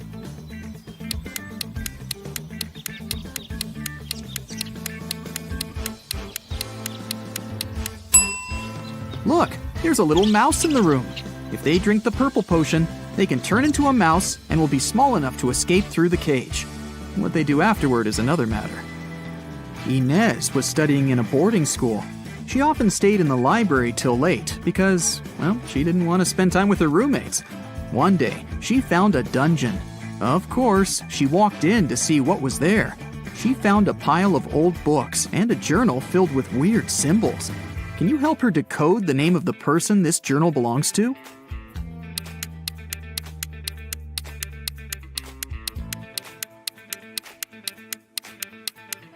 For each letter, there's a unique border and dot combination. To decode, Inez just has to find the respective letter. If she does it right, she should get the name Marion. A group of friends were partying on a Friday night in a neighborhood. The next morning, Mr. Johnson came to his little shop and found that the glass door was broken. Nothing was stolen, but he reported to the police because he wanted the glass replaced. The police found fingerprints of 3 people on the bottle: Nova, Ayla, and Eamon.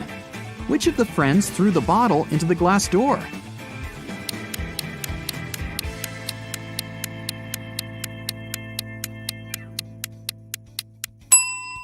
It was Eamon. His fingerprints are upside down and are located on the bottle's neck. This means that he wasn't holding the bottle to drink, but upside down to throw it. A group of cyborgs arrived on Earth to study humans' behavior. The police found out about it and got concerned. They want to track every cyborg and interrogate them. Let's help them find a couple of cyborgs in disguise. Look at these two people here. One of them isn't a human, but which one?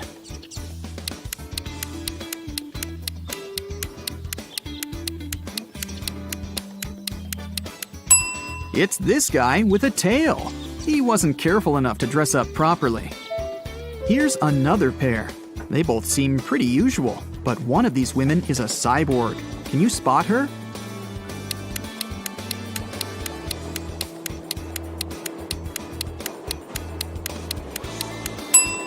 It must be this one. Her eye color is orange, which is not humanly possible. Look, there are two suspicious people in the grocery store. Oh no, there's just one cyborg. Which one?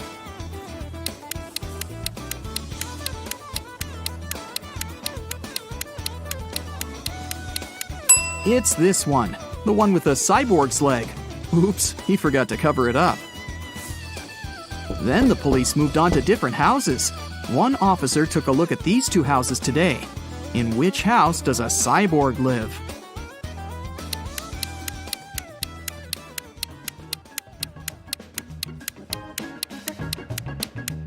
Look, there's gasoline on the kitchen counters.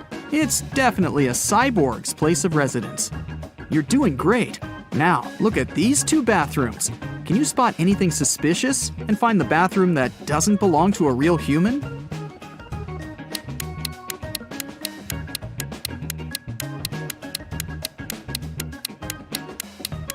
Look, there's a wrench instead of a toothbrush. I bet that's the one. A young actress, Chanel, was staying at a hotel in Miami. Suddenly, she screamed! Detective Callum was drinking a cocktail right by her balcony, so he walked in and asked her what had happened. The girl looked scared.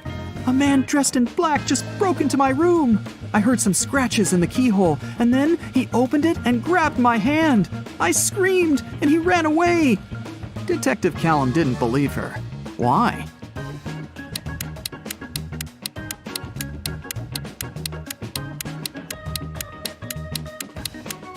The door of the room opens inwards, and it's loaded with boxes now. If someone had opened it and walked in, the boxes would have been pushed out of the way. Luna wanted to go to the party her classmate was throwing, but her mother didn't let her go. Still, she felt bad, so she said, "If you need to get out of your room for a while, you can go visit your grandparents at their geese farm for the weekend." Luna agreed. But she decided to trick her mom. Instead of going to her grandparents, Luna went to the party. When she got home, her mother asked her how the weekend had been. Luna replied that she had a great time, spent a lot of time in the garden, and was responsible for feeding the chickens every day. Her mom knew that she was lying. How?